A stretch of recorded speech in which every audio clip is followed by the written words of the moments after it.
The man raises the scroll in his hands. As the king of Dirhan, he announces his intentions to divorce Arnoa, no longer has a place in this palace. Since the girl is not a resident of the empire, she only has the right to leave the castle and return to her homeland. The young man prepared one old cart. Perhaps the heroine would be allowed to stay, only if she begged his majesty. Larissa steps forward, complaining about the cart she arrived in. She is even more tired of talking than of the road. The girl is the daughter of Count Estea, the richest man in Durkan, and was appointed as Her Majesty's personal servant.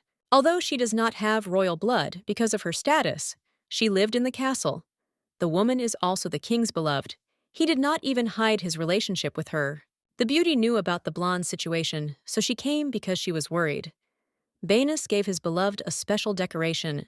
The tiara, decorated with black diamonds, is a set with the crown of Dirhan. The jewels that were inlaid into the decorations were the dowry sent by Arnoa Kaisian. No one expected a man to do this. The maiden who had the most noble name of the empire. The only heir became a doormat. The woman received the news and divorce papers in a shameful manner. People around her were whispering, but she didn't care, because finally everything was over. It was decided not to worry about the queen's status, because she was just a former ruler. All family members bowed their heads before Dirhan, and she was just a divorced lady with nothing left. The blonde must come back and spend the rest of her life hiding in some tower away from the eyes of other people. Miss Larissa, others say, would be a more suitable candidate for the new ruler. It was common knowledge that His Majesty did not love his first wife, and most thought that he would avoid divorce for the good of the family. Queen Arnoa is the half-sister of Emperor Luciano, ruler of the entire great continent. The girl is also the niece of Duke Rickel, who is called the ruler of the southern lands. Bainas married the lady for this very reason. He managed to save his reputation, having only a small territory.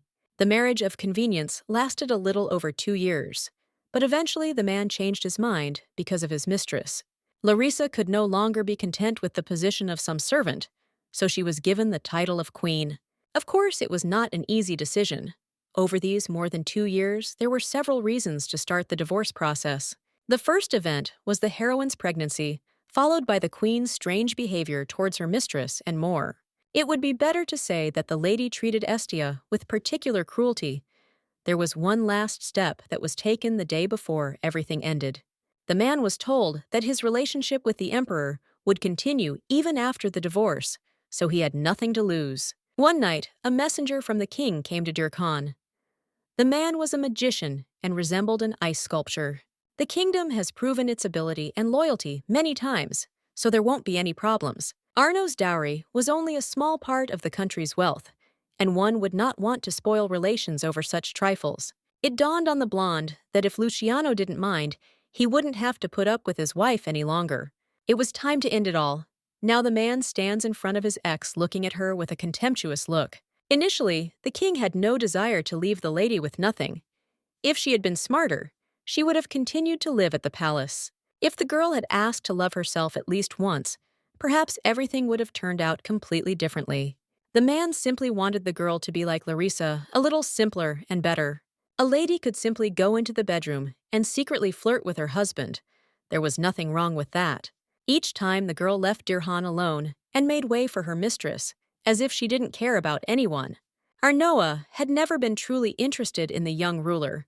Her coldness was probably due to the fact that she considered the man a bird beyond his feathers.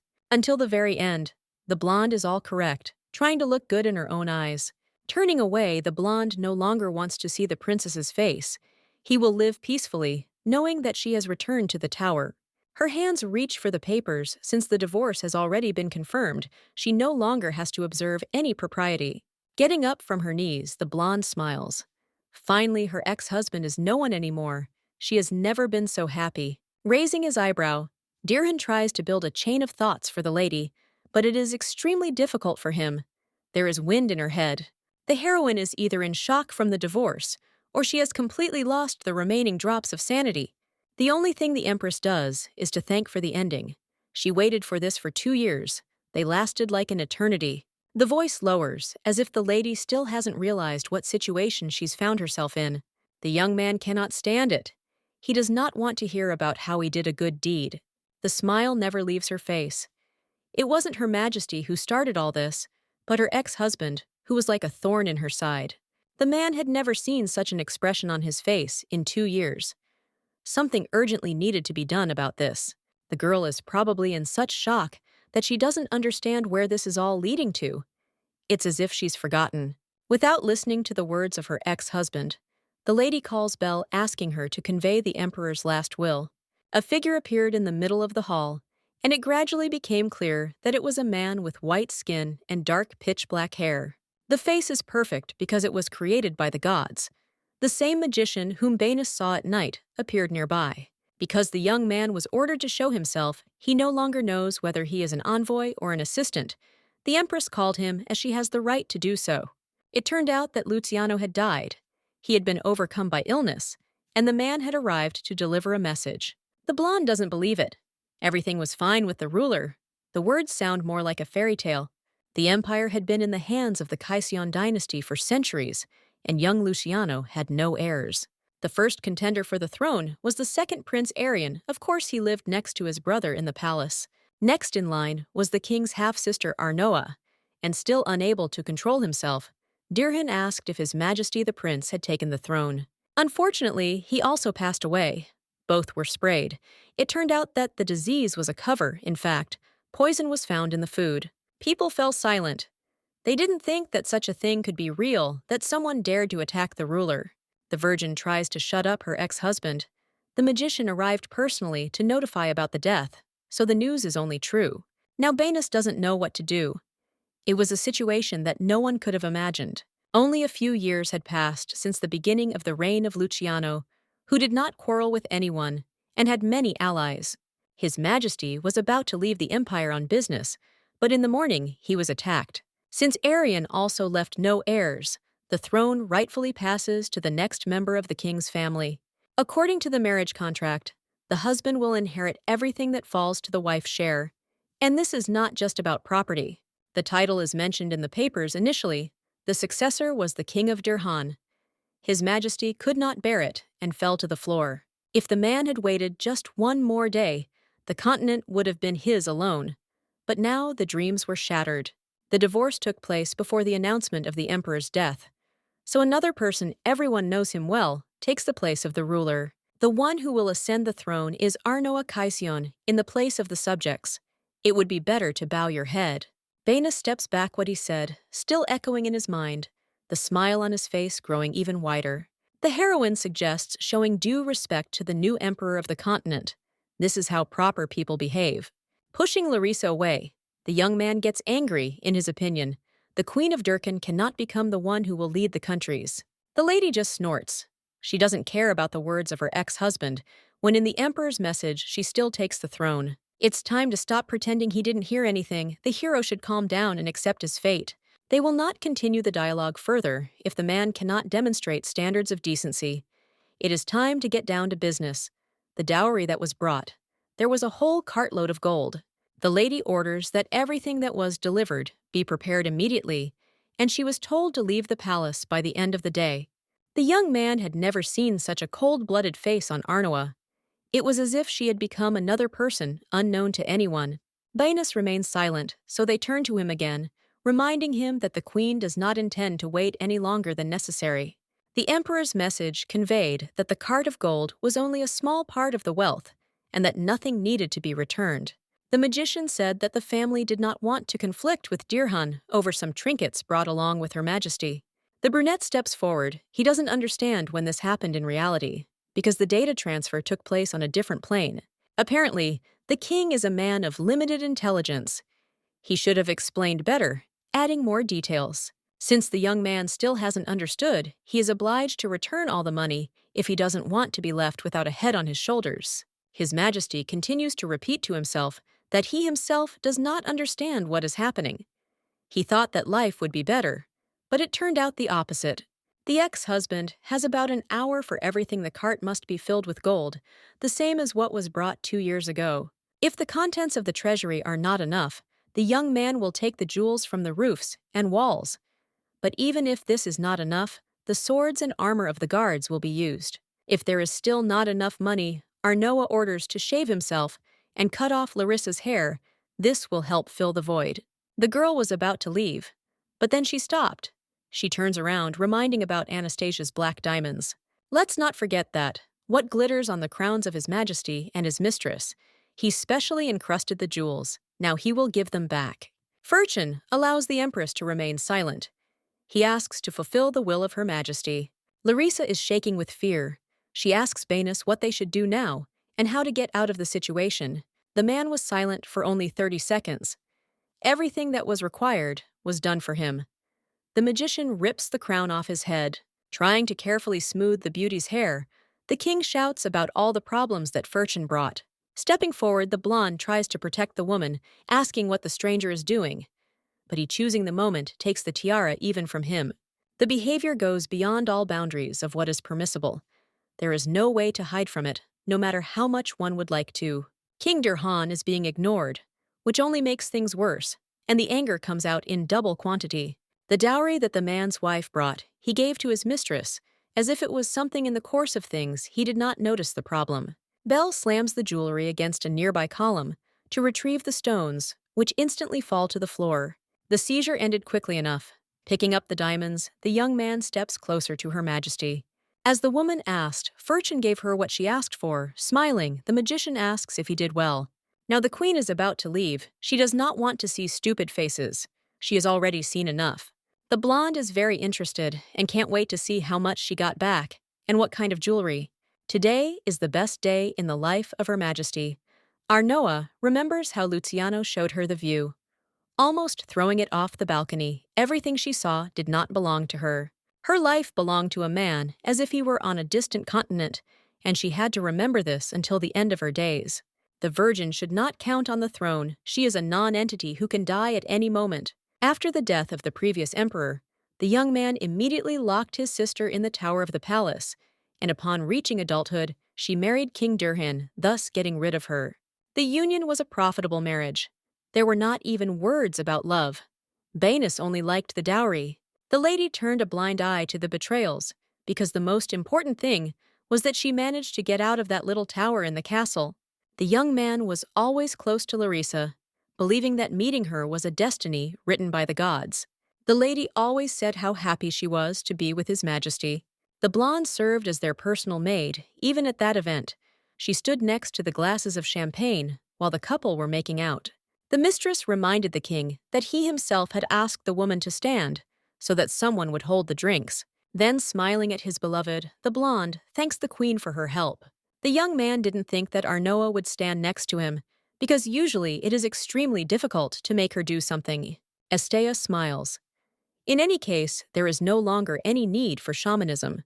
His Majesty does not like warm alcohol.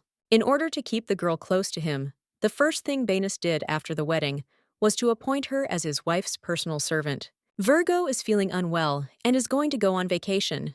It's a pity Larissa wanted to enjoy the wonderful day with her. Of course, they are not averse to the girl's company. She can stay, but she is not obliged to. The beauty goes to the throne, where she sits down with her lover. She has taken her rightful place as queen. The woman was thrown out of the hall, but not with words, but with actions. Running out of the hall, the girl rushes down the corridors. The blonde doesn't know when everything went so wrong. Probably when on their wedding night, the man went off to seek Larissa's company. Banis invented something that didn't exist. In high society, he told that his wife's body didn't impress him. The management of the household was also entrusted to the mistress. If something was needed, Her Majesty had to obtain permission. The young man constantly put his future wife above the one who, according to him, was just getting in the way. The king was a fool from the start, and he will always remain one in any case. That's the truth. The heroine was ready to endure everything that happened, just so as not to return to that hated tower from which she was released. The half-brother hated his sister from birth. Apparently, because of her mother's blood, she lived in the Duchy of Rykiel. Her father was weak in body, and so he died together with her mother. After that, Luciano ascended to the throne, knowing what her position was. The main character tried to live quietly with Anastasia's relatives. Nothing worked. The brother locked Her Majesty in a tower near his palace, not allowing her to do anything. Despite Banis's antics, things were better in Dirhan. The blonde could endure everything. It wasn't difficult. Larissa's tiara was a blow to her pride. It contained black diamonds belonging to Arno's mother. The woman received the stones in her youth as a gift from the king. They were well known in high society. When the maiden first saw part of her dowry on the crown, she began to get angry. Her aggression level increased sharply, and later fear appeared. Count Astea, seeing his daughter next to the king, decided that the baby could become the new queen of the country. After this, thought attempts were made on Her Majesty's life. First, there was poison in the food, and then mercenaries in huge numbers. The woman was truly scared. She could not hide in any way, and eventually the castle ceased to be any different from the tower. The lady cannot stand it, but she wants to live, going to the room she hopes for a well-deserved rest. As she enters, she freezes her eyes wide, and there is a huge leopard lying on the floor in front of her. A strange expression appears on her face. Perhaps this is the Count's doing again. Her Majesty has no other options. The only thing that is unclear is why the animal is so huge. Such a size has never been seen before. The hand easily hits the head because of fatigue. Something begins to appear. It is better to go to rest. Before going to bed, the lady goes into the corridor to call someone to remove the beast from the room. An objection is heard, and in a split second, the heroine finds herself on the floor, crushed by the leopard's weight. Before the queen's eyes, a man appeared in front of her, who did all this with the help of some strong magic. A high-ranking magician stands in front of her, and it's not so easy to understand what's going on, since the young man prefers to remain silent for now. If Arnoa is standing in front of him, the conversation will be simple. The girl has received a letter from her old friend. Anakin writes to the heroine that if his friend wants to leave Durkhan, he will gladly take her and find a motive to curse the kingdom. The arrogant guy has been behaving worse than ever since the academy. The brunette decides not to go into details, asking to finish reading the message. It turned out that the emperor and his heir had been killed, and the young man had sent a gift so that it could be used. Willow sincerely wishes him luck and still looks forward to the lady meeting him again. The heroine has too many experiences inside. She does not believe that the brothers were killed. This means that the empire is passing to her. I would like to rejoice if only at the wedding ceremony, Her Majesty did not transfer all the titles to her husband. At that time, the ruler of the lands was Arian, so the blonde's head was turned off. She did not think that the title would be hers. If both are no longer able to ascend the throne due to their death, Dirhan will go there. The lady seems more angry than upset by this news. Even the magician himself sitting opposite notices this. The girl wants to know more, but it seems that the explanations on paper have ended limited to 2 words. Belle asks mockingly, asking if he needed to buy anything before he showed up. Obviously, there is nothing this stranger is too noble to appropriate someone else's property, so this option is out of the question. A picture begins to form in my head. The blonde asks why the magician arrived. He, as a good friend, fulfilled Willow's request. According to Anakin, there are no people in the Magic Academy who can be classified as good. The young man waves his hand, saying that he has his own reasons. It's not hard to guess. He made some kind of bet. Those who wield power have their own price. If someone calls a magician by his full name and offers a bet, he is forced to agree. The unshakable rule has existed since the beginning of time. Of course, it is not the easiest thing. The names of the spellcasters are long and confusing, but even if you overcome difficulties, make a bet, most lose, and as a result die. Only Anakin is not one of those people. It would be good to take advantage of the opportunity. The girl does not quite understand for what purposes her friend decided to make a deal. He has enough power and prestige. Apart from him, only 2 people know about the death of the emperor. The owner of the Tower of Magicians must directly notify about the death and change of positions. Only now the puzzle has come together. In front of the heroine sits the very man who will become the one who will announce the future. Anakin wasn't lying when he said his friend was smart. A smile creeps in, but it's quickly removed. The emperor has died, and it is the brunette who is obliged to inform about this. He asks where Binus is in order to fulfill his duties. As it turned out, Willow ordered Belle to meet with the queen first, as if he was hinting at something. All this is obvious, and the heroine must understand that calling the magician by name is too easy. Smiling, the lady asks to make a bet. Turning away, the young man snorts. Such a person does not know the name of the owner of the tower. The maiden was silent, But very soon she called out the cherished name, thereby causing a violent reaction from the one sitting opposite. Extending her hand, the heroine again asks him to make a bet with her. This is the only thing she wants. The blonde had already thought everything through. If she won, she would become empress and ascend the throne. For a long time, they had to remain silent while Luciano was in power and kept his sister locked up. The servants were suspected of the slightest violations. No one knew what was happening to them after the wedding. The heroine was bullied by Binas. It was scary to even think about the Count's assassination attempts because it never ended. Luciano died without even leaving an heir. If the main character's husband had known, he would have seized the throne, and Arnoa would have become the named empress and would have suffered humiliation for the rest of her life. To avoid all the problems, Cassian plans to take the throne into her own hands. She will do it faster. Belcarianus is the 28th master of the Tower of Magicians, the ruler of the territories of Fairhen, and is the son of the 26th mistress Amaryllis. The child was born with the strongest magical abilities in the world. He truly had no equal. The mages may be vassals of the empire, but they do not show people what is hidden inside their heads. From birth, the young man was locked in his tower, into which even the king did not dare to poke his nose. He conscientiously fulfilled the role of messenger under a contract that had been concluded long ago. The girl remembers very well how many rumors were circulating around Bel.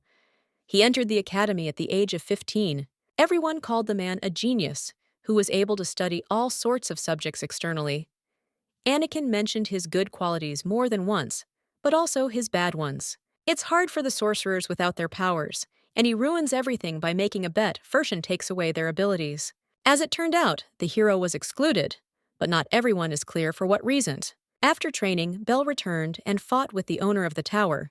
They say that in this duel, he managed to take power, which is why he became the new owner of the lands. The brunette scoffs. It seems that Her Majesty herself does not know what the price of such a deal is. A bet is a serious thing. It's strange, but there is not a drop of fear on the young lady's face. Since she knows the name, she must be aware of the rumors. The maiden offers her soul in exchange, and the hero, frozen in surprise, asks if Arnoa knows the process of extraction. The magician takes half of a person's lifespan and creates a gem the soul must be offered voluntarily. Every person has his own piece of magic, but the most power is stored in the souls associated with the name of the emperor. This suits Belia, but he hastens to disappoint her. Even if she gives her soul, the girl is unlikely to become an empress. All messengers announcing the death of the emperor are bound hand and foot. It is just as impossible to harm the new ruler as it is to kill him. The girl's offer was to his liking, but he couldn't make a bet. The young man doesn't get involved with those who can't pay. If you think about it, a man is not limited by time. He must report a death. In this case, it's true the brunette was bored and would like to sort out his task as quickly as possible.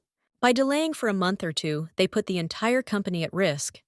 People may find out from other sources. The lady asks for only a month, during which time nothing will be told to Binas. The plan that Her Majesty has made is based on divorcing her husband. If nothing happens within a month, the main character will give up half of her life, and if she wins, she will become the ruler of the country. Another condition is no less important. Bel will become the woman's messenger. He will have to carry out all the orders. The brunette has a lot of questions so it would be better to get at least some benefit from the bet with the tower owner.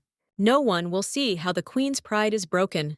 This is her choice. In order to get the soul, the magician is obliged to help the girl survive. Even doing all sorts of crazy things, the heroine will go to the very end. Bel lights up with joy. He was interested. So in the end, they sign the agreement. On stage, the action takes place. The blonde screams at Nenisa, asking how she dares to seduce the king. The woman tries to restrain herself, but it is becoming increasingly difficult for her. There is nonsense there that is impossible to watch. The king put on a show in which the queen was mocked, and everyone gathered applauded on purpose. They have bad taste if everything is so terrible. I would like it to end soon. Count Estea only spoils everything. His desire to make his daughter the only queen exceeds everything else. An actor who plays on stage plays in all such performances. He is known throughout the empire because he is wonderful. His Majesty asks the man to come forward. He thanks him for the scene. The sparkle in his eyes appealed to him. The blonde turns to his wife, asking which scene she liked the most. It will be interesting if the maiden plays the role of the main queen. Turning around, the beauty asks for help from the wonderful actor. It's been a while since Her Majesty showed any initiative, so the man immediately calls the blonde closer. Noticing the fact that the heroine knows the actor's name, she asks him to come closer and does not stop until the very last moment. Smiling, Arnoa begins her own performance, the kind of person she had pictured in her dreams. The voice won't stop causing everyone else to freeze in horror at the potential threat to the marriage. According to the young lady, there is no one else who is worthy of the king's place. There is no one else for the throne. Rick is afraid of saying the wrong thing, and every time the words come with difficulty, the fact does not change. A woman places a beautiful purple emerald on a man's finger, a sign of love for Arnoa Caisson. The queen asks for forgiveness, because she named her true name, along with Irnia. Bowing her head, she thanks for the attention. It turned out that the ring was a real gift. She could keep it for herself. The blonde thanked him for the introduction. The color on the hand symbolizes the ruling family. No one except the king and queen dares to wear it. Aristocrats are whispering some believe that Her Majesty has a new object of desire. Larissa calms her lover, noting that Tabian did not put on the jewelry on purpose, but they do not listen to her. They only push her away. Rick grabs the guard, and while he is making excuses, the husband gives his wife a nasty look. No one will dare to touch the queen, so there will be no problems realizing that he can do nothing. His Majesty quickly runs away. Although Larissa is the blonde's first love, he is truly in love only with himself. He cannot stand ridicule. If the most important thing is his own feelings, then he will not be able to be the ruler of the empire. Arnoa hurt her husband's pride, but he certainly won't decide to get a divorce because of such a trifle. The next morning, all the newspapers wrote about the incident. Many thought that he looked like Binas. Caisson laughed. She herself was asked to take part in the play after it ended. As a wife, the girl is obliged to act accordingly. He forgot that the lady does not know how to be a queen, although she lived in a castle all her life. Blue-Eye didn't forget anything. She forgot the moment yesterday. She should have gone crazy, just like in the play, and attacked Larissa. The man was about to scream, but his mistress asked him to calm down. Her Majesty was more emotional today. It would be better to have lunch together. Larissa holds out the meat skewered on a fork. It's her favorite dish, and definitely worth trying. The couple enjoys the Adele, forcing the third wheel to leave the dining room. Of course they must be tasty, because Arnoa put her whole soul into it. She still has a jar of the potion. Since childhood, the mother taught her daughter she had to find one devoted person in order to shift all the worries onto him. Anastasia confided that when a member of the imperial family has no money, they need to use something else. First, Arnoa must find someone who will help in all matters and will be more loyal than everyone else in the palace. It is important that the subject is smart. So far, this is the main criterion that is used. The woman advises to shift all worries onto such a person, but first make sure that he will never betray her. Mother was right. Belle realized that this was the reason Noah chose Dr. Rudes. In order to survive in a foreign kingdom, where there is danger on every corner, the lady at first did not understand who she should find. It was the doctor who saved the lady from poisoning. She took care of her health. She helped to restrain the enemies. Rudes is still just learning. The lady very luckily found herself in the right place at the right time. The royal physician does not need anything, but the miss had a different situation. The brunette also needed to support her mother. Money was handy for her. There was no way to refuse. The lady always said that she was ready to do anything for Her Majesty. In that case, these were not just empty words, but something more. Before this, a friend even created a contraceptive for Larissa. At least that was over. If Estea had any signs of pregnancy, the woman would have been worried. But this is not the case. They made a deal with the doctor, and she promised to give them a fake diagnosis in about 3 weeks. It turns out that Her Majesty is much smarter than she seems at first glance. Belle wants to know how she managed to hold out in this place for so long. Larissa's attempts to poison her lover's wife continually failed. Furchin immediately realized that not only the doctor had done a good job, but also the blonde. As soon as the conversation ended, the brunette said goodbye and jumped onto the balcony, promising that he would return later. Every time the young man comes, when he is not expected, and stays when asked to stay, even cats do not do that. Going out into the forest, the hero meets a raccoon. He arrived too late, despite the request to move a little faster. The hand transforms into an ordinary human body. It was offensive for him to listen to the words.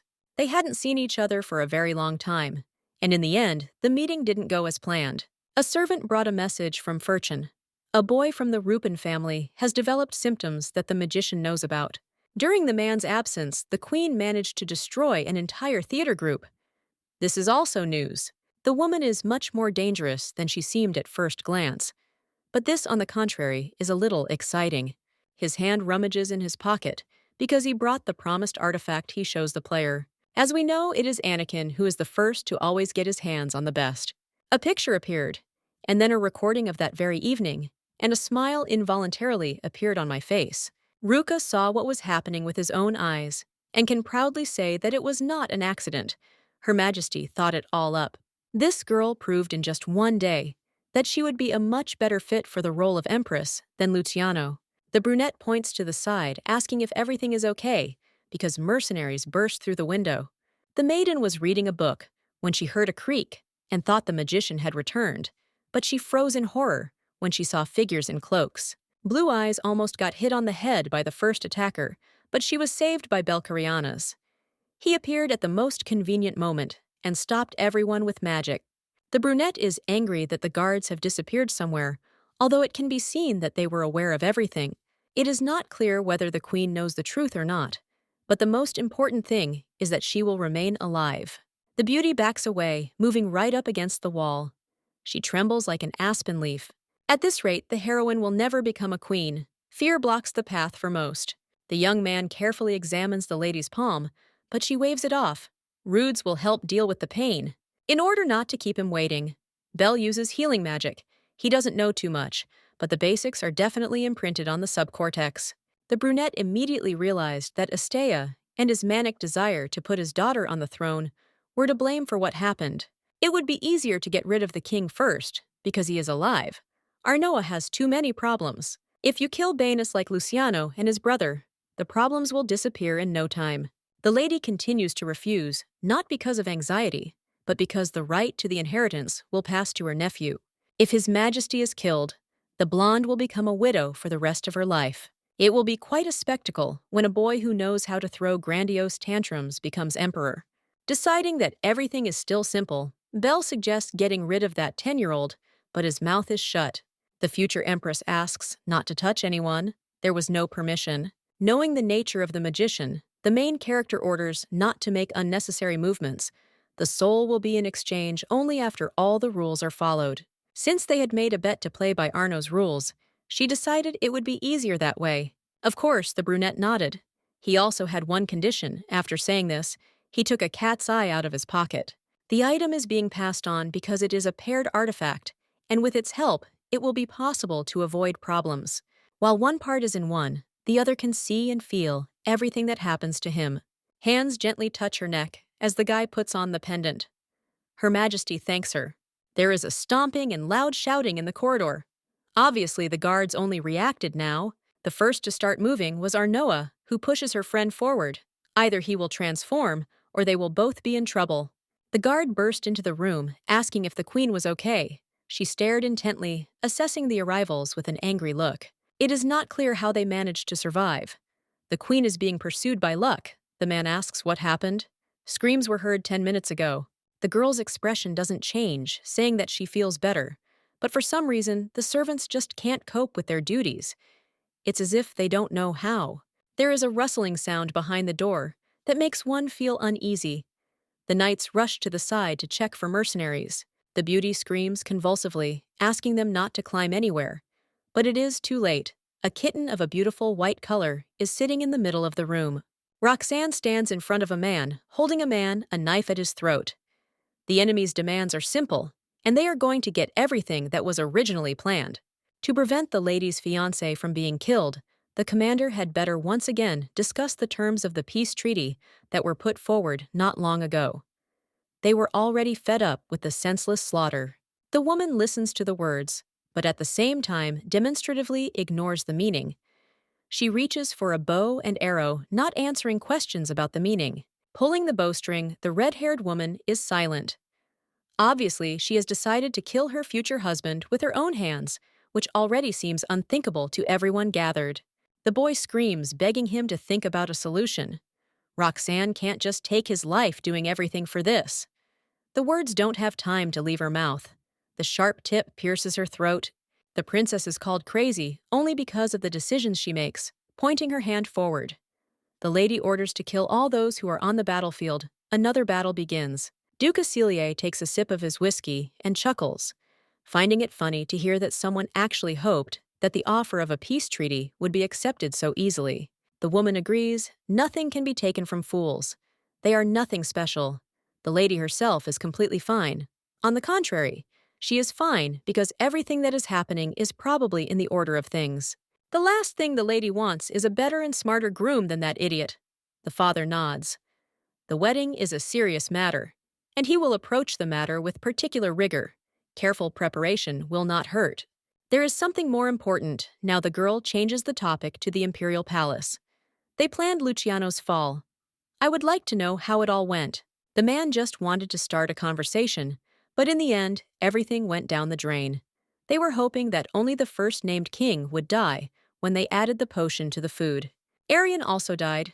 He didn't seem stupid enough to swallow poisoned food, but in fact, that's what happened. Unfortunately, the news is true. Now that a problem has arisen, it requires creative solutions. You can't make a ruler out of the king's narrow-minded brother. Roxanne can't calm down. Their plans were perfect, but they ruined everything. The Duke knows what a hot-tempered daughter he has, and calmly asks her not to rush ahead. They still have a chance to get the best possible outcome. The one on the throne will be replaced by someone just as stupid.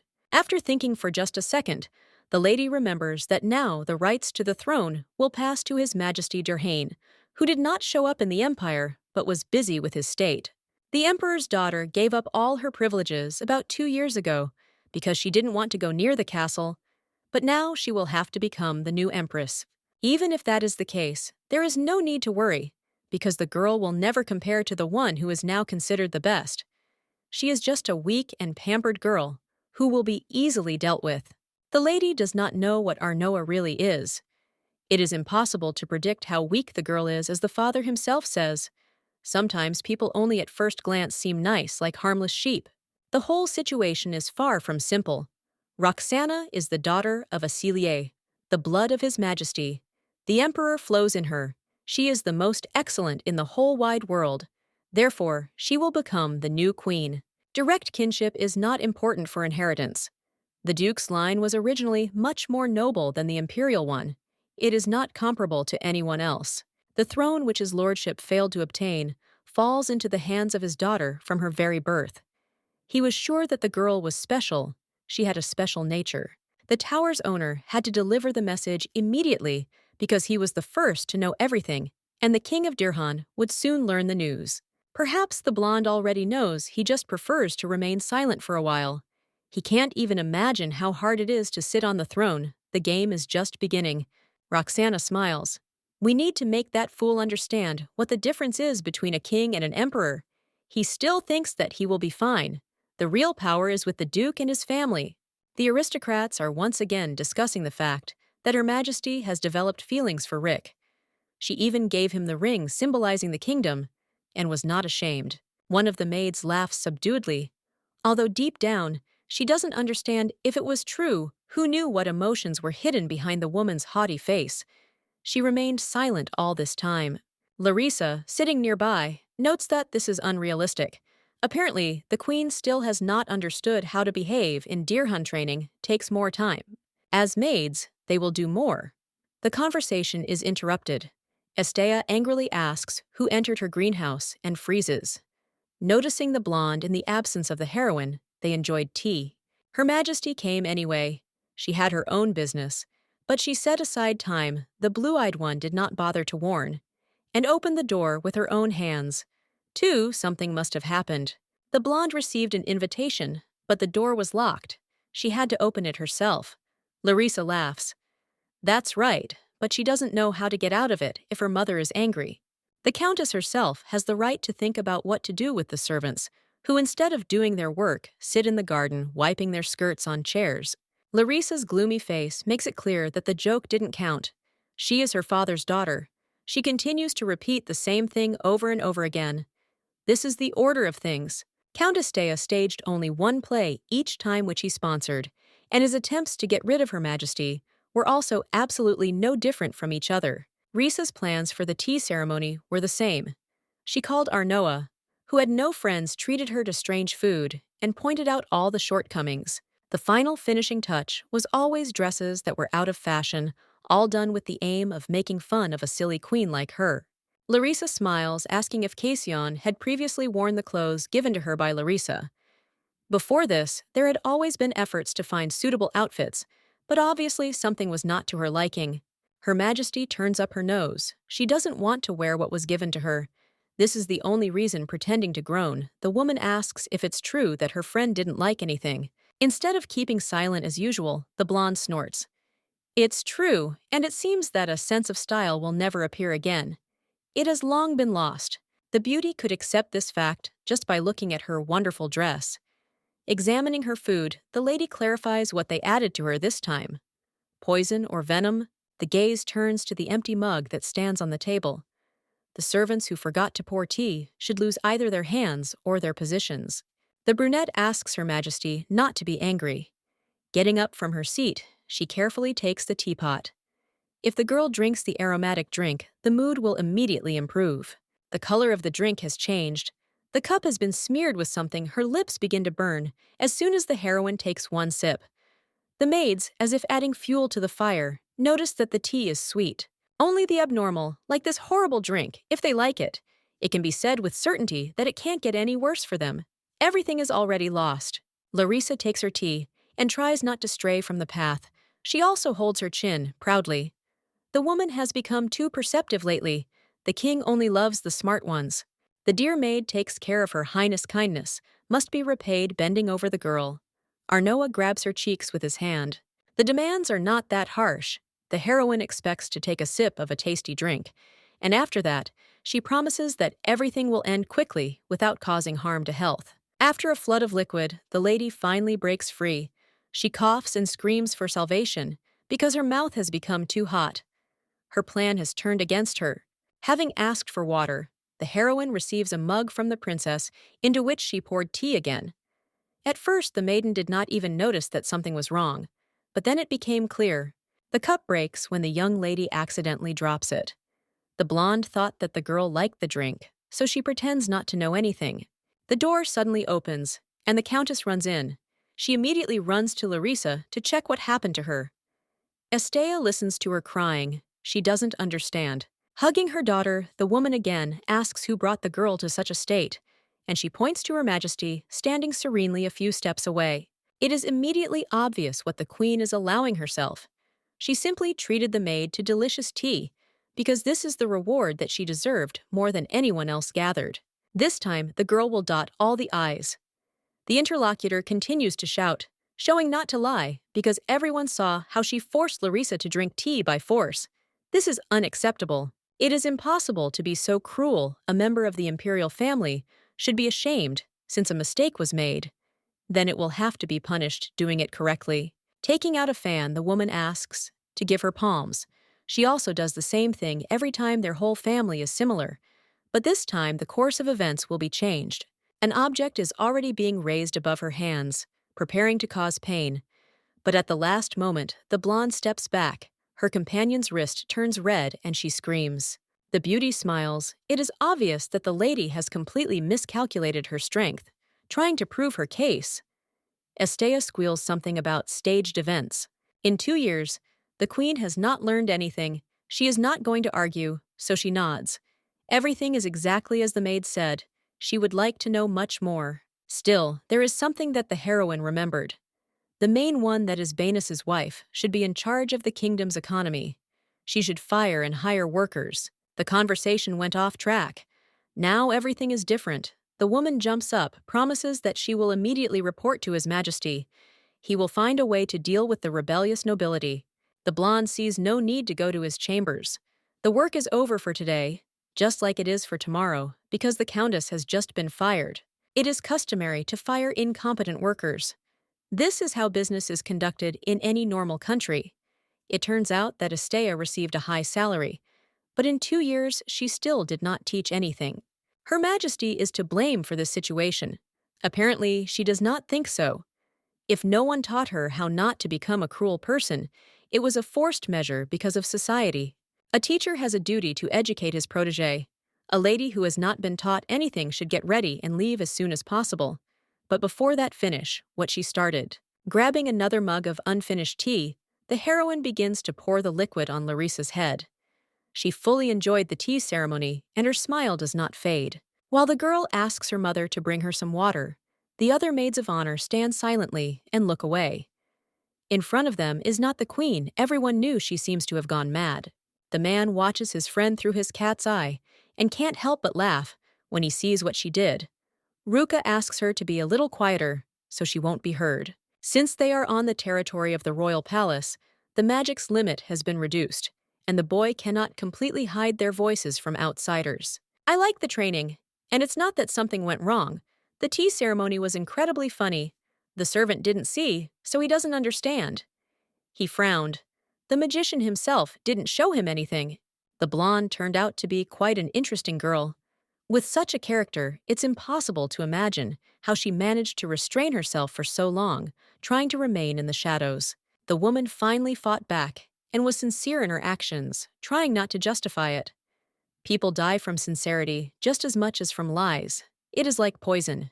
Whoever says that there is no way out will be considered stupid.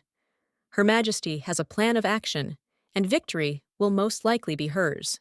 Ruka listened calmly until the moment came to ask what benefit the man would gain. He probably wanted to win the bet and take the Empress's soul. The brunette is not going to answer the questions posed. The acquaintance has become more talkative. This means that they are no longer on the same path. It is better to get away as far as possible. As long as nothing happens, his lordship will continue to watch everything that happens. This time the queen will do something new. At least that's what one would like to hope for. Larissa almost immediately ran back to her chambers and fell on the bed, bursting into bitter tears. Banis tries to calm her down, but nothing helps. The lady believes that the future husband is obliged to be angry at the one who did the most terrible thing to the future queen. Immediately flaring up with anger, the blonde nods actively because it is so. The feelings should be the same as before, but if so, it is better to get rid of Arnoa, who stood in the way. The blonde had already said that his first and last love was Astea. The only problem is that Noah is a member of the imperial family. It is not so easy to divorce. Her fate is too cruel to the couple. The Lord tests the sincerity of feelings, because this game cannot be called anything else. They themselves do not understand how this applies to them at all. Lowering her sad gaze, Larissa imagined that Her Majesty would suddenly let his wife get away with everything. She should get what she deserved exactly in a way she didn't expect. Of course, it is impossible to just leave the pranks alone. After what Her Majesty has done at the upcoming Spirit Festival, she will understand what a serious mistake she has made. The smile seems vile. The darling promises that he will do everything to make the party a spectacle, worthy of the woman sitting in front of him. They will both have fun. The queen appeared as usual, the very last one entering the hall. She collected a lot of glances, but everyone did nothing but discuss her old-fashioned dress. The outfit was popular more than a century ago. They say that the king himself chose this dress. The guests chatted completely indecently, recalling the antics at the tea ceremony. The first song is over, the second one is starting, and applause is heard all around for the most wonderful couple that could possibly exist. We are talking about Larissa and Banas. Apparently, they were made for each other. The young man believes that the lady dances superbly. No one else could do it all, thanks to the fact that the teacher and partner was the king. Arnoa's voice is heard greeting His Majesty. From behind the dress suits her, the stern queen deserves to be dressed in such strict tones. Astea also laughs when she notices how much the fake purple pearls on her hem suit the blonde. She will have to endure it. Nothing can be done. The girl does this for a reason. She wants Belle to sit and watch this situation. She knows that right now, he is also watching the events. Before that, about 2 days ago, the magician had sneaked into Arnoa's chambers. Of course, he had taken the form of a kitten. The purpose of his visit was the necklace. He said that it was better not to take it off. If the lady really wants to be protected until the end of their bet, she should never take off the pendant that was given to her not long ago. There is nothing to worry about. Her Majesty only took it off to change her clothes. The brunette can't help but comment on the ugly dress that is currently on her body. It doesn't look like something worthy of someone who, after all, rules the state. Blue-eyed waves it off. She knows she looks ridiculous. This is her costume for the Spirit Festival. Banis chose it himself, telling his wife to dress like her grandmother, who died 100 years ago. There are other clothes, of course, but nothing normal will suit the Mad Queen. There is no point in worrying about her dignity. The magician does not understand why her friend insults herself like that. In fact, she is far from out of her mind. One could say that everything is completely fine with her. The girl does not understand how this happens and decides to remind him of what she did in the past, that the king had a mistress, and his wife called the actor handsome can be called madness. In the same way, Her Majesty punished a servant who had insulted her dignity and fired a teacher who had not fulfilled any of his duties. For all this, the girl was humiliated. This can be called insanity, but it seems that only the magician himself does not think so. It is normal that people experience a sense of injustice. This sometimes happens. When they are together, Belle no longer wants to listen to words about how crazy Her Majesty is. It seemed like everyone in the tower was emotionless. Obviously, he is different. The brunette decides to change the subject, and of course asks who the invitations were given to. Apparently, only aristocrats, who have at least some influence in general, will arrive. Trying to get the paper from the young man will not work, and he has already given up, because he does not belong to the categories of guests. Instead, he asks to take the rose that is in the vase. The blonde involuntarily raised an eyebrow. If his lordship needed a flower, so much he could go to the garden and pick one from any bush, they would be much better and fresher there. From the very first word, the guy starts to be stubborn. He wants exactly what he sees in front of him. Of course, the lady does not understand what he saw, but he cannot refuse. The girl is thinking about the magician and his words, when she is distracted by Banis.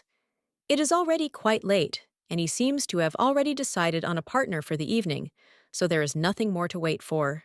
The woman doesn't mind being alone. She is interrupted mid-sentence, showing how unimportant her position is. Someone else can be found for this evening. A marquis appeared before the heroine. He is a distant relative of the king. They say that this man is ready to do anything to achieve what he wants. Therefore, he is famous for his debauchery. Bowing his head and smiling roughly, the blonde assures that it is an honor for him to become Arnoa's new partner. But she alone is not at all happy with this turn of events. Rumors began to spread throughout the hall, but nothing changed. The queen simply forced His Majesty to find himself a more sensitive partner in the person of Larissa. Apparently, words have no weight. Bane suggests that the lady needs to loosen up. No one has ever been able to slip away just like that, even such closed-off individuals. The hero speaks of Her Majesty and gradually leans closer, placing his fingers on her cheek, not intending to remain silent. She grabs her companion by the hair and pulls him back with all her might. There is nothing difficult in leaving the guy alone. A brat like him cannot even be called a semblance of a man. Origin in this case does not matter at all. The marquise was unlucky. The queen has been a real scoundrel lately. She will not tolerate bad treatment of her person under any pretext. As the acquaintance fell to the floor, the king runs forward menacingly, asking what they were doing to his guest.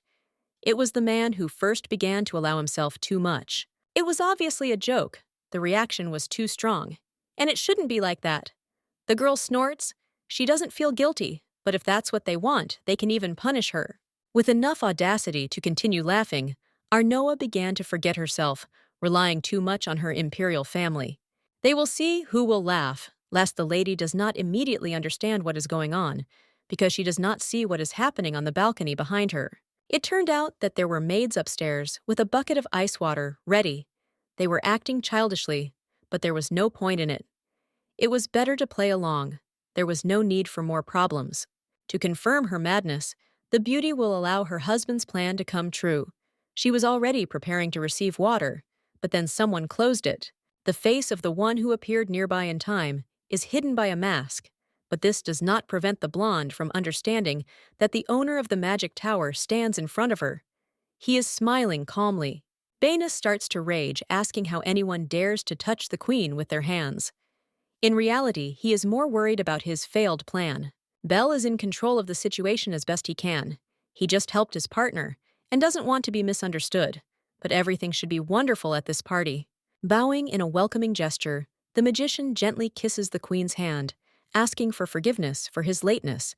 They will go to the dance floor together, even if it is unexpected. The lady tries to say something, but nothing works. He has a gift, or rather that same rose, which now also changes its color. Accepting the flower, the heroine freezes. Magic happens.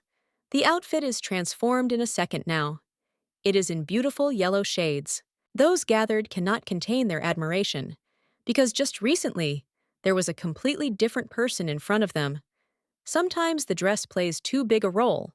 Trying to speak as quietly as possible, the blonde asks what it's called. It's forbidden to use magic, but Bel didn't do anything. The artifact helped him. The woman wants her friend to leave right now, but he, ignoring her words, pulls her closer, repeating again that he has already promised to walk her home and even dance a little. Finally, when it was all over, the couple found themselves in the garden. The lady still doesn't understand why they helped her. She herself asked for protection while they had a bet. There was no connection found between the queen simply being doused with water. The blue-eyed one does not believe that her dignity would be seriously affected. Nothing worse could happen. With the help of Binus's antics, the lady could have shown herself to be even crazier. Her wishes did not match reality, and in the end, everything was ruined. The blue-eyed girl thought before saying anything. It seemed like they were trying to stop her from getting a divorce. This was beyond any bounds. If such were her thoughts, the magician would not object. That's the thing about Bel. He's different from the rest, and fortunately, it will always be that way.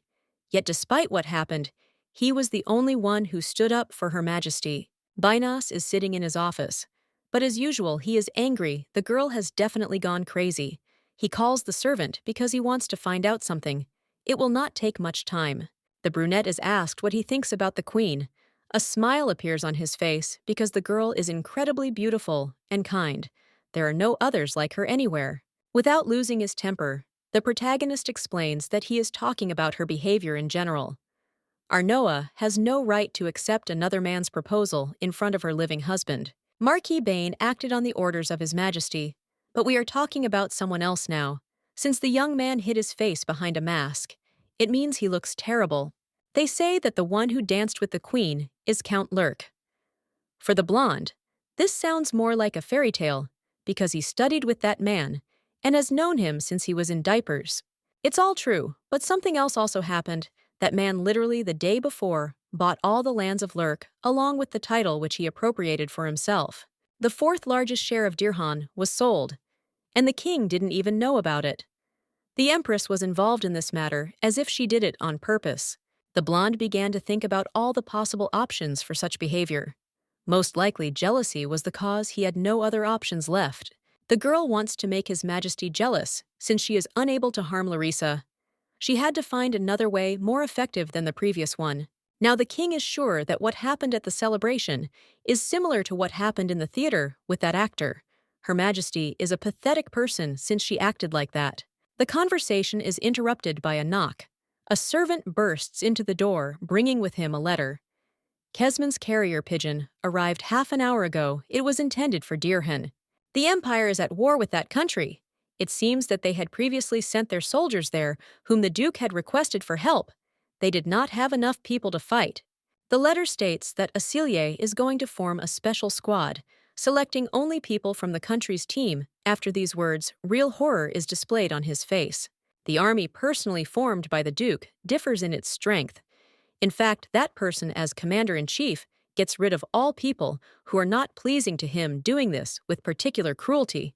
Asking again, the blonde tries to make sure that he didn't misheard. He would like what was said to be untrue. He feels sorry to give up his best fighters. Perhaps everything is happening because of the queen. The servant also had such thoughts. If you think about it, then it is difficult to find other reasons for such an angry attitude towards the state. Although she and Luciano are not on the best terms, the heroine still belongs to the emperor's family, and this has its own weight. After 2 years of marriage, the main one began to worry that Arnoa was not receiving love. The girl always wanted only a good life for herself, and now she is constantly suffering. Rumors have probably already reached the castle. His Majesty exhales. He already understood that there was only one way out. The hero would personally go and take care of everything so that there were no gaps. The servants began preparations, sitting at the table. The blonde asks what they are doing to her. The scent of roses in her hair is good. Larissa uses it every day. Everything is done according to the king's orders.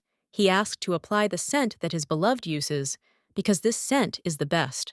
The hand is shown in a warning gesture. If the maid uses the bottle, something will be done to her. This time it is the queen's order. The maid decides to leave as quickly as possible, leaving the lady alone with her thoughts. She doesn't like being dressed like a doll. She looks like Astias. The door opened, and Durkan appeared on the threshold, wearing only a robe that barely covered his body, and a rose in his teeth, also like a sign. The girl did not understand why he came to her bedroom, and in such a state, she confidently says that such behavior is generally indecent. Today, the hero gives his wife what she has wanted for so long. All this time, the lady was jealous. Therefore, she offended Larissa and had fun with another man. What the blue-eyed man is going to give is all of himself. He has long since figured out what the matter is, and he is not going to put off their important matter any longer. Pushing away from the wall, the lady tries to leave. She doesn't want anything. Not understanding how this is possible, the young man playfully reminds that today they must conceive an heir. It's too late to pretend to be noble. There's nothing wrong with the queen wanting a husband. No, at that moment, a cat jumps out of the window and scratches her face with all its might.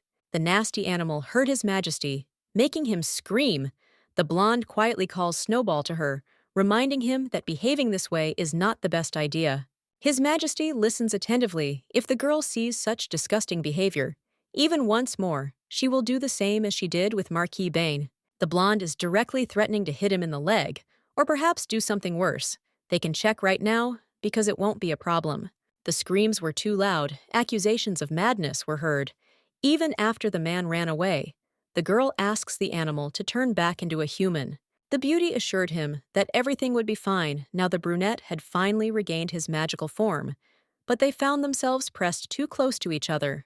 The man asked to be put down on the floor first, but since they didn't listen to him, there was nothing more to say. The warning had been given literally a second ago. In any case, something else is important. Now the queen does not understand why it was necessary to attack Benas. It has already been said many times that it is wrong to kill, and even more so to cause harm. The young man looks serene. He just touched up his face a little. Of course, he had no desire to spoil anything that was not on the list. Since you can't use your magic to harm, you have to try to find a way out. The hero is pleased with how creatively he approached the issue. The girl is silent, but does not hold back from asking why all this is being done. The magician, on the contrary, does not need this divorce. He must interfere in every possible way. The state changes, the brunette behaves, as if he no longer wants to receive the soul of the future empress. Rumors said that the tower's owner was fickle. Belle only did what she wanted at that very second, and her mood changed even more. Furchin wanted to bite the king, so he did just that. He thinks he did the best he could by removing the brat from the queen's chambers. If only his hands weren't tied by the contract with the imperial family, then Benas would have been facing death. He could be considered very lucky. In the forest, as usual, a hunt is taking place. A blond man runs after a raccoon, which once again masterfully dodges all the arrows fired at him. The knight standing behind assures that everything is fine. Not everyone can catch such a fast beast on their own. There is no point in getting upset. The animal is much more agile than a boar or a bear, and by letting it go again, His Majesty loses nothing. After all, he did his best. The hero's arrows have run out, and he can't continue hunting. The servant offers to give him the beast he caught, but instead of agreeing, he gets a scolding. Benas can't calm down that cat. That raccoon, everyone behaves as if they are deliberately mocking, considering this a completely normal order of things, so nothing has changed. Everything didn't go according to plan, and Larissa, having learned that her future husband went to Arnoa's bedroom, got angry and burst into tears, which made her head spin. There are even more problems with his wife. It would be nice to conceive an heir with imperial blood in his veins, but in the end, the girl refused in a rude manner, forcing him to run away. It is also understandable why there is no news from Caisson, since they were never really together. But it is not clear what the problem is with Larissa. She should have become pregnant by now. The problem is with the king, but he doesn't want to admit it. Someone hits his leg with a tail. It turns out that it's that raccoon again, who this time took the potion with him. The queen sees what is happening, although she is far away. She cannot contain her laughter. Estea appears nearby. She guessed that the lady is hunting for the first time. The concubine herself often spent time with His Majesty, so everything that was happening was not new to her, but rather could be attributed to something similar to routine. The lady waves it off, but notes that she hunted both in the fortress and in the duchy. She even knows how to use a bow, no matter how surprised Larissa is. For the acquaintance, this information means nothing. She was trained by the ruler long before the arrival of Arnoa, who used to sit in the tower. Blue Eye doesn't care at all how close the girl is to Banus. She's trying to bite harder after the news that the husband was in his wife's bedroom. The heroine is not going to tolerate such behavior, since she did not have another mentor. Obviously, she was unable to learn anything because the king is among the losers. Since the best couldn't catch an ordinary raccoon, things in the kingdom are not going as they should be, and it won't end well, that's for sure. The queen acts as if her skills are better than other people's. Larissa suggests a competition to show who is the best at hunting. Estea has won more than once, even against the royal guard. She doesn't care how good Arnoa is at archery. She won't win anyway. The girl nods, chuckling. The proposal is interesting, but we need to decide on the targets we will shoot at. Since today is a hunting day, the assessment will be based on the number of game killed. The knight standing behind reminds them that they will be leaving soon. No luck, even if we start, now there is not enough time. Estea herself recently went with the guards and already caught a rabbit. The girl froze in slight confusion. When she realized her mistakes, she seemed not to even guess about the seriousness of what was happening when she caught the animals in someone else's trap, finding herself in a difficult situation, handed over. The Empress accusing her of being unable to personally cope with the situation sounded cold, but confident. Larissa looks back in panic. Her voice sounds desperate, as if she is trying to justify herself. "What difference does it make?" she exclaims. Her eyes are burning with determination for her. The main thing now is to catch the animal. The rest of the details do not matter, because they are on a hunt where everyone is the same, although the interlocutor looks at her reaction with distrust, slightly raising an eyebrow, trying to express even more emotion. Smiling defiantly, the beauty tries to make a different appearance. Her gaze is full of confidence. She throws down a challenge. If the opponent is so capable, let her prove it by catching something more serious than a rabbit. Her voice sounds mocking, but at the same time, there is a hidden threat in it. It is clearly read that she thinks that such a thing is unrealistic for such a simpleton as the queen to catch a target with one shot. Then the abilities will be recognized. Of course, the Empress is not going to give in so easily, either giving in to the one she hates with all her heart. The maiden stands with her head held high, her voice full of contempt and irony, asking if her interlocutor really thinks that she cares about some kind of confession. In response, she hears a call to apologize for her ignorance. But inside, the woman is seething, thinking why she suddenly needs to ask for forgiveness from someone who is worthless. Estea's gaze is tense. Thoughts are racing through her head. She needs to figure out how to respond better. Get out of the situation and get out of the situation. Now is the most important thing. She is sure that her rival does not want to lose, and is certainly bluffing the one who has been hiding for 2 years without showing herself. Definitely cannot be better. Anger and doubt are boiling inside, which are intertwined with the desire to prove her superiority. Her head will be bowed. Finally looking down, the girl smirks. Of course, a great idea came to mind. Now Arnoa will find out everything, the lady declares. That if she wins, then her opponent will have to apologize to her. There is a challenge in the words, especially when she mentions the reason. An apology for what was done to her mother, and for the pain caused to herself. She is clearly determined to get what is hers. The blonde reacts completely differently than she imagined in Larissa's head. She behaves as if all the power in this situation is concentrated in her hands. The lady thinks out loud that killing the beast with the first blow is something magical and also stupid. The princess in response absolutely cannot restrain herself. Anger burns in her eyes, which perhaps has not manifested itself even earlier. It is much easier to shoot an arrow than to cut the throat of an animal. so it is necessary to change the course of events. With a flush on her cheeks, the lady looks back excitedly as she is ordered to go into the forest and catch something next to her. A young man offers her a hunting contest. He looks worried about the squabble that has broken out, but adds uncertainly that it could happen next month. If she agrees, she will have to wait. The pink-haired girl with a sly smile confidently declares not to worry because she is brave enough to go into the forest alone. Nothing will happen. There she will come out alive. The challenge sounds even more bold when she asks if her opponent is really afraid it was worth offering to surrender right now, because this is not the first time she loses to her. So there is no point in embarrassing herself. Stepping forward, the blonde raises her bow and pulls the string. There is no need to go to the other side of the thicket. She calmly takes out her weapon, preparing for action. In front of her eyes, there is a large enough target for her to concentrate, while her remark sounds caustic. It is not nice to delay others, hinting at the sluggishness of those around her. Realizing that things are not going as planned, and the provocation, on the contrary, pushed the Empress to crazy actions, the lady backs away and screams in fear, asking what is happening, her voice trembling with bewilderment in response. Another person holding a bow at the ready answers with a grin that she just went hunting. Her calm confidence contrasts with the panic unfolding before her.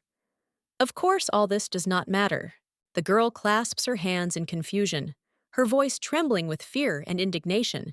She does not believe that they can harm her, confident that the king will not leave it without consequences, because he cares a lot about the woman he loves very much in response. Her opponent, with a grin, notes the fear of the Majesty, clearly enjoying the situation. She is not going to retreat just like that.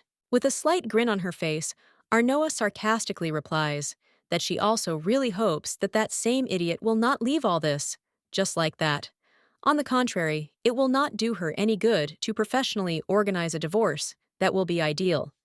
Her look is full of irony, and the tone of her voice sounds mocking, as if she already anticipates how her interlocutor will be confused by these words. In an attempt to back away, the lady accidentally falls to the ground. As she tripped over a stone, she looks embarrassed and confused. In a panic, the beauty admits that she is not a warrior or a knight, and does not understand how she can cope with hunting in the forest alone. Meanwhile, the Empress, without ceasing to smile, notes that if you cannot catch an animal in the thicket, it is worth aiming at the nearest one. There is no point in overexerting yourself. There is nowhere else to run. She can't climb up, partly because of her paralyzed limbs, which stopped obeying after an attack of fear. The girl is in a panic, her thoughts are immersed. She understands that the attacks of madness that she observed before are repeated. The same thing happened at that tea party. At this time, the guards are desperately trying to calm her down, asking her not to panic. Their voices are full of anxiety because the situation is getting out of control. Diva still thinks that they should help her. She looks at the guards asking something. It's hard for her to understand what kind of image this is. Arnoa shouts for everyone to shut up. They're just getting in the way. A warning escapes her lips. She's about to shoot and has already aimed again. Larissa, sitting opposite, screams and covers her face with her hands in anticipation of pain. She had to accept that no one will help. The arrow flies, it is mad and hits the target, piercing the boar, which instantly falls those around. Look at it in surprise, not believing their eyes. The lady falls to her knees, shocked for some reason. She was ready for something else.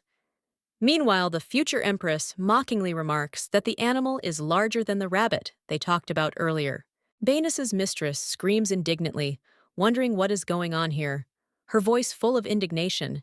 It was too dangerous. The arrow could have missed the target, making everything even worse.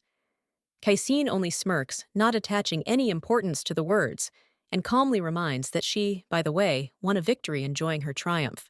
After her words completely saturated with toxicity, the girl leans forward, her gaze full of cold contempt, demanding that the girl keep her promise. Squeezing her chin with her hand, she forces her to look straight into the eyes, not allowing her to turn away in the other direction.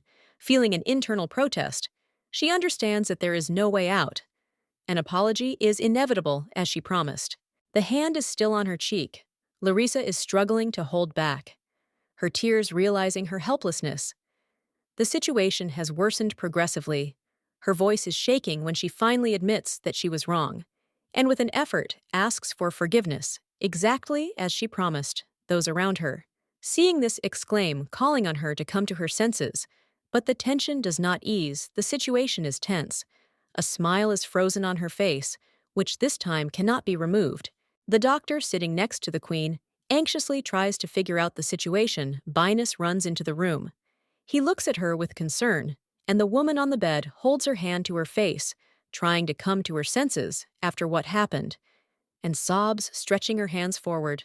The blonde exclaims with fear and excitement, asking what Arnoa did again. The main one, hugging his pink-haired lover, feels a mixture of irritation and bewilderment. He can hardly contain his anger when he is told that she only laughed when she saw her friend lose consciousness, and then turned around to walk away. Inside, his thoughts are boiling. Why does his wife always calm and quiet behave as if she were another person? The guy is still trying to stay calm. It's quite difficult for him. He turns away from the doctor, present, who asks a question, as it seems addressed to his future wife. Miss Rudes, without hesitation, asks a direct and delicate question concerning women's health. She is interested in when was the last menstruation. Larissa felt awkward about the question, because her delay had already lasted for half a month. With emotions in her eyes, she asked what this could mean. The brunette looked at her with a serious face and asked how she had been feeling lately. Finally, the woman admitted that she felt sick and periodically dizzy. These are the symptoms that prevent her from living. The news that seemed to have been waiting for an eternity is heard. A man with golden hair stands with a stunned expression on his face, holding Larissa in his arms. It turns out that his woman is pregnant. His face expresses shock. He repeats, trying to understand, that she is carrying his child under her heart. The other lady also looks surprised and confused. She smiles. The main character lies on the bed, clinging to her companion. Her face expresses a mixture of happiness and fatigue. Miss Rude strongly recommends complete rest, because now she is carrying the heir to the kingdom. She needs to take care of him, preferably properly. The words about the child fill her with joy. Realizing the greatness of her new role, now Arnoa will change his mind and will know where her place is. The golden red-haired man with a shining smile turns away. Of course, he can't tell what's going on in his head. However, there flashes a thought about why he once doubted himself, because he never had problems with bed affairs. The girl all in emotions, but tears begin to well up in her eyes. Only she knows what she's going to do. Understanding came too early, but immediately after the woman's words, everything came back even more. Quite recently, that same incident with the bow happened when the blonde aimed at the queen. She scared her very much, almost to death, especially when she released the arrow. The beauty is afraid that she could lose the baby. She is very lucky that it ended well. It is simply impossible to react calmly. His opinion has changed, even if the king also hated Arnoa. Before anger is hidden behind a storm, is raging in his thoughts. He understands that the girl is right. If something had gone wrong, Larissa could have lost her fruit due to fear or stress. He cannot bear to realize that she is acting so boldly and recklessly, as if she had completely lost her mind, and now she behaves as she pleases. His heart was filled with resentment, which mixed with other feelings. He remembered every insult, every threat that the Empress had thrown at him, calling him a vile pervert and threatening to deprive him of his dignity. It was offensive, but not so much that he would behave the opposite. Now the beauty had gotten to their child. This was the last straw. He would no longer be able to forgive, which meant it would end badly. The first thing the hero does is gather the knights, who immediately came at the first call. He bursts into the room, his voice full of anger and indignation. The man shouts that he can no longer stand it and knows about all the atrocities of his wife, ordering to immediately lock the queen in her room, not to let her out under any circumstances. His patience has snapped, and now his determination is inevitable. The blonde silently listens to the accusations. She does not move. A smile appears on his face. It means that the end has obviously come. This is exactly true. His anger is overflowing. He continues to give orders, this time even more cruel. No one dares to visit her.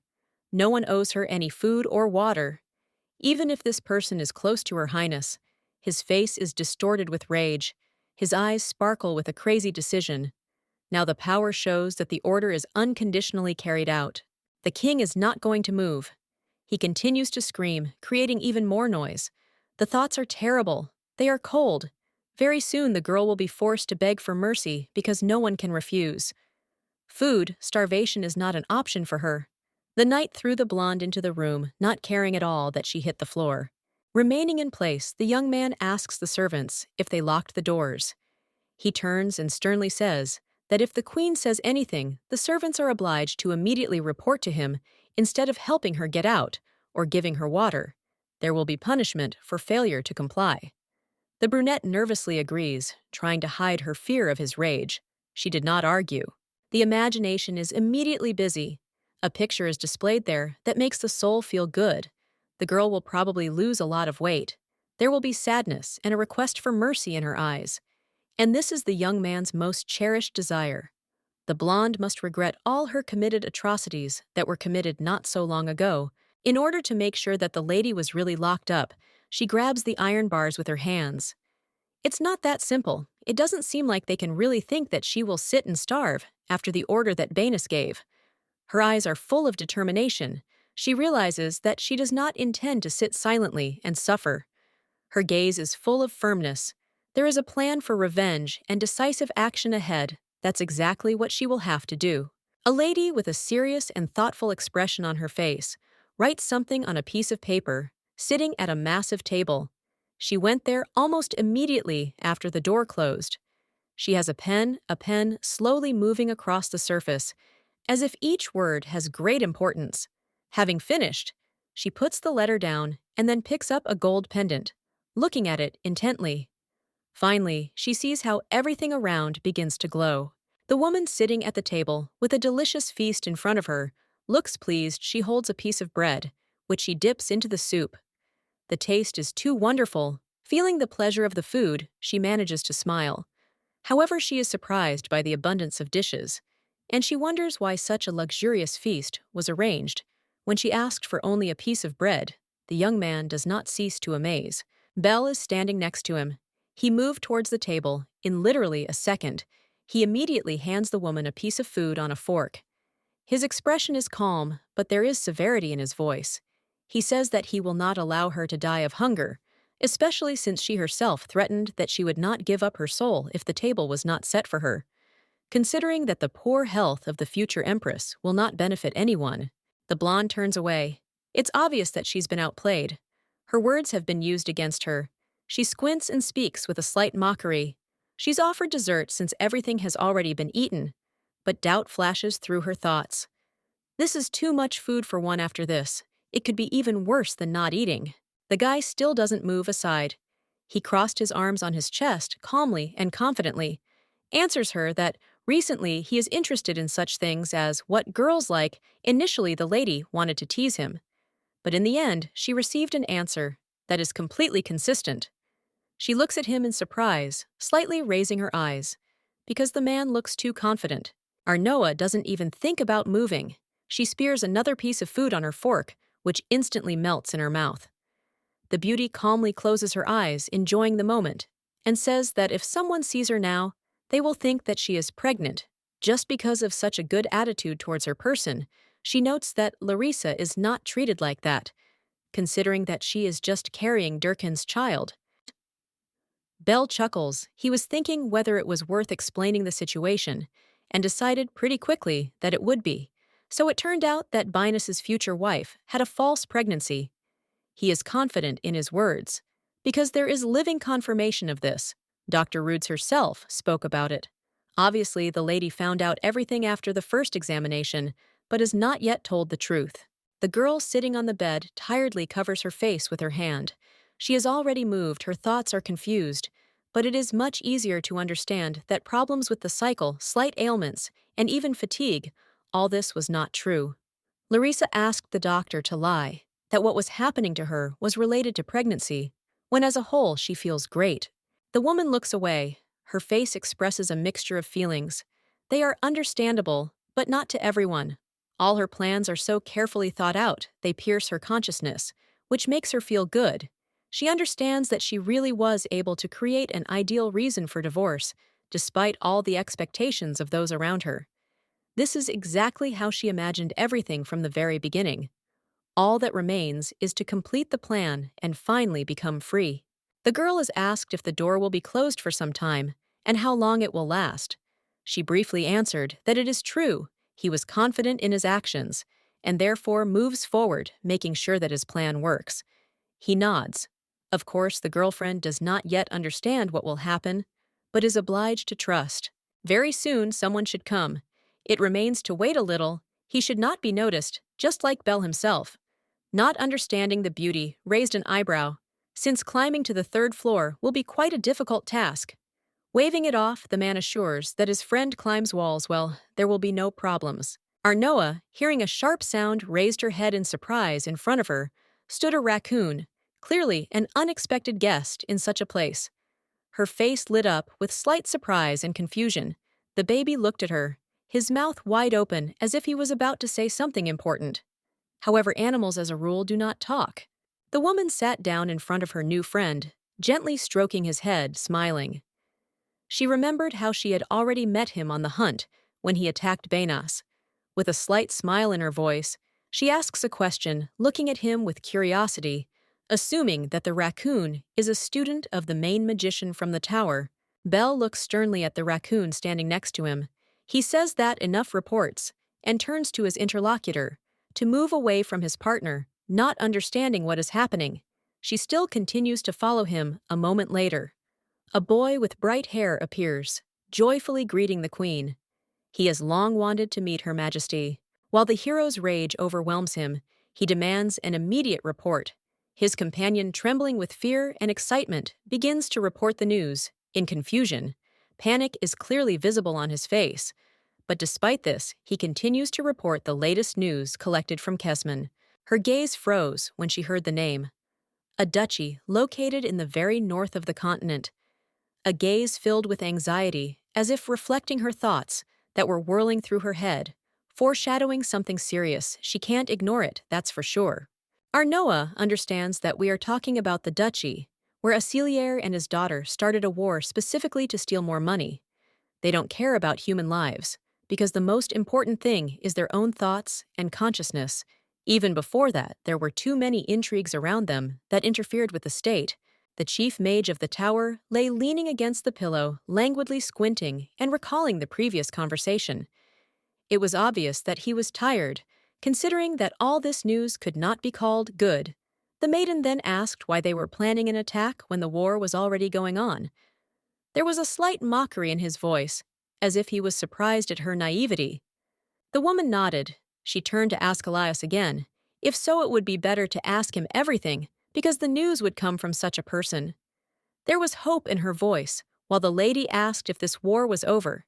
He, sitting on the floor, only spread his hands and answered with regret that no, not even a hint of peace was visible. However, according to him, Kesman did not have the strength to continue this endless slaughter.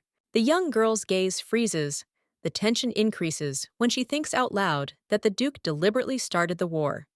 The character joyfully exclaims, not understanding how she guessed. It is clear that if you think about it, you can understand the whole meaning while active military actions are going on. The Imperial Palace is obliged to sponsor a man without asking unnecessary questions. As is known, Luciano gave the Duke everything he asked for, but Acelier still killed the Emperor. Without even thinking for his plans, he needed to behave exactly like that. Of course, Arnoa did not suspect, but the Imperial Palace was in even greater trouble than the Kingdom of Dirhan, and the outcome of this war became obvious in advance, even when the actions began. Now, there are a few other questions the lady will find out. What else is left to be told? The boy with shining eyes continued his story animatedly. His enthusiasm was noticeable in every word. He proudly said that recently, the commander-in-chief of the Imperial Army created a special detachment. His voice trembled with excitement. He barely managed to restrain himself from jumping to other topics. A scream breaks out from her chest, but the heroine tries to suppress it as quickly as possible. It will be easier, and specifically for everyone, the Duke's gloomy, sinister smile is displayed in her head. It is clear that Acelier did not create this detachment for victory, because the people there are already suicide bombers, so the man decided to punish everyone he doesn't like. The queen moves on to another. She wants to know who is among those gathered. The young man sits thoughtfully, slightly tilting his head to the side, pondering the answer to the question. He explains that the members of this special detachment have completely different statuses. None of them dared to contradict the Duke. But there is something that unites them all, a hidden connection, invisible but strong. The gaze is focused, the lips are pressed together, and there is surprise in the voice. The magician says that all 20 people from that detachment are soldiers of the kingdom of Durkhan. The thought that the Duke already knows about the death of the prince causes even more tension, awakening doubts and anxiety. Something needs to be done further, but this is more difficult. Acelier clearly planned to eliminate only Luciano, leaving Arian alive. That was his plan, planned step by step. But events took an unexpected turn. It became known that the young man had also died. This changes the entire balance of power, turning the outcome of the intrigues into an unpredictable whirlpool of consequences. The Duke is determined to break the spirit of the Empire's next successor, King Durhan, who is prophesied to ascend to the throne, as his wife has renounced all titles, the plan being to destroy the hopes and future of the kingdom by crushing those who might threaten his power. Ascalaus quickly explained that what had happened 10 days ago was just the beginning. In fact, a few days ago, a special squad that had been involved in a dangerous mission had been destroyed. All the soldiers had died, and Kesman had become the site of their public execution, which had become a sad news that had spread throughout the kingdom. The characters are deep in discussion of a terrible plan that has obviously caused a lot of pain and suffering. Belle asks, why complicate the whole situation? There is no point in this, because it is much easier to deal with Binas directly. Forcing him to change, the blonde reminds that if the Duke did this, he would have to take the blame for the death. He does not need responsibility. People will not take it well. The guy again finds himself in the center of events, although he himself does not want it. Of course, he does not really understand anything, because he had to take the throne and become the king of Durhan by complete accident, which happened not so long ago. He had to stay on the sidelines giving in to another person. Now he is haunted by constant failures for Caisine. This is plus a smile appears by itself. Banas was informed of everything that had happened in the last few days. He clenched his fist. Indignation was boiling inside him in the 3 days that had passed since that incident. Not a single word of apology had been heard, which he so badly desired. Everything was boiling in his head. How could this be? How could one be such an impudent girl? A servant stood in front of him, humbly lowering her eyes, clearly not realizing all the rage raging in his soul. The maid looked at the master with concern. Her voice trembled slightly as she reported, "No crying, only thunderous silence." One of the maids even spoke to the queen, but the answer was just as cold. The young man frowned. His thoughts were absorbed in what was happening behind the closed door. The queen assured that she was fine, but something in her words seemed strange, because food and water were still not served. Turning around, the blonde tries to restrain himself. It is even more difficult than before. The servant was also clearly puzzled by the latest events. Besides, she was much more cheerful than 3 days ago, adds his interlocutor, casting a heavy look as if trying to find meaning in what was happening. Of course, they did not see the face, but the voice was completely fine. The girl is not a witch, but then it is not clear how it happened that she still does not think to beg for mercy after 3 days without food and drink. By this time, she should already be lying unconscious or screaming, standing at the door and not living happily. Her condition is misleading. In the character's thoughts, a thought appears about a girl who even after 3 days without food and drink maintains her dignity and does not pray for mercy. He understands that now she is too proud. This is the whole problem. Her resilience causes surprise, but also bewilderment. Even if she is guilty, she will never apologize. These words will not wait. The man is lost in his thoughts, thinking that he wants to starve her even longer. It would be right, considering what exactly she did. But then he realizes that if she dies, he could have serious problems. If rumors that she died not from illness but from hunger reach the emperor, everything will turn against him, because no one knows what exactly to expect from Luciano. A young man in a formal suit looks with slight irritation and fatigue, realizing that the situation is getting out of control. He has to restrain his emotions, with difficulty saying that nothing can be done. At this time, a servant with an anxious face bursts into the room, shouting that something terrible has happened. The news from Keysman is very important. The character looks at his interlocutor with tension, trying to understand the meaning of what is happening. The message that all the soldiers of the recently formed detachment were caught and brutally executed shocks him. His thoughts are filled with the horror of realization. Something irreparable has happened. He is scared because in his head, there was not even an option for such a development of events. The servant, lightly clutching the parchment in his hand, gloomily reports that the letter said that many soldiers were beheaded and their heads were put on display for all to see. His words are disturbing and his face tenses. Banus sits clenching his fists in indignation, and his eyes are full of horror. He cannot believe what is happening, feeling injustice, and wondering why fate is so cruel to him. The character is in a state of panic, wondering how it was possible that rumors of his affair with Arnoa had leaked out despite her refusal. He sits clasping his hands in an attempt to suppress his nervous excitement. The question of why Emperor Luciano is behaving this way towards him does not give him peace. His hand supports his head. It becomes more difficult to breathe, because problems appear one after another. The families of the dead aristocrats will not leave it like that. They will definitely come with showdowns. It will not be possible to ignore them thinking about this. He tugged at his hair, wondering why the emperor cares so much about that girl. The young man thinks with a smug smile about how he made the sister of someone dear to him a queen, and now the beautiful Larissa is next to him. For some reason he is convinced that this demonstration of strength and a successful marriage will prove to everyone that he is the best match for the king's sister, and that now he should think about it.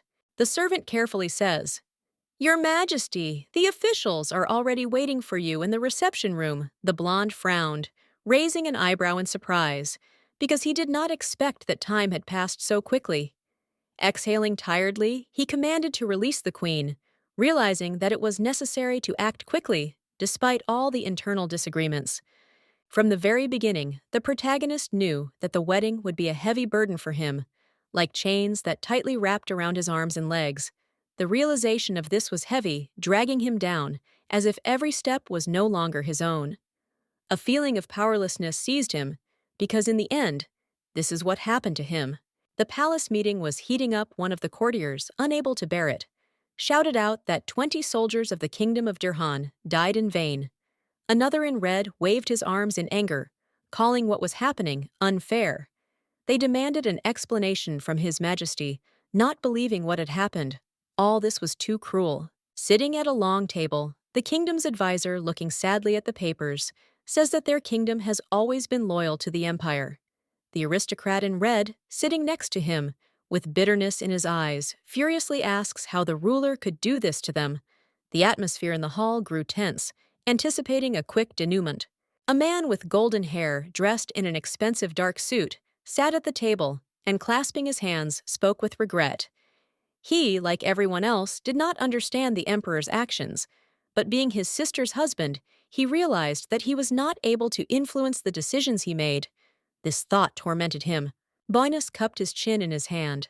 His face reflected regret, and there was bitterness in his eyes. He thought about how sad it was that time could not be turned back. The wedding had already taken place, and now nothing could be fixed. Thoughts about the past tormented him. He would like to change, but his wife would not allow him. The talk of divorce stirred up strange feelings in him. He looked at the old man with bewilderment. When he suggested this idea, it sounded cold and distant. But divorce could still be an option that had not yet been considered, which was an obvious mistake or a gap.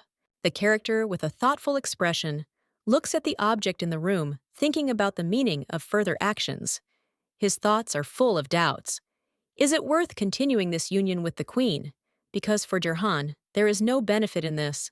Thoughts are interrupted by the voice of Count Estea, who confidently insists that divorce is a logical decision.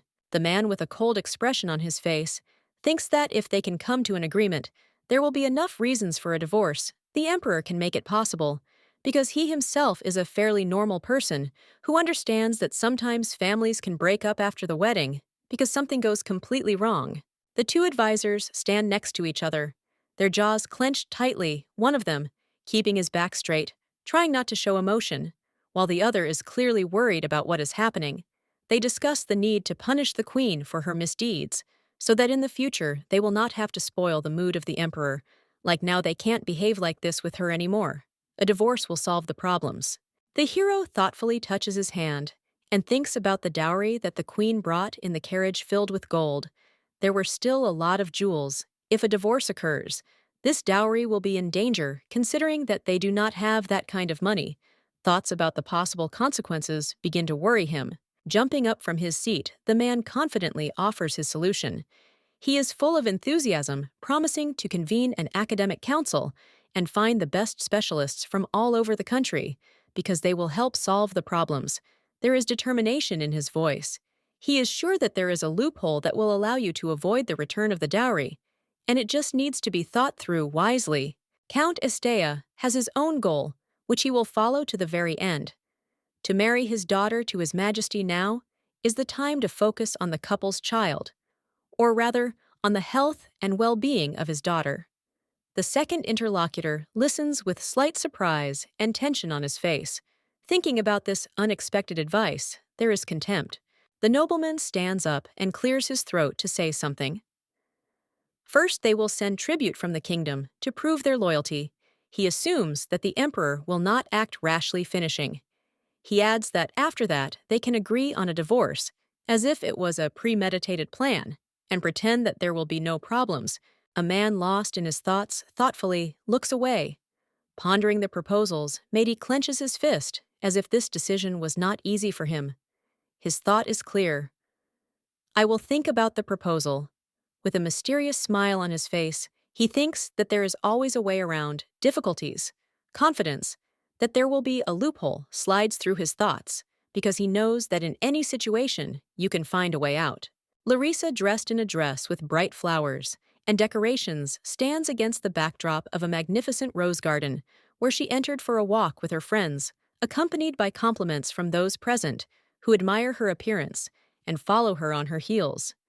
She laughs, waving off the praise, while her mother nearby remarks that for a walk in the garden, she could have chosen something simpler, but no less wonderful.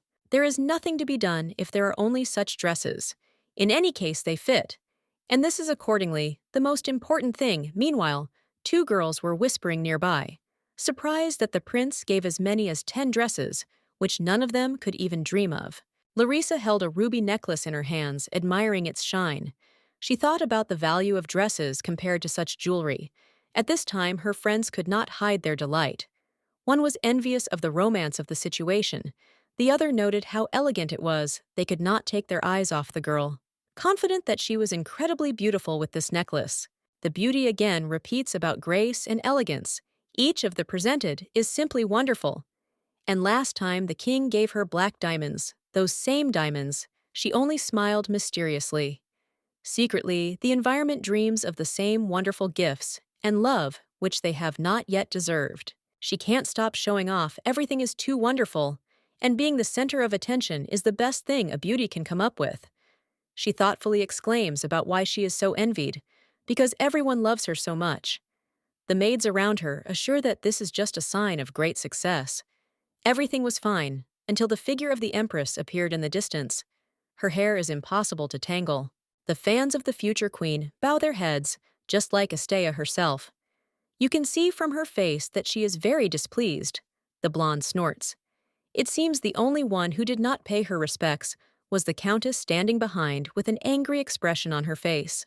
The girl with fiery red hair is clearly irritated and angry, and the princess remembers the past and caustically remarks that one of those present has forgotten about decency since she was kicked out of the palace. Anger is overwhelming. Her face is distorted with emotion. But now it is more important how the countess's wrists are. She was probably in a lot of pain last time. One of the women looks back with tension. She herself does not know how to react, because as we know, being rude to the queen is still forbidden. Her face, which emphasizes the harsh tone of the words, changes into another form. The woman, remaining calm, pays attention to her wrist, noticing that the blow was probably painful, but her face radiates calm confidence. With a slight smile, the Countess extended her hand. Continuing the conversation, the cold and mocking tone of her voice sounded too confident. She knew that her words would be unpleasant. They say that the princess went crazy like a young foal, and therefore she was locked in a room for several days, and they did not give her food and water, addressed to another woman already raised rage and confusion in her soul. But they retreated back, because it becomes scary what answer will follow. Of course it's Astea, so she gives off a cold and strange feeling on a daily basis, even now, after she encountered someone she truly hates. She notices that after leaving the room, she didn't look like a person, although in her head, she understands that this is most likely not true. Her gaze was arrogant, and the hand gesture with which she spoke only increased the feeling of superiority that she enjoyed at that moment. The eyes narrowed in bewilderment. How this woman, after 3 days without food and water, can look even better than before. A true beauty smiling, she waves it off, adding that the king could not be so cruel to her majesty. The maiden calmly declares that she lived well, and even Larissa recently apologized for her rudeness, admitting her mistakes, which only pleased. The beauty recoils back. She does not know how to react to such a thing. The queen herself recently threatened her with arrows, and now she says other things. And if you take into account the fact that the lady is pregnant, this is almost a crime. Smirking, the blonde turns away. She only remembers how she aimed at a boar, which was eventually killed as prey. The interlocutor squeals. It seemed to her that this was an insult directed at her. The only comparison is that the heroine screams exactly the same.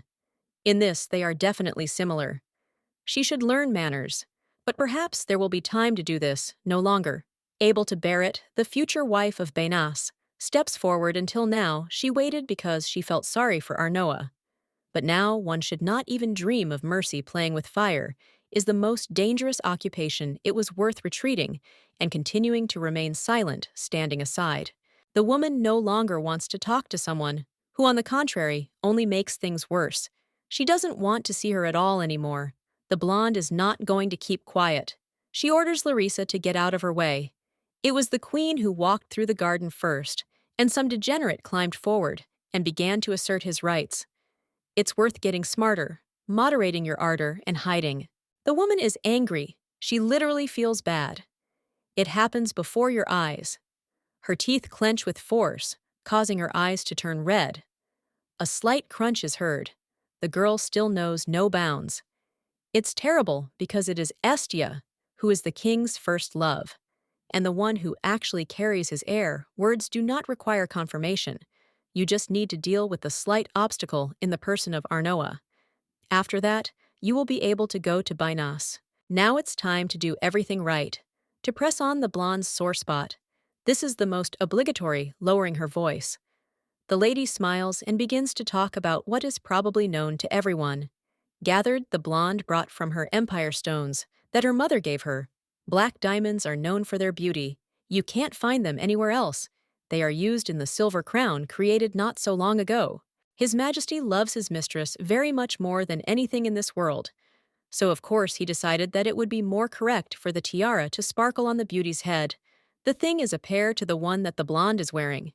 He said that he would give it away, thereby further showing his true intentions. Saying these words, the woman smiles, but there is no warmth emanating from her. Rather hatred. She feels superiority. Wedding rings no longer have any meaning for a woman, but the queen does not know this. She continues to put pressure on her consciousness. The king promised to melt them down and make new, luxurious earrings for Larissa. Her jewelry, which once symbolized the connection and commitment, will now turn into a symbol of her status and exaltation. She easily remembers this promise, demonstrating her confidence in the future and position at court. The beauty smirks, saying that her status in the eyes of the king is indisputable. Her voice is full of confidence and contempt. She knows how to argue and is going to behave like that without any awareness. Her position is strong and unshakable, even if it causes rejection from others. In her thoughts, she repeats that this will not change in any way, no matter how others try to undermine confidence or influence. She wants to show who is the boss in this place. The haughty smile never left her face. The heroine emphasized that her imperial blood does not matter at all because the king's love is on her side. But the counter question puts her in a dead end. Is she sure of this? In an attempt to defend her position, she cites the events of that day as evidence and points to the ruby necklace.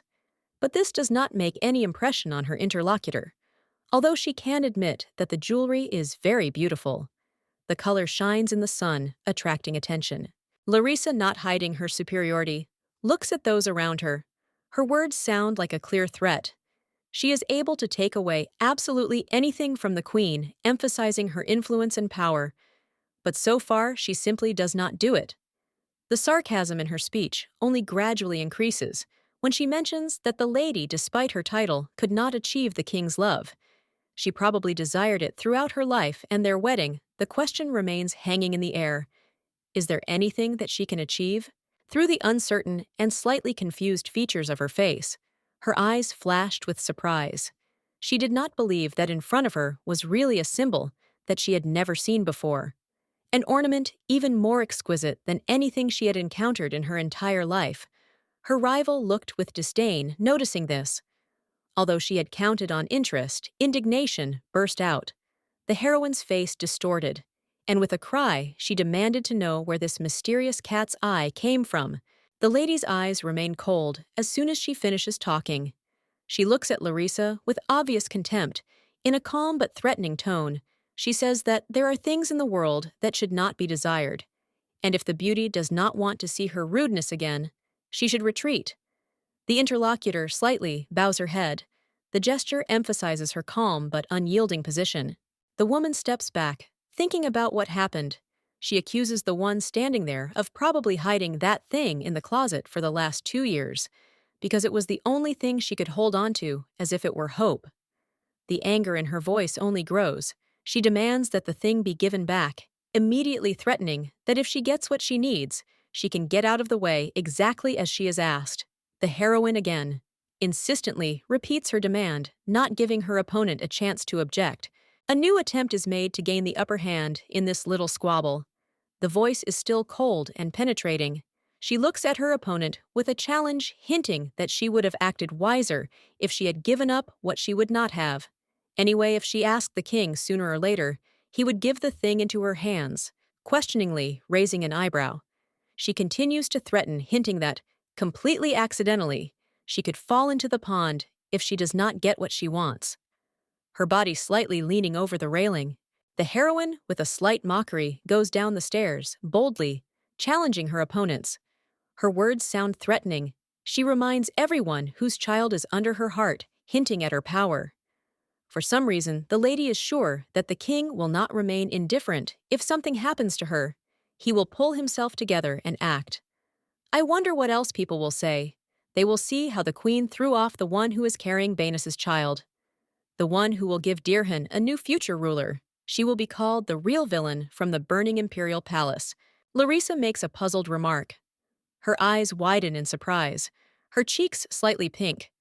Probably the blonde does not want the persons to be discussed in a bad light, showing them as the worst. The words penetrate the consciousness of the interlocutor. The reproaches sound ironic, that the king might want to divorce the one who has earned a reputation as a villain, who behaves very inappropriately. The smile freezes on her face, and a sparkle shines in her eyes. She is a real genius who helped her with her divorce problem. The woman comes closer, gradually showing that things are going to get really bad, grabbing the scoundrel by the hand. She pulls her closer, grinning in her face. The lady asks if Larissa can swim. She of course doesn't care, because if she doesn't have the ability, the world won't lose much. The heroine's frightened gaze froze when she realized what was happening. She screamed in panic, trying to explain something and hold on, but her efforts were in vain. The next moment, and she was already flying down her hair, fluttering the water noisily enveloping, swallowing her body from head to toe. In despair, she calls for help. Her cry pierces the air, but help does not come because the people standing on the bridge do not know how to get down to her. The girl's mother and the surrounding women are clearly shocked by what is happening. One of them exclaims in panic. Another loudly calls Larissa, realizing the seriousness of the situation. Trying to shout to her, at the same time, someone in the crowd is already calling the guards for help against the background of this tension. The lady with silver hair contrasts greatly. She only watches what is happening with a slight smile, clearly pleased with her actions. Now she will get what she so badly wanted. The rescue went well. The heroine was taken to her chambers almost immediately to examine the body and do all the necessary procedures. A blond man sits down next to her. A frightened girl explains what happened in a panic. Her hair is disheveled and horror is frozen in her eyes. She indignantly exclaims that she was pushed from the bridge into the water, and now she cannot calm down after what happened. The man opposite her asks again in shock, trying to understand if this really happened. His face expresses doubt, but uncertainty is heard in his voice. The pink-haired woman looks at the man with anger, being in a depressed state. After what happened in despair, she exclaims that she is expecting a child from him, hoping for support after such news. He should treat her with more love. The guy still standing in front of her, hesitantly, tries to explain, claiming that it is difficult for him to believe in such a thing. Slightly confused, he makes excuses trying to smooth over the situation. The girl throws herself into her lover's arms with anxiety on her face. He tries to console her with visible excitement, telling her how terrible the trials she had to go through were. Of course, everything will be fine. However, even in such a tense atmosphere, his words sound like insincere support, especially when he adds that the pond is not deep enough for someone to drown, thereby revealing indifference. The man with glasses, pointing to the woman's condition, says in a restrained tone that if she had remained calmer, she would not have swallowed water. She behaved too recklessly when she splashed and screamed, while in the pond, a stern look emphasizes the seriousness of the situation. Suddenly, the rather irritated king with golden hair suddenly splashes out emotions, shouting at him, calling him a useless, impudent man, and demanding that he leave immediately. The boy continued to be furious about what was happening, his fist clenched and his eyes filled with rage. He could not understand how such a mistake could have been made, despite all his work related to important tasks, and the war with Kosmenos, such a useless person, was sent to help him. The doctor turned out to be incapable of anything. The anger was directed at those who made this decision, and he was determined to fix everything. Larissa can't help but feel the inner anxiety. Her body is shaking from the surge of emotions. A feeling of uncertainty fills her heart as she tries to explain herself. Her lover, with a note of concern in his voice, tells her not to pay attention to the words of another man, clearly trying to calm her down. But her eyes are shining, filled with even more fear and anxiety about what might happen next time if trouble befalls them again. The sadness from the imagination that spoils everything only increases time after time. It is not the first time that this happens when the queen, without any shame, attempts on the life of a servant, trying to do it in a sophisticated way. The girl, kneeling down, anxiously clasped her hands, afraid of the predictable future. She was sure that the lady would try to do it again, and then when there would not be a single soul around. The characters are in a tense situation that is obviously not going to be resolved, Larissa asks with concern in her voice. If the threat to her life is not a good enough reason to protect her, she insistently asks to do what they have been thinking about for several years since the wedding.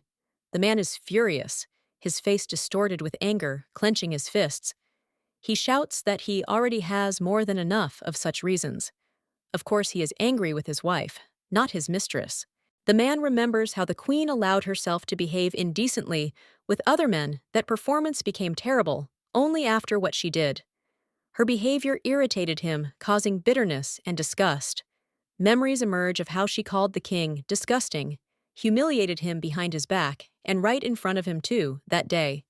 When he arrived in her bedroom, it became clear what her true attitude was. Banus understands that the only thing holding him back is Larissa's father. He was so proud, but now everything has gone wrong. Now his thoughts are even more full of anger, doubts, and misunderstandings. He realizes that a divorce from the queen is inevitable. However, he has already been informed that there is no loophole. It will not be possible to get rid of this, and then he will have to return the entire dowry as soon as they are not together. This thought only intensifies his internal struggle. He knows that most of this dowry has already been almost completely spent. They did not count on this, and returning it will be a problem. The carriage, decorated with gold, was delivered on the same day as the future queen herself. As a result, all the wealth went to the construction and decoration of the palace. The columns, beautiful walls, and garden cost perhaps too much money. Also, the money was used to create luxurious clothes and jewelry for Larissa, who bragged about her wealth to everyone she knew. The king, with an impenetrable expression, thoughtfully lowers his head. His gaze, full of distrust, is focused on his beloved. In his thoughts, he wonders what he should do with those same riches, whether even the pond into which Estia fell today has been built. His discontent and suspicions grow, but outwardly he remains calm for the time being. The lady turns to him with excitement, pointing out the possibility of solving the problem in another way if such an opportunity arises. At first, the young man does not quite understand and asks what kind of option they decided to use. Larissa, completely in the power of her thoughts, slyly squinting her eyes, thinks about those who can no longer tolerate the queen. With a light, almost mocking expression on her face, she makes a plan. The question she torments herself with sounds like a challenge. Will her opponents harm the queen? Because that's exactly how the woman will be thrown out far away, not even leaving a chance to object. The room is deathly silent. Something terrible has happened before the man, with a serious expression on his face, is thinking about how outrageous the behavior of Count Estea is. His thoughts are full of indignation. He can't stop thinking about how this man increased the number of mercenaries, fivefold, not paying attention to the consequences. He seemed to understand that it is worth starting to work even harder. He has some kind of goal before which he sees no obstacles. A cold light falls on his figure. The queen leans back on the bed. Her thoughts were just as dark. She sat in the room, wrapped in a light cape, thinking about what had happened. Everything she had done seemed futile. The king seemed not to be affected by the incidents with his disgrace, or what happened to Larissa. The divorce from the queen had not yet been announced, although she expected it to happen at any moment. Perhaps the dowry she brought was insufficient. She was weighed down by the realization that she should have tried a little harder. Arnoa reflects on her past, realizing that back then she was not given any choice. Luciano made all the decisions for her, completely controlling her life, because after the death of the empress, he took the throne and began to behave the way he wanted. But now, remembering, she realizes that even the property left to her by Anastasia went as a dowry. Every penny went to the treasury of Durkan. That was the rule. The girl lowers her head. She does not know how to pull herself together so as not to worry about anything anymore. The heroine thinks hard, feeling how bitterness overwhelms her thoughts in her head. She has long understood that the dowry had already been spent after her arrival. The kingdom has changed greatly, or rather the royal palace. She purses her lips, feeling how the decisions of the past days hang over her, like a burden. Sighs, her decision seems inevitable. To leave everything behind and finally get a divorce.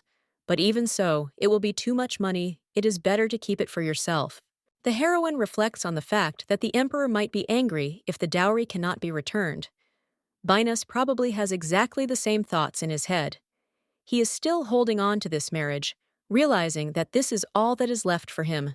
It's been 27 days since Bel announced the emperor's death. He arrived and promised to keep quiet for a little while longer. The news continues to hang like a shadow over the young lady's mind.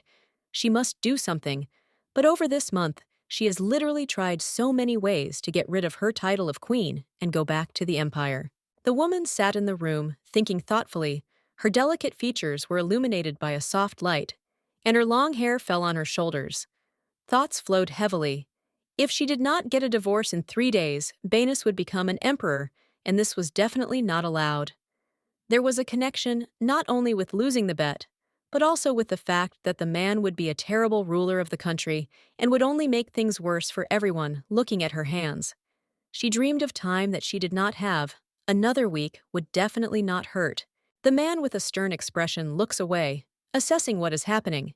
He was called, so all that was left was to react. The woman with long silver hair at this time emotionally raises her hands, promising to cleanse her soul in order to give it. It seems that Bel will still win, so she can accept all sorts of congratulations in advance. That's exactly how he wanted everything to end, which means it will only get better for him. The fatigue is reflected on her face even more. The lady cannot continue to fight for something that she will not be able to get to. In the end, she was stupid when she thought that she could win the bet and disown her successful future. even if she was given more time. Most likely, nothing would have been possible to do, especially considering that Binus could have learned the news from someone else. She tries to find consolation in the fact that having given her soul, she will not have to live to old age feeling the weight of events on herself. The characters were in a room immersed in semi-darkness. The moonlight falls on the bed. The girl is still waiting for at least some words from Fairchin, who does not even move but stands with his back turned in silence. As if digesting her words, the girl asked in bewilderment why he is not happy, because she told him that victory will be his. Finally, the hero dryly answered that he does not feel joy. Despite her statement, he himself does not understand what is happening, but he does not like this situation. His desires, it turns out, have changed. But now when she asks what he wants now, the tension between them increases. It remains to think there is a revolution in his head, too many misunderstandings. Bell turned, slowly. His voice was cold, but full of hidden desires. At first he did not want to reveal what was in his head, but he understood that he would have to. The hero said these words not for himself, but for her feeling superior to the situation. I want to see you take advantage of the right and ascend the throne. His plans were different, but now the most important thing is that the lady is happy in her life in the future. The conversation between the Tower Mage and the Empress continued, but now it was becoming more and more heated. The man reminded that, for him, as the one who made the bet, it would be too shameful to send a person like Luciano. His words were filled with bitterness and disdain, because for him this mission looked like obvious weakness. Of course, Cassion's soul is noble, and he would like to take her into his hands, but it is not worth it. The dark-haired man continues his reasoning, talking enthusiastically about deals with magicians. His voice sounds reserved, but there is a subtle interest in it, as if he wants to know who will win this game. His hand nervously squeezes his collar. When he challenges offering to help the girl, is surprised she did not think that she could ever be so lucky. The young man walks forward and even bends over the girl a little, with a cold look. He reminds that magic cannot harm his opponent. This is an unchangeable rule. Until a new emperor is chosen, their faces almost touch. But the tension between them grows. Taking the life of the opponent is also impossible, and he cannot be lied to. The restrictions are too important. They cannot be bypassed. After the finished sentence, the young man calmly asked if he could still be useful to her, to which the girl replied that this was already enough. In this way, the two of them could achieve success. Her face reflected fatigue, as if all the events of the last few days had left a deep mark. The interlocutor smiled slightly. He had already figured out how he would behave in order to force the hero to divorce the lady. A dark night has come. The stars have risen into the sky, and now they shine brightly, just like the moon. The palace is completely silent. A rustling sound is heard. The window slowly opens, which makes the king jump up on the bed, looking around. He asks if there is anyone nearby in his head. There is only fear, because these could be mercenaries who have come for his soul. The man in the cloak moves closer, forcing the blonde to back away on the bed, until the moment when there is nowhere else to run. A man with a serious face stands in the light. His figure inspires strength and confidence. He announces his status, the emissary of the empire, emphasizing the importance of his presence, which is definitely not just like that. Banus, with a confused expression, does not understand why this important man is here. His confusion is reflected in his question, full of doubts and anxiety. Usually, the emperor is not interested in what is happening in other kingdoms. The man is clearly shocked, with a confused expression on his face, trying to comprehend what is happening, his voice trembling with disbelief, as he exclaims, trying to understand why the emissary of the empire was here in this room. However, Bell, keeping his cool, looks at him with seriousness, his words sounding calm and confident. He is conveying a message to the main one in the kingdom, but first he needs to listen. When the young man, without losing confidence in his words, promised not to send the queen back to the palace, his determination was unbreakable. He knew that he owed her a lot, and would not allow her to be in a humiliating position. The queen remained faithful to the imperial family, and he could not leave her alone, because it was his duty. His country could never refuse what the emperor gave them. So all that remained was to behave appropriately. The man with a tense expression is thinking about his next strategy. An idea comes to his mind, perhaps to break the contract, and not only because Benas in front of him is very close to bringing the newcomer. His emotions are seething as he thinks about what can turn the situation around. Outwardly, he seems calm, but inside he is seething with anger and determination. He understands that the divorce is not happening because of the dowry, and he must act, change his mind, and get what Arnoa asks for. The hero resolutely objects. Everything is wrong. He came with an important purpose, to report something significant, something that is completely unrelated to how the queen is looked after in this strange place. His words sound confident and collected. Despite the tense atmosphere, he is determined to convey an important message. His gaze shows cold calculation and full awareness of his mission. Although in fact, the order was given by the lady who stated that the second part of the plan would be carried out by Dr. Miss Rudes. When Dirhan suddenly realized, and the words that had preceded him for so long reached him, a shadow of shock ran across his eyes. His Majesty is not against a divorce. This discovery cut taking away the last doubts. Shock was reflected on his face. His voice trembled. While he spoke the words, the messenger came for this very reason, to convey the will of the king, and this changed everything because now the problem was solved. Furchin's words echo in his interlocutor's head, making him tense up with realization. He sits on the bed, looking lost at the man standing in front of him. Loyalty to the empire has long been proven, and his actions over the years confirm this. The only thing that still confuses him is the dowry now. Under the current circumstances, it is difficult for him to come to terms with the fact that there is no way to turn everything back since every penny has already been spent. The head of the magic tower continued to speak. His voice sounded like a steel blade, cold and sharp. He waved it off, speaking of the dowry brought by the queen as the most insignificant part of the wealth that the imperial family possessed. His words were full of disdain. He reasoned that it would be foolish to spoil relations with such an influential ally over a trifle that could be forgiven. The tall man with the same expression asks if everything is clear. His gaze is full of confidence, and his words sound like a final warning.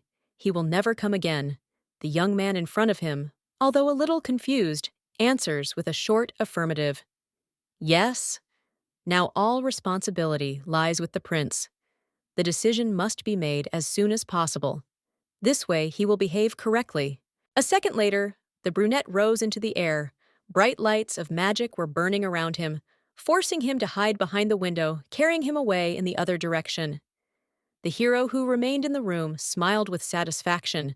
A strange, ominous feeling flared up inside him, because now, when all the cards were open, he was sure that he would be able to divorce his wife without losing a single important position, and especially money which he already lacked. A startled voice came from behind the door, which was too loud. The gravity of the moment hung in the air when the words about the wrong diagnosis were heard. The woman with pink hair, shocked with anxiety in her eyes, realizes that her assumptions about pregnancy were wrong. Her face expresses bewilderment and fear of new circumstances. The interlocutor confirms that she is not pregnant, and then resolutely goes to report to the king about what happened, because such a thing can be officially considered something especially important. The lady, still remaining in horror, looks at the one who stands in front of her, trying to comprehend what is happening. Her face is distorted with fear, and her hands are shaking from nervous tension. She warns her interlocutor that if he tells the truth to His Majesty, the consequences will be inevitable. Her voice breaks into another scream. Despair and pleading are heard in it, and she can hardly control herself, because before her eyes flash pictures of the future, which will definitely be terrible. The room was filled with tension. Every gesture and word was taken with special attention. Estia's thoughts about the current events were confused. The palace had recently been seized, and the kingdom's army had been publicly executed when they were sent to that cursed place in the north. The fear that the emperor would learn the truth was growing, because it could completely change his intentions about the divorce. After all these events, the character in the green jacket throws her hair back. Her movements are calm, but her gaze is focused. She gives the order. 3 days to prepare for the news that will have to stun His Majesty. After that, he will no longer have a choice. He undertakes to tell the news to the king. She is not even afraid if she has to leave the palace. As it turns out, this is an inevitable sacrifice for the sake of fulfilling her duty. Then everything went great, exactly as the main character had planned. Benas, who was quite happy, immediately told Larissa the news that an envoy of His Majesty had arrived to him. The girl did not miss the opportunity to take advantage of the moment she felt that the time had come, and now confidently demanding a divorce, made her move aimed at resolving this long-standing problem. The doctor's words were still in her head. The process of divorcing spouses usually takes 10 days, but under pressure from the Countess, everything happened much faster, instead of the 3 days that the Queen had counted on. And as planned, the procedure was completed in one, which was only a plus. There was no limit to the joy, but the blonde tried not to show it. The day came when everything was supposed to end. At this moment, only more could be expected. A stately woman with silver hair stands in front of the crowd, looking at the crowd with an expression of slight hatred. The thought that many people gathered here to witness an important event is spinning in her thoughts. She feels a strange alienation, realizing for the first time that in Dirhan, she was not treated as respectfully as before. This causes her internal discomfort, which she carefully hides from others. The king, with his crown on his head and his purple robe, stands with an expression of triumph. His eyes full of pride when he notices her arrival. Caisson bows respectfully before him, saying, "I greet your Majesty Bainassa." And he, not tolerating deviation, sharply orders her, "On your knees," and expects that now will be the most beautiful scene in his life. The young man stands tall, surrounded by his courtiers, looking at the woman who kneels before him. Her figure bowed to the floor in obvious submission, but her eyes are hidden so that true emotions are not visible. A voice full of authority and determination announces the divorce. "I, Benas Roch Dirkan, announce my divorce from you," she quietly whispers. "Finally," expressing long-awaited relief. It took longer to wait, but it was worth it to be free. The king turns and calls the name of the new queen, who stands next to him. Larissa smiles, realizing that the most interesting part has begun with pride in her voice. She exclaims that it is true. Determination slides forward. His ex-wife bows before him. Her long silver hair hides her face. The man tells her to leave the palace because from this day on, she is deprived of her title, bowing her head even lower and quietly thinking that, finally, everything is over. The lady smiles. The scroll that was in the hands of the young man, he threw right at his feet to see how the beauty crawls there. Trying to take the paper, he orders her to leave Dirkhan and return to her homeland, from where the beauty originally came. Arnoa, looking at the scroll, realizes that this is the long-awaited freedom that she dreamed of. Tears of joy well up in her eyes, which until now were hidden deep inside, with a feeling of relief and a triumphant smile. She thinks that later, she will return to the empire, where she will have to establish governance. The girl carefully shakes off her dress and says that since the divorce happened, and she is no longer the main one, it means she is not obliged to observe any decency, holding on to the document that costs the most. The girl begins to express her independence with a new sense of freedom heading forward. Her interlocutor is stunned by the bold step and asks in shock, "What?" Not expecting such a turn of events, the back is straightened, the shoulders too. Now the heroine has become more self-confident again. She smiled gratefully, letting go of the weight of 2 years of torment. There was a relieved gratitude in her voice. She likes that the young man put an end to this. Now she no longer needs to hold back. He, however, did not realize what happened, assuring that the lady should now be crying from all this horror. But she continued with a slight grin. "It was not me who did not understand, but you," leaving him perplexed. The king looks at the woman, who suddenly shows confidence in her speech and actions. He tries to understand where her confidence comes from, thinking to himself, "Why is she so confident?" Meanwhile, the princess standing next to him, slightly nervous, tries to convince him that she is now in shock and does not control herself. Justifying her behavior very soon, the first tears will appear, which will change the state. The lady smiles. She orders her friend to tell the truth, or rather what the emperor told her. Before he died, a funnel of magic forms around her. In a second, the wind almost knocks everyone around her off their feet. The couple standing near the throne screams, but only Arnoa looks straight ahead. There is nothing to fear when she herself called for it. There is a drop of anticipation hidden inside the heart. A brunette appeared from the funnel, who gradually descends, leaving an unwavering expression on his face. The blonde immediately begins to get nervous, asking what the emperor's envoy forgot in the castle, because nothing was known about him until this moment. Lowering his voice, Bell asks if those gathered heard how the empress called him by name. He presses until he wins, realizing that now the most important moment will come. As it turned out, the emperor and the prince died. It was unexpected even for him, and even more so for everyone else. Banis and Larissa shrink in horror, and cannot help but exclaim, realizing that they are finished since the young man divorced Arnoa Caisson. Her titles are returned back. The new empress of the continent is the girl who is now standing opposite with a wide smile on her face. The guy is shocked. He cannot believe what is happening and steps back, falling to the floor. Unbearable fear is reflected in his eyes, as if the ground is slipping out from under his feet. At this time, Arnoa, with a slight smile, and calmly talks about her divorce and receiving the title of Empress. Her calm and confident speech becomes a cold sentence. She says that she remembers that she brought a cart full of gold to Durkhan, which will now have to be returned back, so that there are no problems at the state level. The Golden Throne now serves as a silent witness to the conflict. Banis, in despair, falls to his knees, begs to stay in Durhan a little longer. As if clutching at the last bits of power, his face is distorted with sadness, and his words sound like a plea. Tears have accumulated in his eyes. At his request, the lady coldly turns away, saying that she cannot even look at him. Her voice is full of disgust and determination. The man has long become disgusting to her. The blonde tries to liven things up by reminding everyone that the banquet is being held in honor of the guest. He points his hand at the people and the beautifully laid tables. His smile is tense, hiding his fear. The beauty, frowning with cold calm, realizes his true intentions. Her thoughts are furiously spinning.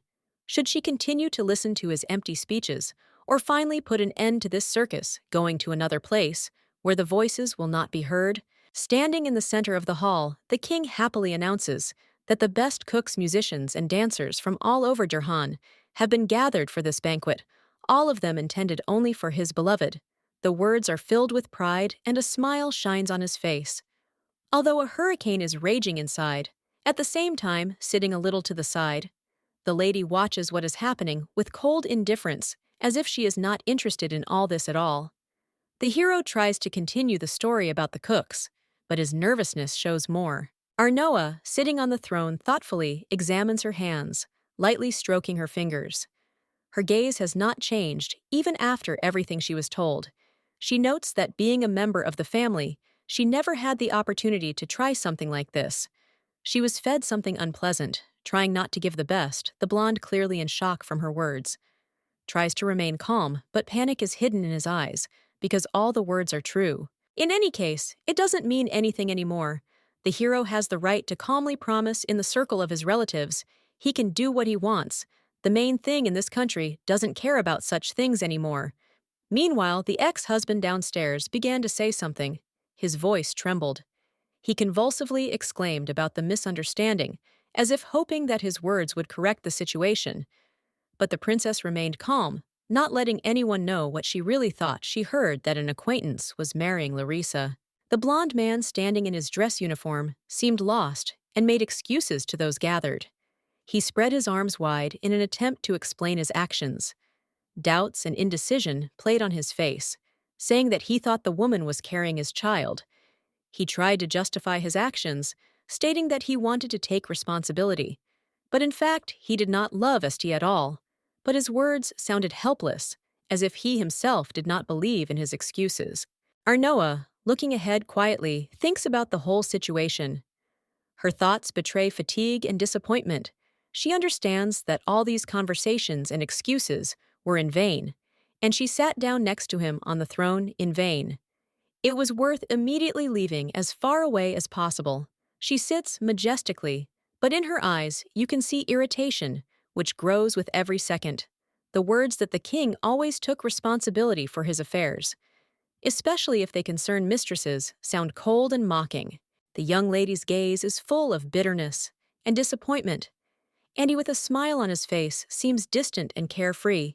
She thinks that if he treated his wife the same way as the one he is about to make, his wife, perhaps everything would have turned out differently. This moment is filled with regret for lost opportunities, because the young man did not think ahead, but acted as if there was no longer any meaning. The man does not give up. He tries to justify his actions to the end, barely holding back his nervous tension. He realizes that he was deceived. Larissa conspired with the royal physician and lied about the pregnancy. The realization of this shocks him. His voice is full of despair. The mistakes he made lead to disasters that he is now forced to accept. Although he believes that, in particular, all the blame should be on other people. Turning sharply, the main one, experiencing a mixture of feelings that did not disappear anywhere, looked at the familiar one, and in his eyes one could read helpless indignation. The girl was obliged to kneel and beg for forgiveness, so as not to get what she deserved, feeling even worse. Of course, the handsome man continued to blame everyone around him, thinking that only unfortunate circumstances led them to this. The two always acted as if they had been in love for centuries. Nothing seemed to change. They tried to show everyone a beautiful picture, completely ignoring the third person in this relationship. Now Durhan sacrifices his mistress to his ex-wife. His first love means nothing anymore. I wanted to think that the man is not so cruel, but he proved the opposite again, and again he did not care. Countess Estea bursts into tears. She has been on edge for the last 10 minutes, and now it all bursts out. She screams in horror, asking what she did to deserve such a bad attitude, which does not fit at all. She was loved before, and now she is ordered to do terrible things. The blonde no longer controls himself. He grabs the beauty's wrist with his hand, asking how she dares to be impudent and object, because royal orders are not questioned. Pulling the girl closer to him, the young man clenches his teeth and quietly asks her to shut up and kneel. He has had enough of her screams, which only make him mentally tired. A second later, the heroine finds herself on the floor, right at the feet of the future empress. She bows her head and does not even think that the sad look and eyes that she can direct at the blonde will help her. She still does not believe that her lover walked on her pride. Turning away, the lady snorts. Everything connected with these two disgusts her. She wants to move away, so as not to watch. She will not be indulgent, so it is easier to stop. The couple has disgraced themselves enough. There is no point in going all the way. Durhan's voice sounds pleading, but when he talks about Larissa, everything changes. If not for this brat, their relationship would be happy. They could become a wonderful couple. The king really wanted to be there, to be loved. Seeing how the owner of the tower, who as it turned out had arrived for that event, appeared next to Her Majesty and began to dance with her, jealousy awoke in the young man, which he could not restrain. In fact, the blonde was in love with Kaision, so he became jealous when he saw his wife with another man. Light tears welled up in his eyes, and he himself knelt down as if trying to show his true, sincere intentions. A sweet voice addresses the beauty.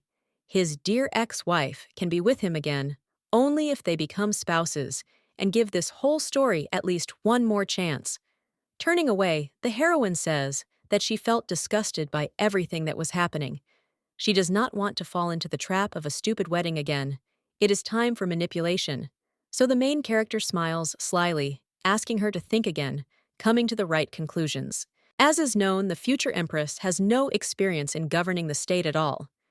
She has been in the background almost her entire life, because first Luciano ruled, and then the prince, who was second in line in this cruel world of politics. Such a kind and bright person as Arnoa, in the blink of an eye, will find himself in a trap and lose everything, even his precious life. The lady makes a face. Recently, she was called crazy, only because of several actions that she committed in attempts to get out of this marriage. Everything has reached the point that the hero has switched to his personality. Someone like him has enough experience. He has occupied the place of the ruler for several years. There are so many talents that just by looking at a person, you can understand what is in the head. Her Majesty vitally needs a beautiful Binus who will rule the whole country. If they can clear up the misunderstandings and resolve all the grievances, luck will surely be on their side, and the couple will be wonderful, again, lowering her voice. A few notes lower, the lady asks if the man is joking, because all this is tiring her out. She no longer has the strength to put up with how her ex-husband is escalating things. Only wind remains in his head as soon as it became clear that the woman will take the rightful throne that has passed into her hands. Finally deciding to say something, the lady raises her chin high.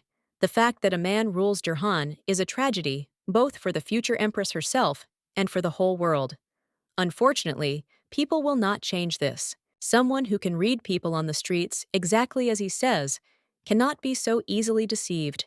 He just had to be lucky in the place of the young man. The lady did not doubt the doctor's words, so she should understand. It was because of the problems that the young man made it, so that the doctor was now fired and would not interfere, which was good, because as it turned out, the lady was going to take Miss Roods with her to the imperial palace. As the hero said, his ex-wife, such a naive person, needs someone professional nearby. If the doctor was able to deceive the smart king, it means the girl is very capable and can help. It was time to end this performance. The lady was pretty tired of what was happening. She got up from her seat and loudly repeated that she wanted everything that was brought with her cart returned to her. The beauty's personal carriage is good. She sits in it looking around. Perhaps the reason is that the carriage was made with money from her dowry, especially for His Majesty or… Anyway, it was wonderful to watch everyone squabble over every penny as Count Estea attempted to kill a woman. Her ex-husband said that in exchange, he would confiscate all his property so that there would be more. The prince could not pay all the money, so he even had to give up his favorite cart, as he said there would be no problems because walking is also quite useful. The maiden decided not to kill the count.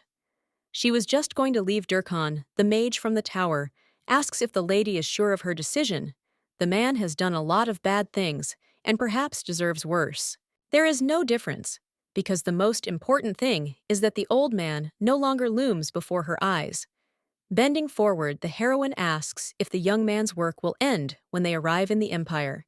He promised to go back to his possessions. It must be true, because after all, the brunette has already managed to appoint a new ruler.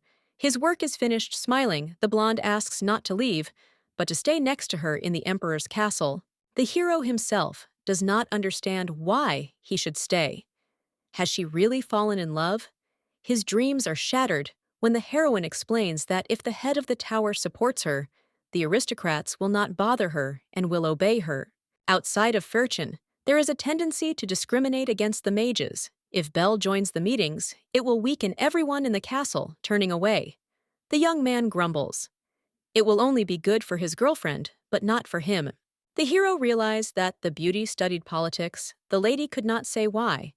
But her mother taught her a lot, even the most useless things, saying that one day they would be needed in life. Anastasia even talked about the duties of the empress. The little girl did not know that later she would have to confront Luciano. She thought that her life would be filled with happiness until the very end. The brunette still remains unshakable. One day, he will have to leave. Staying in the castle until the very end will clearly not work. Something can happen on his lands, and it is the owner who is obliged to protect others the most.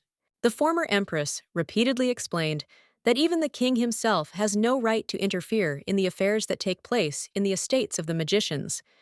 The guardians are known for their bad character. Although the mother had warned the child that he should try to be more careful, she had completely forgotten, because the couple had spent too much time together to change in any way. The hero asked a very strange question. It is hard to believe that the beauty is not afraid at all. He gets up from his seat and leans closer to show how strong his influence is on the people around him. When they first met, the blonde seemed to be scared and must behave in exactly the same way. Now smiling, the beauty remembers the form of a cat that her friend took. After that, she cannot take him seriously. The guy turns away, his face betraying embarrassment and a shadow of some other strange feeling. He wants the empress to call him Bars in private, because even Anakin doesn't know what his immortal body looks like. It seems that the heroine understood that all magicians must have a scary form that they use in battle, but they are just as cute in the form of a raccoon or a kitten. She remembers the magician's apprentice and smiles at this thought too. The boy's mother was a dragon, and initially, all the tower's owners were exactly like that. They were so strong that no one could approach them trying to find out more. It turns out that the great Amaryllis was the kind of animal that instills fear in other people, but it seems that the beauty wanted her son's immortal body to be a kitten. A smile breaks out on her face again. The woman realized that everything is fine. Cats are much better when you hug them. It becomes much warmer, both in your soul and physically. She likes it that way. Belle looked at him with an evil gaze until he turned into an animal jumping back. The future empress asks to wait. In fact, he is not an animal, but a man. This changes everything. The baby is fawning, trying to get petted in the end. The lady herself provoked him, calling him cute. Exhaling, the heroine takes him into her arms, noting that the magician did not like to be petted before. Although many people used to say that it was better to be wary of the tower's owner, there was certainly never any advice that one should not fall under the charm of soft wool and a warm look. There is chaos in the castle. The aristocrats are not sure that the queen will arrive. Several weeks have passed since the news of the death of the emperor, and even the prince himself became known. There is less and less hope. The new ruler is still unknown. There was no news from Dirhan. This is very strange. Anakin sent an envoy about a month ago. It is strange that there is still no news. Preparations should have been completed. Bent puts his hands on the table and asks worriedly if anyone else has sent a man with news to the kingdom. Banis has become the ruler he should celebrate, but he certainly shouldn't act so quietly as if nothing happened. Countess Hermann also speaks out. It seems she was sending someone or was just getting ready to somehow strange, because it is unknown whether the messenger was able to arrive at the destination. Perhaps something happened to him on the way. One of the aristocrats is more interested than the others in what message they are talking about. Baron Tubert scoffs. The lady probably sent a photo portrait of her niece. She is slipping a new mistress to the emperor, who has not even arrived yet. It's always like this. You have to grab the young man tightly so that he doesn't start to break free. Whoever hears it will say that this is a big problem. If the new emperor falls for something like this, the duke washes his hands of it and returns back to his territory. The brunette waves it off. All this is obvious nonsense, but of course it's worth thinking about. A future ruler who doesn't know anything can't fall for something like that. It would be quite terrible. Besides Countess Hermann, the others gathered in this place also sent something as a gift in order to show their intentions. The aristocrats were not going to sit still. Time is worth its weight in gold at any moment. It is the same. Tubert boasts that he has prepared a whole mountain of jewels in advance, which he will present to His Majesty. He even decorated everything in the colors of Dirhan, so that the man would be happy. Thus everything will be fine, especially for the Baron. It remains to be seen whether the woman's affair with her mistress will succeed, or whether it will fail immediately after the start. The man is generous. The lady's niece will take care of all the gold as soon as she gets to the castle, and this is only a matter of time. It is obvious that Hermann does not know anything. The new ruler already has a mistress. Everyone in the state knows about their beautiful story, making a terrible expression on her face. The aristocrat understands that it seems that that girl will have to be killed.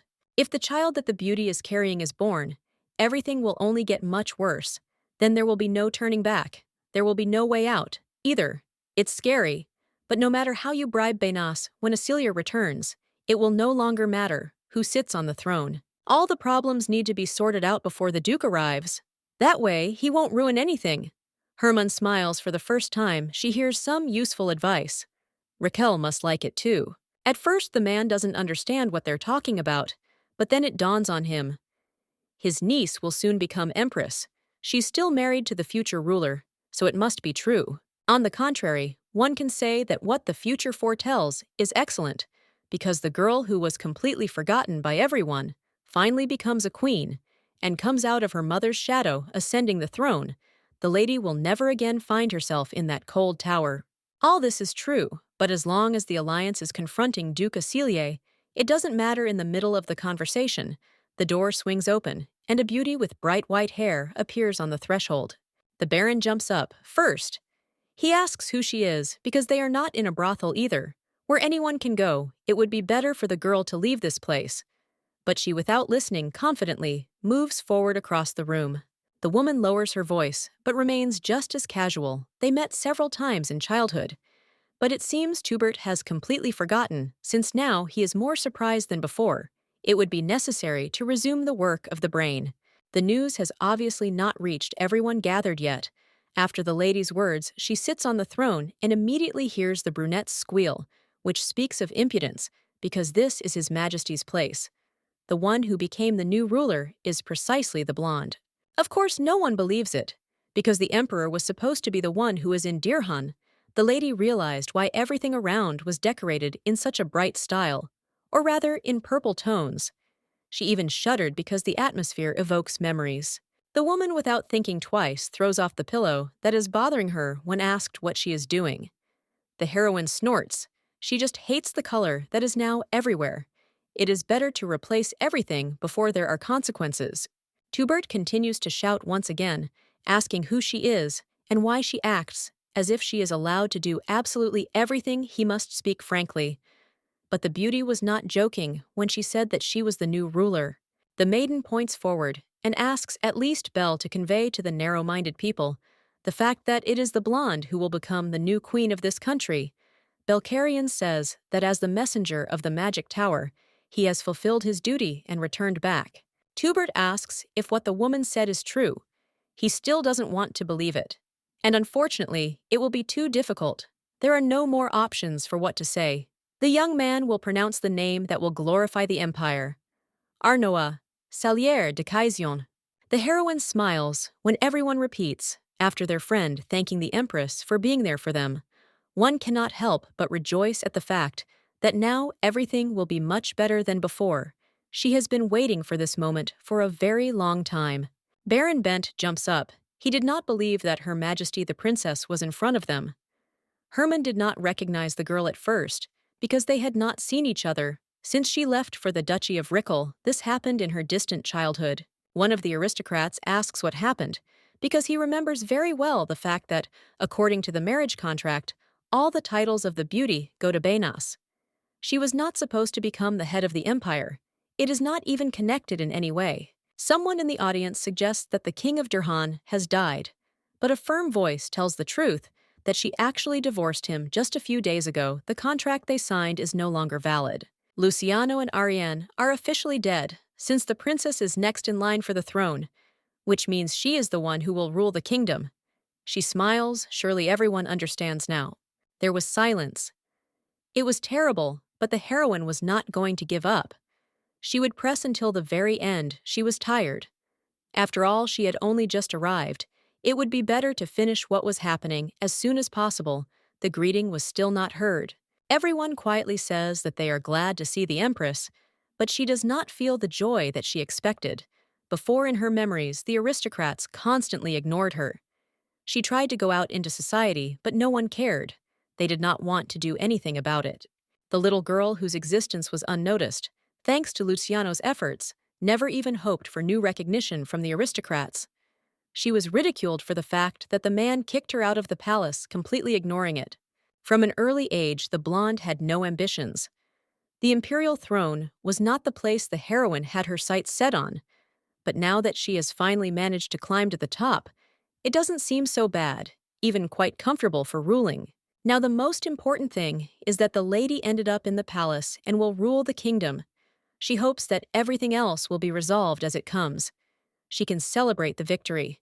The divorce was not easy at all, and this is already something important. The first thing the beauty did was go to the room. Her chambers were very beautiful, but the door opened faster than she could look around. Anakin appeared there, who immediately ran to hug his old friend. They clearly missed each other. The hero sent a letter, but the friend never read it. It turned out that there was something primitive in it, so she did not lose much. The news about the throne was conveyed in a small message, although in fact it was the owner of the tower who did it. As it turned out, the blonde was afraid that the messenger would open the letter first, so he came up with a good plan. In any case, Arnoa would still become the empress. She deserved this place, like no one else, and would rule the whole country wonderfully. The lady returned to her friend, and now they are together again. The blonde cannot restrain himself. He hugs the woman again, right in the middle of the conversation. He has no desire to let her go, because too much time has passed to behave more decently. The brunette rushes forward, taking the beauty away.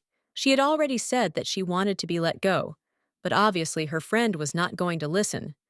Anakin smiles, asking if Belle wants to be hugged too. Looking around, the main character blinks her eyes in bewilderment. For some reason, she thought that the two were friends, only the magician thinks so, because the owner of the tower looks extremely irritated and does not want to make contact. The brunette feels good even when he's alone, so he almost immediately refused. But Anakin still won't let go. The handsome man has other thoughts. He felt sorry for the loner. So at the academy, they got a little closer to become friends. Stepping between the two, the lady makes sure that they don't quarrel anymore. They don't have time for that anyway. They will be nice later. Everything else is completely useless. She doesn't want to be even more irritated. There is one more important matter. Now they will begin their preparations with it. Anakin himself should already be aware of how things are going, but in the end, he shakes his head and then drops to one knee, asking for Her Highness to give orders. Smiling, the lady begins her speech. She appoints Willow as her personal advisor. The plan was made when the news appeared a month ago, and then the beauty decided that in this way, she would take her friend into her team. He is a real genius. Belle, standing behind, is even more angry. He does not understand how one can make decisions so quickly. And trust some magician, the beauty is not embarrassed by anything. They are old, good friends. There are no others like Anakin in this world. Everyone can only envy his excellent qualities. Willow lowers his head and gently kisses the girl's hand.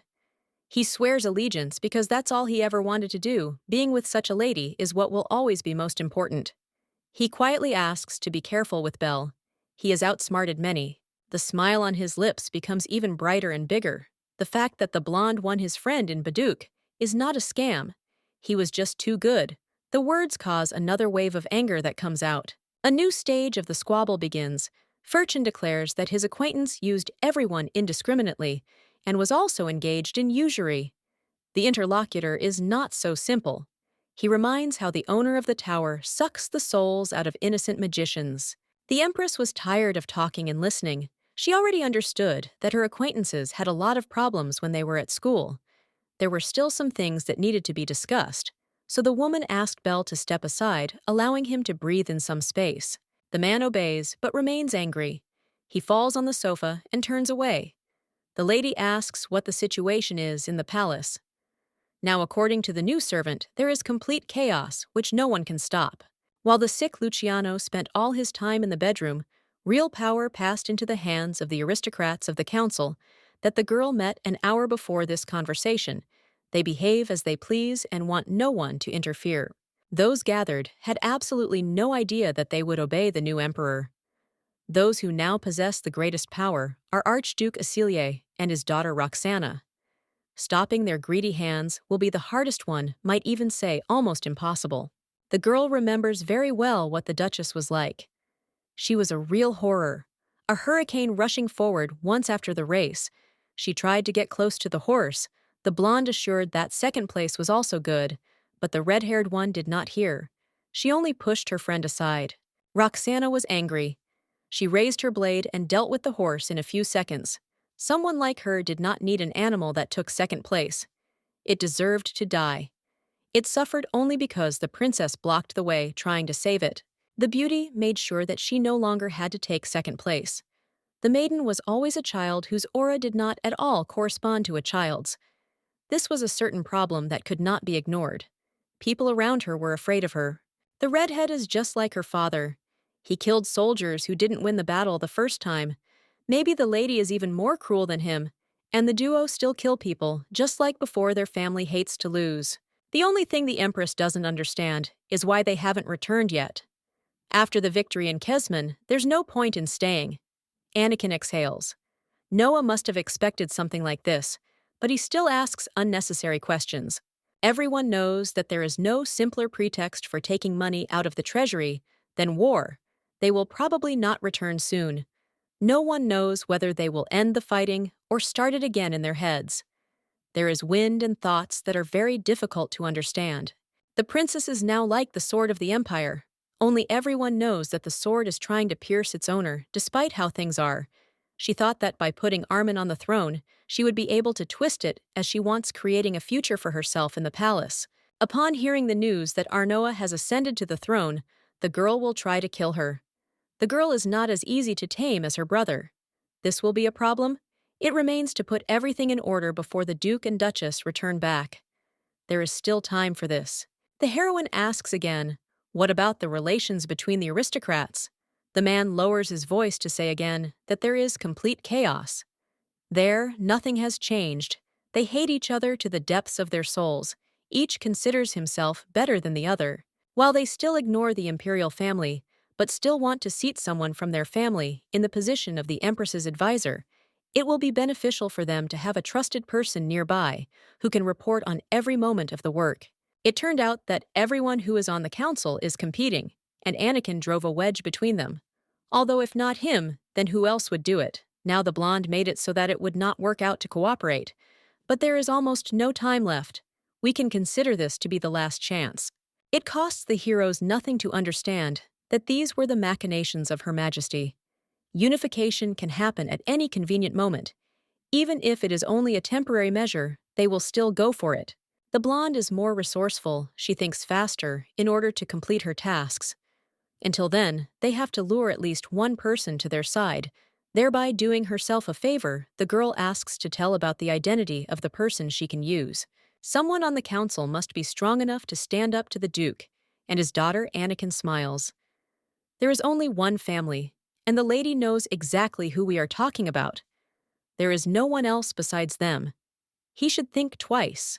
The one who can resist the Duke from the north is the defeated Rickle from the south. He is an excellent candidate who should be used to one's advantage. The Empress is smart. She herself understands that there will be no other options. The girl does not give up. She asks about Baron Bent. The man is strong and loyal, but from a small family, he has one thought. He will not break up the family for the sake of loyalty to the crown. This will not suit him. The lady nods. She realized that using another person would not work, but she still had Countess Herman.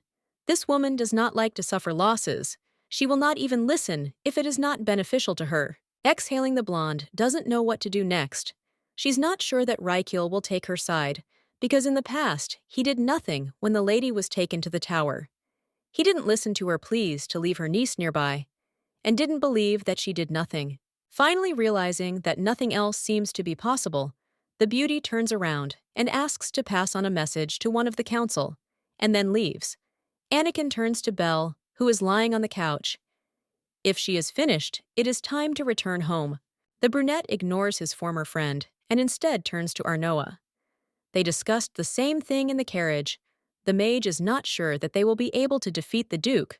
The Queen simply has no other choice, considering that the acquaintance is not going to help. It seems that this means that the lady could choose the mage, if only there was such a possibility. She smiles, asking if he will stay by her side. If the heroine asks, there is hope that everything will be fine, and his answer will be positive. Getting up from the couch, the brunette turns away and shakes his head. According to Anakin, he should leave since the work is already finished. It's a pity, but the beauty knew in advance that everything would turn out exactly this way. There is no choice. The woman is about to leave, but she is stopped, in fact. Everything is not so bad. The palace is much more interesting than the man thought. So very soon, she will return back to be near a drop of love shines in his eyes. In the main hall is Rickle, who has just arrived there, noticing how Her Majesty appeared in the passage. The young man stands up and greets he. And the man have not seen each other for a long time, so it is time to sit down and move on to discussions. What happened in the past obviously left its mark on the lives of both. The girl promises that she will forgive everything that happened, but at the same time, the brunette promises that he will forget everything. Silence hung in the room. Rykil jumps up and shouts, "His family did nothing bad to the Empress, and she should not behave like this." The blonde is also angry. As soon as Luciano asked, the Duke immediately handed the girl over to the man, believing that this was right. Blue-eyed recalls the moment when Luciano ascended to the throne 3 years ago. On the same day, an order was issued to interrogate the girl, suspecting her of rebellion. And after that, the man handed over the heroine. Although the baby's last name was never Rykil, she was still the daughter of the boy's sister. This cannot mean too much, but in the end, the attitude had to be different. Nowhere else can one find someone who would send his niece, with whom he had lived for a long time, to a dangerous place like the imperial palace. The man shouts back. He himself did not lock the girl in, it was the late king. Reichel repeats that he did everything in his power and tried to protect the beauty, even if it was quite difficult. The lady's voice lowers. She does not trust this. While Her Majesty was at her uncle's house, he did everything in his power to ensure that she did not feel discomfort, for which she should be grateful, and not behave as she does now. In fact, it is true. Until Empress Anastasia died and Luciano seized her sister, the girl lived with Rickel as a miserable parasite, did nothing and had no responsibility. In that noble place, deprived of any drop of affection, the beauty lived like a mouse, fearing every rustle. The Duke was not kind to her, but never caused pain. The girl wanted more. She wanted love. In the end, the blonde can't blame her uncle. He tried to be exemplary. The lady has already taken enough revenge on his life, so she's not going to blame him any further. Although the young man was the ruler of the southern territories, he had no right to disobey the order of His Majesty. All he could do was follow every moment and fulfill the will of the emperor. The blonde was captured on suspicion of treason, and for that reason alone she was not helped. If the duchy had made an attempt, they would certainly have come under suspicion as well, and that would not have ended well. Everything turned out quite logically. Nothing can be said about it, but there are still regrets in her head. The lady cannot get rid of the thought that her uncle could have intervened, and then her story would have turned out differently. The heroine exhales. Since the interlocutor says that this is all that he could do, then there is no point in discussing it further. The only thing the lady does not understand is why she was not told where she would be sent. Luciano then also intervened, not allowing her to warn. The beauty understood everything. The last question is, why should the Empress apologize, knowing that the Willow family is Rickel's servant? The girl still appointed Anakin as an advisor to the palace. The brunette found out everything when the blonde came to him the day before to convey a request for a meeting. The man had repeatedly helped the family that served him and hoped for some kind of return. If it weren't for Her Majesty, Anakin would have become Rickel's top assistant. The Duke's family values qualified employees above all else, and everyone around knows this. Surely the lady thought that the man would simply let her get away with the fact that she takes the best for herself. But this is not at all the case, and this is not connected. The blonde cannot help but know what is most important. The heroine's mind flashes back to a conversation with her mother, who repeatedly told her how things really should be. Wherever her daughter goes, she should take with her someone who can help her. The girl must make a man devoted to the cause of her master, and devote him to all her affairs. As Anastasia taught the queen, did everything possible to gather the best entourage for herself. Miss Roods and Anakin are the best of the best. The mission was a success. You can understand the Duke's feelings. He is angry because Willow is an outstanding genius whom he has been waiting for many years. The brunette lowers his head. In the end, their family would never have completely taken possession of him. It is better to just forget about it. The blonde chuckled. They wouldn't have to upset each other, because a good plan had just appeared in her head. A smile appeared on her face the same second she extended her hand forward. Chaos breaks out in Kesman. The Duchess is screaming and throwing things around. The knights have retreated to be safe. No one understands what happened again. Perhaps it is all because the order came to stop the battle in Kesman because of the agricultural season. It is unclear what to do if Roxana loses her temper with her squad. The girl is asked to calm down, but the cold voice drops a few more tones. She is not going to be calm. The woman does not understand why their plan failed. An eccentric has ascended to the throne and will now continue to ruin all the long-established strategies. What makes the situation worse is that we are talking about Empress Arnoa. The Duke still continues to try to convince his daughter. Otherwise, her anger will not change much. She will just have to lose her life force. A month has passed since Luciano died. Auxiliaires seem to be separated from the whole world. Although they have the right to rule this life as was intended, they are only now learning who will become the new ruler all this time. The family thought that Benas would take the throne if they knew the truth. They would do something. Somehow the actions changed, and so did reality. Noah's ascension to the throne was belated, and the divorce in the last minutes was an even greater shock. The guy convinces that it is definitely not their fault, that what happened, it turned out that the king of Dirhan is a real idiot because of his mistress. He divorced the queen because he did not know that he could become the ruler of the continent. The redhead doesn't want to believe that there are such stupid people in the world who don't care what life brings them to. It's also difficult for Azalier, but what happened is real. The man gave away all the dowry that Her Majesty had brought with her, as if it meant nothing to him. Every last penny was given away, including Her Majesty Anastasia's jewelry. That man is too stupid. But this time the Duke's daughter is interested in what Arnoa herself is like. The red-haired man assures them that they have nothing to worry about. The new ruler of the continent is a very simple person. The child was born into an imperial family, but immediately lost her mother, so she was not properly trained. The girl could not control herself and resist people like Luciano, so she only trembled at the sight of him. As is known, the blonde also calmly endured all the antics of the servants and her husband. When she was in Dirhan, she allowed his mistress to mock her, and then went through a divorce, the most difficult thing in life. Roxana cannot believe that such a person, who suffered from some servant, became the new queen for her. It is perhaps too much the empress's daughter grew up a coward. The lady's memories reflect the day when the little girl tried to protect the horse, and tried to make sure that he did not suffer in a word. If she is so simple, it will not be difficult to take her under control. The duo initially targeted Arian because the guy was stupid enough, but compared to him, Arnoa was a puppet that was even easier to control, and they had the luck that should have been expected even earlier. If so, they will send a warning and also do everything personally, and not like with the king of Durkhan, the new queen is obliged to fall at the feet of the Duchy of Azilier. She has no choice. The hall is once again discussing what happened not so long ago. Many have already realized that Her Majesty got divorced and returned to the kingdom. Banus and his mistress could no longer live like that, so he explained about the divorce around the time the previous emperor died. Tubert also supports the conversation, but thinks that the act was stupid. It is hard to believe that the young man missed the chance to take over an entire continent just because of his beloved, who in the end turned out not to be pregnant. They say that the blonde man knew nothing. Now he is bedridden because of his grief. If so, the new ruler became the head only because of the divorce, and in fact does not know how to organize the country because she did not receive proper training. The lady was the youngest of 3 children in the family. Her mother passed away when she was still young. She has no choice but to trust the words of the aristocrats, and to do this, their alliance is obliged to choose someone to take the place of the advisor.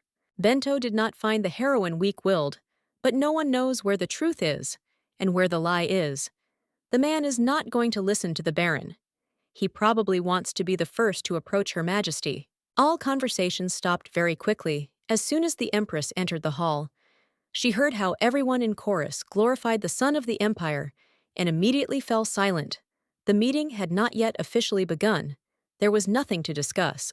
The woman is different from how the aristocrats who were at the first meeting described her. She does not look as stupid as it seemed before, so one wants to believe that she will still obey.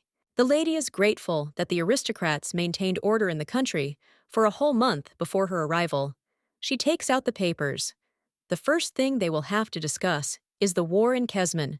There will be no need to wait any longer. Tubert is the first to run forward, asking why it was necessary to ask everything so abruptly. In his opinion, there is absolutely no point in this. The heroine waves it off. She heard that the council was preparing for this, so she will not retreat. The brunette nods. That's true. But as we know, he wanted to start the conversation gradually, so that the girl couldn't take control of the situation into her own hands. He gets up from his seat to start the topic and explain everything in a way that is convenient for the council. At the moment, Archduke Asilier and his daughter are engaged in a fierce battle in the kingdom of Kesman. Saying this, the young man does not suspect that the queen has long been aware of all this. A special detachment was created, formed by His Majesty. These soldiers were completely destroyed by the enemy army. No matter how much the leader wanted to protect them, nothing worked. The beauty nods, remembering that she had heard about that detachment, which included only people from Dirhan. The Baron steps back. He looks amazed that the lady knows such details in difficult times. Additional capital is needed. The lady picks up the papers on which something is written. It is obvious that the Archduke has again requested a huge sum of money. Judging by the records for this year, this is already the third request. He still does not have enough. It is obvious that more funds will be needed, because war is a rather complicated matter that cannot be postponed, even if it is a 10,000-strong army. The imperial detachment is 10 times larger. It seems that Kesman's army is too good. The brunette doesn't say out loud what he's thinking, but he understands that the Duke has just been ridiculed. He won't get away with it. The owner of the territories is benefiting from the fact that the terrain there is steep. In this regard, he's lucky. The blonde doesn't want to listen to what they are trying to tell her.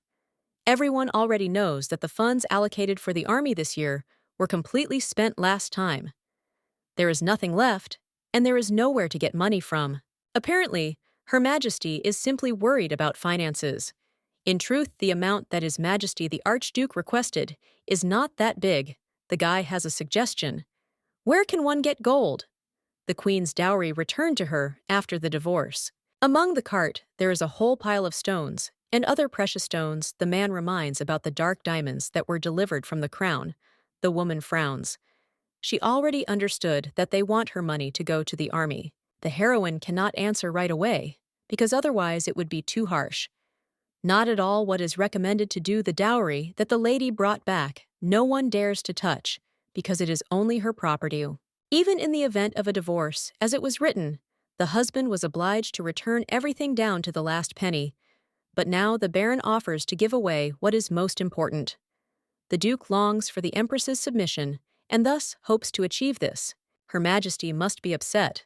But it doesn't matter, it's worth thinking about how to go beyond the limits. The girl must look wider, as a true ruler of the continent, and understand that her own desires mean nothing. If only the Duke and his daughter could protect the North, it would be better. But if that didn't happen, the Empire might collapse like a house of cards. The Empire doesn't have such talented army commanders. They are wonderful. The Empress must realize the importance of the war. This is something she should not distance herself from. Fulfilling the Archduke's requests would be a good deed. Tubert is spreading too sweetly, although in his soul he understands that all his words are not true. Putting her hand on the table, the heroine pushes away the order, which only remained to be signed.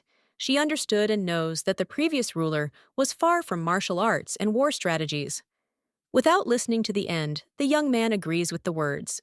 Auxiliaire would be grateful if the girl would donate her personal property to pay the army's expenses. Stopping the flow, the girl asks if there is anyone present who is against this statement, thereby besieging Tubert. It would be much better to reach a peace agreement than to continue a war that is unclear when it will end. It could happen in 5 years, and this option does not suit the lady. The country is not obliged to suffer because of someone's inability. Lord North enters the game, who understands that the situation needs to be saved. Before Her Majesty refuses, the girl knows nothing at all about how things are in the Empire. This is a difficult struggle that has been going on for several years. The Duke and Princess have already saved the Empire from a hopeless situation several times. The lady is silent. She frowns thereby, showing how disgusted she is to listen to all this. They have already saved the Kission Empire several times, which owns the entire continent, which even sounds absurd. The Duke, according to the alliance, is most devoted to the kingdom. The princess's fiancé was recently killed, for which the Empress must repay Roxana in full, so that she does not feel sad. If, to tell the truth, the money that the lady brought with her will not even be enough. The woman is pretty tired of listening to all the fables. They will continue to argue if they are not asked to shut up. Tubert wants to think that everything will be as they said, but the heroine answers with a firm no. The only thing they are right about is that the girl still does not know anything at all. It is unclear how the girl planned her thoughts, but if she does not know anything, it would be much better to listen to people who, at least a little, understand the truth. This way, everything will only be better. The blonde asks to postpone the conversation. In order not to make the aristocrats angry, the lady reminds them that they will discuss everything later. In the end, she still understood what they wanted to say, so there will definitely be no problems with this. She needs time to think over all the details and make a decision. Baron North smiles. In the end, the heroine will do as she is ordered. The Empress, who knows nothing, will not be able to defeat the Duke. He is definitely stronger than she is. The girl turns to the advisor, saying that, by the next meeting, he will make a decision by that time. If they want to speak out, they can write letters. After the meeting, the Empress was stopped by Willow, who offered to take her to his chambers. The lady recalls what she told Duke Rickle. She knows that his family does not betray their own. This is one of the things that her mother taught the girl. The lady is Anastasia's daughter, but her last name is Caisson. She knows that it is hard for a man to accept his niece as part of the family that she is. It must be hard to side with the blonde, so they will have an agreement, which on the contrary will come to the rescue. The girl enters the main hall, bows her head, greeting the son of the empire, and tries not to hide her true feelings. It has been about 3 years since they saw each other. The heroine smiles, asking Penelope to come closer. For some reason, the redhead doesn't answer. You can't even hear words about whether she missed the beauty or not. The woman spreads her arms out to the sides, as if inviting the girl to come over and hug. The beauty remains on the other side of the room and lowers her eyes to the floor. Finally, she can't stand it anymore and runs forward to literally cling to her sister. She quickly corrects herself, no longer calling her friend by name. In the past, when the main character still lived in the estate of Duke Rickle, she was very lonely. The only child who communicated with her was Penelope. The baby was constantly nearby, trying to make contact. Another day, the girl tried to ask to play with her. She never gave up, even when she heard a refusal. The blonde smiled, but reminded that she was a princess, which meant she had to be called correctly, not by her name. Penelope only had a brother, so when she had a sister, she constantly demanded that they play with her. It was impossible to get away from this. Even when she was only 10, she still loved the lady very much because she became the closest to. Everything was going well, but it ended when the girl was taken back to the palace. She understood that she did not want this, but in the end, it all ended too sadly. Raquel cried when she learned of the news. The lady explains that it is impossible to even imagine how happy she was. When the Empress called her into her chambers, the blonde smiles. She is also glad to see her sister. They were separated for too long a period of time. Penelope, without realizing it, became a new sister for the girl. She could change her attitude after everything that happened in recent years. But still, the girl greets her as joyfully as before. If there is one thing in the world that will not change, it is something like this. The Empress did the right thing by inviting her friend. They have something to talk about, so there won't be any problems. The lady says that, in private, they can simply call her sister, without using any unnecessary regalia, which is completely unnecessary here. Her father told her not to do that. But one can disobey once. The red-haired girl has matured considerably and has become an ideal candidate for a personal servant. Lowering her head, the girl mumbles something.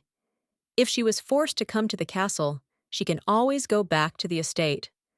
Sharply waving her hands, the beauty assures that she herself really wanted to get to Arnoa.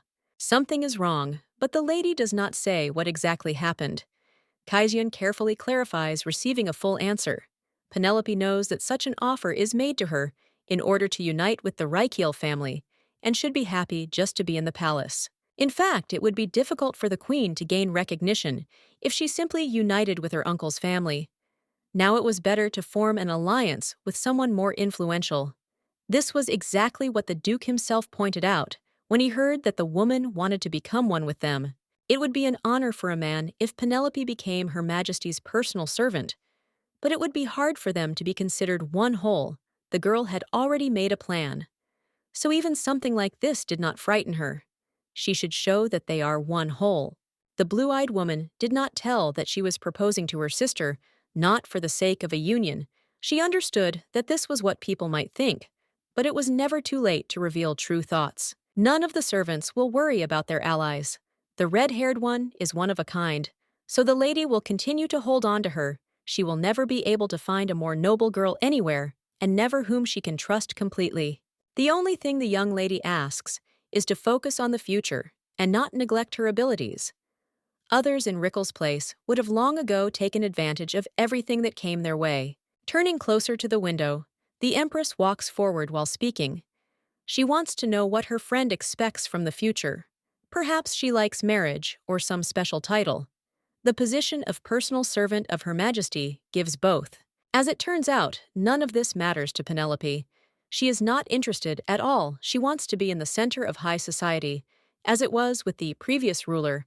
Anastasia people called the lady nothing less than the treasure of the empire. The beauty's power was as great as her influence. But Sister Arnoa heard that she was so incredible that even after her death, everyone spoke of her charm and talent, because with her abilities, she was even able to stop a war by making beautiful speeches. Listening to the girl wanting to become just like the great Cassillon, the blonde nods. She came up with a good plan in a second that could be used getting up from her chair. The lady asks if her sister has already debuted. This could also be used. The heroine has not yet appeared in high society, especially for Rikiel. Her Majesty will arrange a luxurious ceremony that will take place right in the imperial palace, which will demonstrate her high status. The ball itself begins, and from all corners of the empire, various great dukes and barons have gathered. Anakin follows the young lady, noticing that after the accession to the throne, the first banquet is not an inauguration ceremony, but the debut of Penelope Rikiel, who is spinning in the middle of the hall. The theme of the banquet is a bit wrong, or maybe it's just the advisor who thinks, so the most important thing is to have more people. The real benefit will go to the future servant of Her Majesty. The looks can be noticed immediately, and you can understand where they are directed. Everything around is too luxurious. It's even impossible to breathe. The party captivates everyone, and the main character in the center of the hall catches admiring glances. The girl is happy. This is even evident from her wide smile. The ladies gathered begin to spread gossip and whisper. Penelope's debut took place in the imperial palace itself. And this is a reason for envy. The beauty's dress is wonderful. The color perfectly matches the color of her hair and delicate skin. The redhead's assessment will play into the Empress's hands, and the beauty hasn't even started yet. She's just twirling in a dance. Anakin smiles. Now he understands that the plan will most likely be crowned with success. The duo came up with the perfect step-by-step instructions together. There shouldn't be any problems. The blonde hopes that her sister's part will be done no worse. She watches the hall from the sidelines. If it doesn't work out, the heroine will give her dear uncle one gift that is prepared in the end. Hope dies last, so it remains to move to the end, following only forward. The aristocrats continue to whisper. Everything that has been arranged is done in the best possible way. It seems that the Rickle family has the support of Her Majesty. The Empress still does not have her own people in the palace, and in this way she will try to get her place. The woman threw a banquet to show others how much she cared for the only maid who agreed to serve her. The young lady's mother thinks so, and so her daughter spreads this to others. The guy next to him smiles, understanding what the dialogue is, leading to Arnoa, will try to lure the Rikiel family to his side, which, as you know, is quite strong. The idea is funny, and most importantly, true. A luxurious banquet and an expensive dress must have some hidden meaning that cannot be read. They say that what a girl has in excess is wealth, and what she is hunting for is treasure. Starting from the clothes that Penelope has, and ending with the manner of speech and behavior, everything is taken from the image of the previous Empress Anastasia. Many notice that the lady even has the same scent of perfume, so there are even more similarities. The whisper spreads like a wave and reaches the Duke himself. No matter how many decorations they put on the girl, she will still never be the late queen if the meaning of this banquet is to give all this to the loser from the south. Then the girl's limit is only the small kingdom of Dirhan from where she came back. People are laughing. They don't see how Her Majesty's advisor is standing nearby and conveying the news to his mistress. Going out to the center of the hall, the lady carries a box behind her in which the main treasure of this evening is hidden. Now the main official part of the event begins. Anastasia was the head of the Rikiel family, which was the center of high society. Everyone knew her as the flower of the empire, which had no equal. Her every movement was filled with love and sophistication. The previous emperor Kalean Paleas Caissyon, Arnoa's father, appointed his wife as the second queen. He understood that this position was worth all the jewels in the world, and so he gave her a pair of black diamonds, the only ones like them in the entire empire. The woman was not interested in blood-red rubies or deep green emeralds. She loved only black jewelry. Before receiving the gift, the lady made it clear that she would not accept anything except special jewelry, and then began to wait for His Majesty to find what he was asked for. The dark stones were much darker than the deepest sea. As if to symbolize constancy, they resembled the cosmos, along with the stars that shine brightly as soon as the night falls. A pair of diamonds, whose shine was beautiful. The man intended to give the girl, who became the treasure of the empire, all the most wonderful things. He did not want to leave Anastasia without a special gift. The story was so romantic that after this black jewelry became popular throughout the empire. Stepping forward and stopping in the middle of the hall, Her Majesty turns to her dear sister. She wants to know if the lady likes this whole banquet that is arranged in her honor. For the girl, this is all new, and she cannot help but like it. The redhead promises that she will gladly become a servant to the one who literally gave her everything she could wish for. The lady asks to raise her head. She said this not as an empress, but as a close person, so today she would really like to see the girl happy. On this day, you can forget about your duties. The lady has prepared a gift for the one who is now in front of her, and for the one who deserves it. She asks the servant to bring a box. The thing opens, and the hall is illuminated by the beauty of a necklace with a dark diamond. Her Majesty gives the most valuable thing she has. The crowd immediately starts to buzz. The aristocrats try to restrain themselves, but they do not believe what Her Majesty has just said. Many thought that the stones would be worn by the queen, but somehow this well-known fact was not confirmed. She gave the jewel to her sister. Rickle himself froze with his mouth open. He couldn't believe that all this was true. Tears welled up in his eyes and began to roll down his cheeks. Herman, standing behind, was the most interested of all, because the Empress was giving her mother's jewelry to her cousin, considering the fact that this was too much, even for relatives. The woman calmly congratulates the Duke, whether he wanted it or not. His daughter has now inherited the name of Anastasia, becoming just as outstanding. The man does not believe that this is real. He needs a little more time to understand what is happening and fully rejoice. This is how the Kaisian Empire and the Duchy united. They don't need anything else, only these moments together. The young man involuntarily remembers that dinner when Her Majesty promised that she would prove her loyalty to her uncle's family and the joy of being around such wonderful people. The title that had previously belonged to the former ruler passed to Penelope. There were no longer those who believed that the Empress and her family were separated from Rikiel, because on that evening of the event, they became one which would forever remain, so the girl was counting on a favorable ending, and she got it. Herman thought that few people would be happy, and did not know what would happen next. But she did not expect that Arnoa, who was ignored, even in the small kingdom of Dirkhan, would decide on such a step. She removed all doubts that could ever exist. The brunette looks at the middle of the hall, where his daughter, together with the blonde, is still accepting congratulations. It is unbearable for him to understand how a person can be so similar to his mother. They are like two drops of water, identical. The redhead can't stop smiling, and thanking her sister, the girl nods.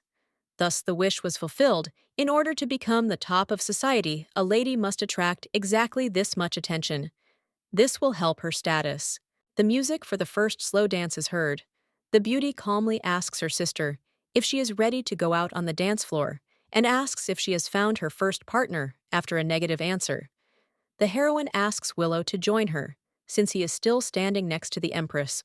Both freeze in bewilderment, because the idea was not to their liking. The blonde tries to avoid the request, hinting that the men standing nearby are ready to fight for a place next to the youngest, Rikul. The queen objects. If the girl cannot choose while everyone's eyes are on her, people will think unnecessary things. The safest choice is, of course, Anakin. There is no choice left. Before the end of today's ball, the two are obliged to dance, at least one dance. The man agrees, but asks that he and Her Majesty dance afterwards too, because this is his only conditions. The woman calmly agrees, and lets the couple go into the middle of the hall, where others are already circling. Before leaving, the lady warns the servant that she will go for a walk in the garden. The musicians need to be supervised. The music must be only the best. Finally, the young lady found herself outside. She sat down on the edge of the fountain and breathed in the fresh air. This breath of freedom would not hurt, because inside the castle There were too many guests and responsibilities. Because of the hours spent standing, her legs now ache terribly. She wants to lie down. Before the queen left, Willow asked a very reasonable question. He did not understand why Her Majesty needed all this. She herself could not become a debutante. And no one congratulated her. The guy would like the banquet to be dedicated to his friend. Be that as it may, it is too late to regret anything because everything that was discussed has passed. The moment is lost. The beauty tries to throw unnecessary thoughts out of her head when she hears a suspicious rustling coming from the bushes on the alley. A cat emerges, which the blonde has not seen for a very long time. Her emotions take over her mind, and so in a second, the animal ends up in her hands, while Her Majesty hugs him during the time they have not seen each other. Snowball has only become even more beautiful. His fur shines in the moonlight. The man is clearly not in a good mood. He is not going to wait until the squeezing is finished.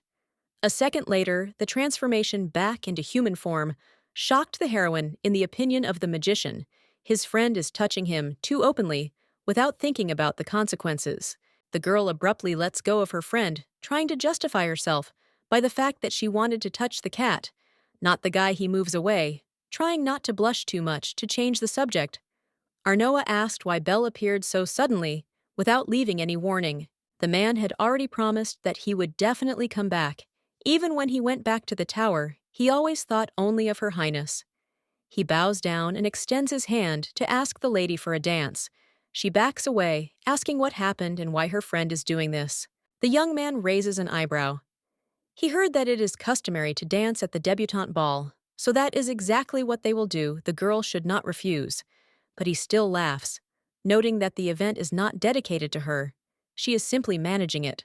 For Belle, it makes no difference. He pulls the girl closer to him as soon as she accepts his palm. He came to the castle only for the sake of the Empress, which means he will dance only with her after the music starts. They move in time. After the evening ended, the mage from the tower returned back to his chambers. He passed through a funnel made of magic dust. His face showed a serene expression, as if he didn't care at all about what was happening. Near the portal sits a raccoon who is calmly eating an apple, noticing the owner. He is glad that he finally returned at 12. The passage would have closed, so the man asked Belle to return a little earlier. He was worried. The guy tries to wash the fruit, but his friend reminds him of what he has already repeated many times. There is no point in washing apples grown with the help of magic. Everything is fine, even like this. The friend does not calm down. Despite everything, all food should be washed before eating. No other mage is under such a strong influence as Ruka. He is constantly too cautious. The boy waves it off, asking how the ball went immediately after the question. The brunette thinks. Images of the evening flash through his head. The banquet was in full swing, but at the moment when the young man and Arnoa were alone, it seemed as if there were only these two in this world. The voices of the surrounding people evaporated in a few moments, and nothing else mattered compared to the queen. She looked wonderful. A smile appeared on his face when the head of the tower calmly answered that he liked everything. The kid was filled with happiness. After all, his training had borne fruit, because before that, they had been trained in some backwater of the fortress. The hero involuntarily recalls how everything went. If he had paid someone, it would have been much easier and faster without listening. The hand turns into its human form, jumps on the spot, repeating that he knew the fact of his usefulness. The young man calmly watched his friend's movements, but after a few minutes, he interrupted his flow, noticing that he was dancing incorrectly. The Empress moved much better, more harmoniously and beautifully, as if she had only learned this. The girl was not so indecisive. Everything was as if in a fog, and accordingly, she was different. The man wilted. After all, Her Majesty was taught by Anakin, and he is known as the most elegant gentleman. He dances so well that many ladies in the academy were seduced by this very thing. The tower's owner also learns quite quickly, so there probably won't be any problems.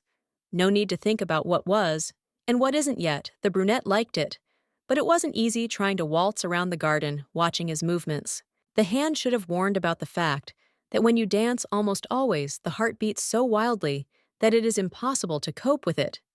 Having heard the presentation, the young man refuses to the side, not understanding what is being discussed at all. No one warned that dancing used up a lot of energy, making one feel tired. The servant did not understand what was wrong. Usually, even poison did not affect the master. But suddenly, it became too difficult for him. The body-strengthening magic that the devil cast has already dissipated, and apparently now the fatigue will always manifest itself. The hero angry orders to stop calling his mother inappropriately and just shut up. The brunette's expression sank, and he realized that it was time to take advantage of the moment and share the bad news. They said that the Layton family had started having seizures again, and the symptoms matched those that had always been present. This was already the 5th time something like this had happened. The hero will most likely do the same as he did before. There is no suitable treatment, so the parents want the same as the magician. The young man is silent. He does not want to remember the method that Belle once mentioned. Not long ago, His Majesty found an option that could suit everyone suffering from an illness with the help of the soul stone of the imperial family. Everything is possible. Such a material is rare and valuable. It is not so easy to get it. Therefore, it works the best. Now, the only person with such an item is the Empress. And in addition to all this, it will be easiest to approach her. It will not be difficult. The hero suggests targeting Casion, again, trying to take away her soul. In any case, the heroine had put her soul as a price. Back on the day they made the bet in Durkhan, it is obvious that the lady has no meaning in life at all, so she will not lose anything from this. If the young man could once again force the one he had met not so long ago to give up her life, everything would turn out as it could not have been otherwise. Ruka continued speaking until his interlocutor grabbed him by the throat, warning him for the first and last time that such nonsense was forbidden. Trying to breathe, the man promises that he will never do anything like that again and will never talk about the soul of the Empress. Finally, the neck is released, and jumping back, the young man asks how they could treat him so terribly. This is beyond all bounds. The protagonist no longer intends to talk about meaningless things. Getting up from the chair, he heads for the door. The best solution would be to go to Layton. There perhaps he will be able to find at least some clue that will help solve the case. The evening is over, and now the beauty falls onto the bed. Anakin helps the queen take off her shoes, while she says that he is a real genius, making Lady Rikiel a second. Anastasia was a good idea, and it was the man who suggested using the words that her father said to her mother. The young man came up with a way to find out the girl's preferences and found a way to show people her best side. The heroine asks if Penelope gave him anything before she left the ball. But no. Immediately after the end, she returned home, preferring not to linger. The only person Anakin met was Damien. The lady nods. She remembers that this is the older brother Rickle. He was confused, but it is clear that he was proud of his little sister, who became the new Empress Anastasia. After the ball ended, the young man conveyed his wishes for health and well-being to Her Majesty. Smiling, the heroine throws her head back. The Duke probably also reacted well, which means there is nothing more to worry about. The lady had done everything that was required of her.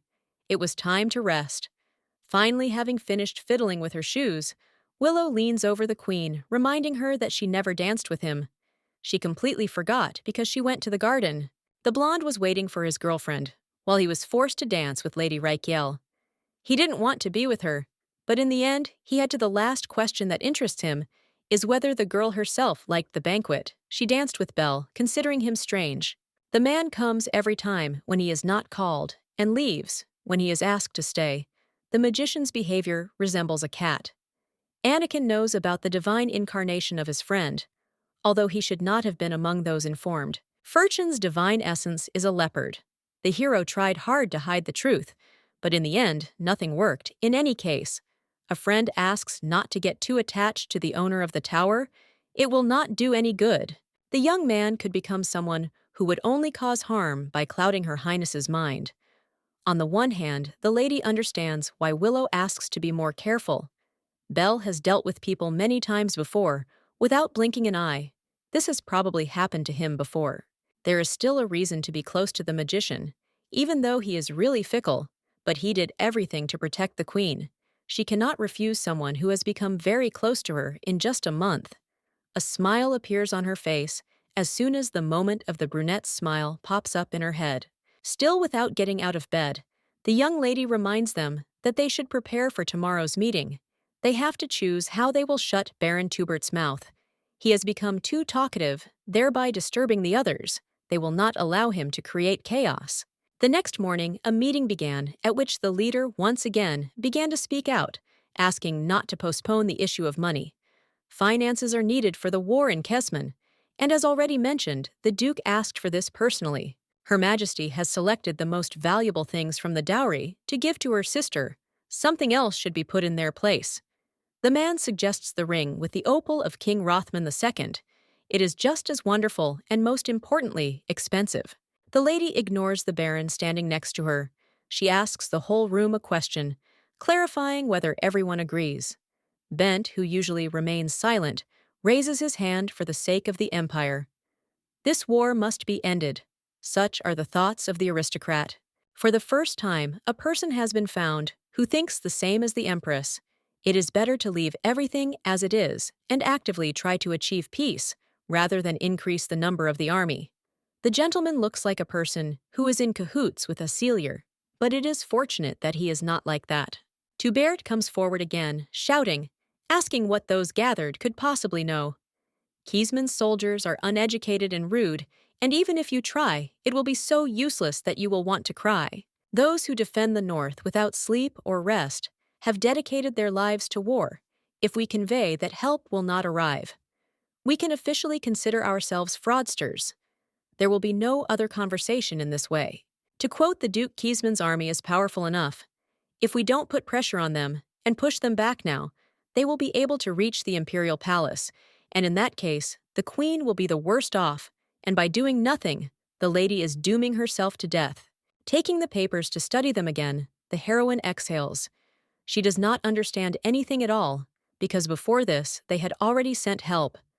The previous ruler could have built 10 palaces with the money that was sent to the war in the north. The Baron just won't shut up. He keeps poking his nose in and putting in his last word. The Empress can't know because it wasn't she who was on the throne at the time. But Luciano War always requires finances, and to end it, they'll have to follow the words of the Grand Duke. Only he can have power. If someone else invades the territory, while the war continues, there will be no one to defend the palace. The lady listens to the tales, gradually realizing that this was a card with which Acelier and Tubert put pressure on the aristocrats. The brother also fell for it and did not object to giving up the money. The two had always been so brazen in their insistence on their own that the alliance simply couldn't stand against it. If you remove Raquel and a few other key members of the council, it would be difficult for the rest to manage the enormous magic. Almost impossible, if you will. The uncle's family has not interfered in politics for a long time. They are threatened that one day, at the most necessary moment, help will not come, and they will remain in danger if they do not follow Acelier's instructions. The man skillfully presses on all the sore spots, reaching the heart.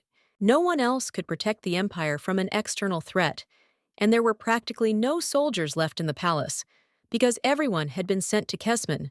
The emperor had no other option but to continue sponsoring the war, and thus the battle dragged on for 4 years. Tubert pulls the beauty out of her thoughts. He recalls the fact that even Luciano almost never contradicted the alliance asserting his rights. In the end, the young lady will still agree, but then there is no point in delaying the answer.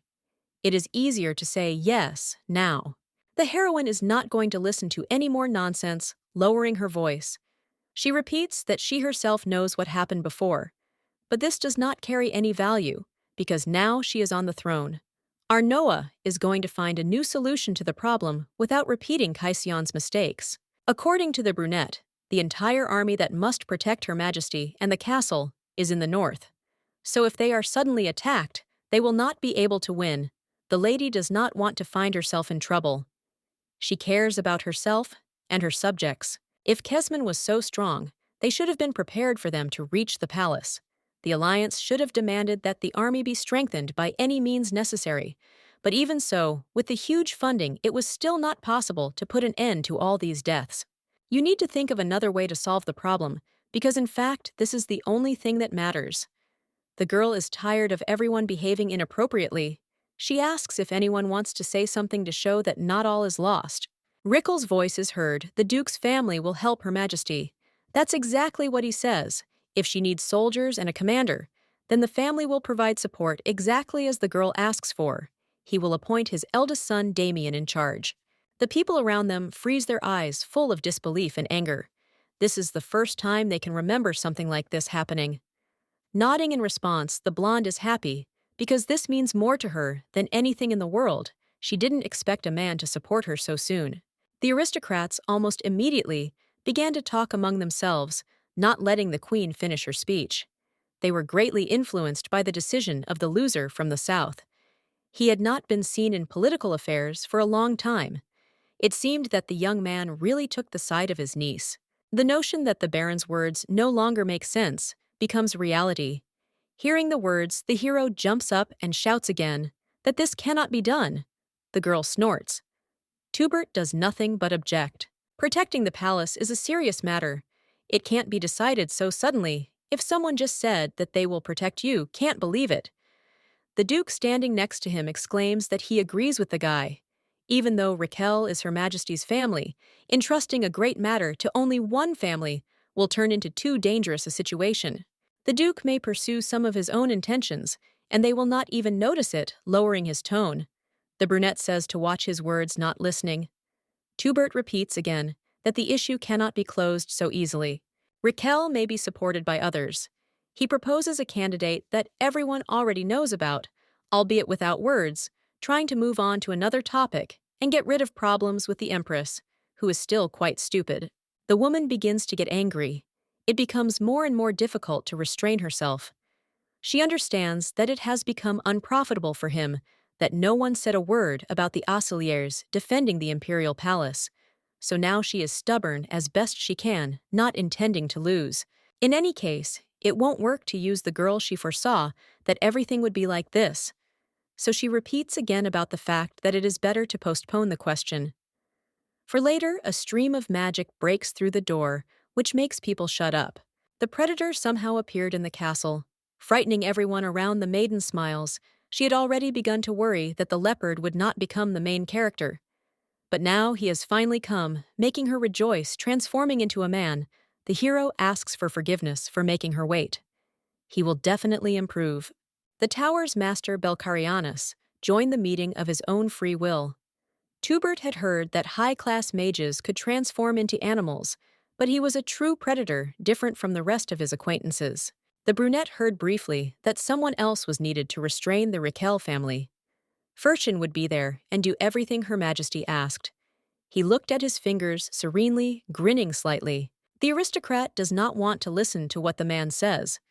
The lands of the mages have never interfered in the affairs of the empire, no matter what happens, and no matter what terrible wars are going on there.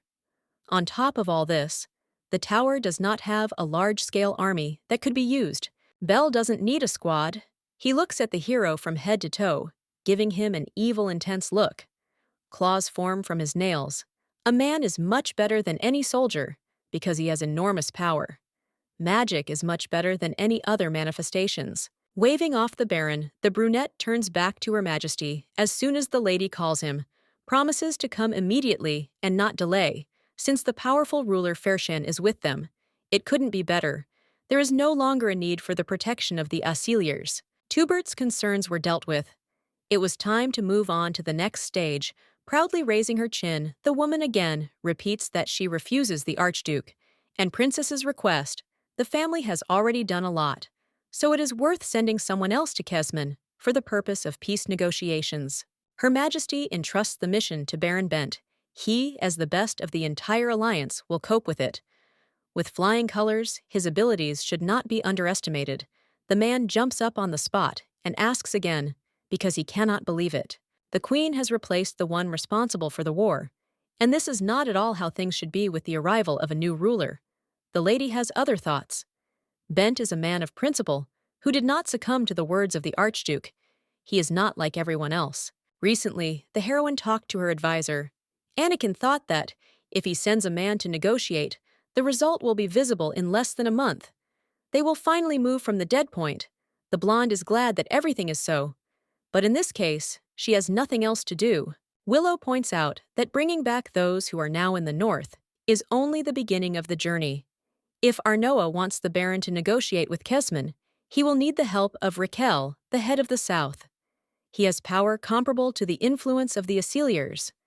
There is no other like him. It will be easier for the beauty to come to an agreement with her uncle, whose heart melted a little after she was at Penelope's ball. But the Duke has almost never gotten involved in politics over the past 10 years, and Acelia's followers will take advantage of his weaknesses. There is a high probability that they will demand a force that can contain and suppress traitors, those who should not stand in the way. The heroine raises an eyebrow. She did not think that someone would really insist on such a thing so strongly. Toubert insisted the most, and even if his ardor was cooled, this did not mean that the man would calm down so easily. Anakin did not want to resort to extreme measures, but only the head of the tower, Furchin, had a power comparable to Raquel. He needed to be lured to his side.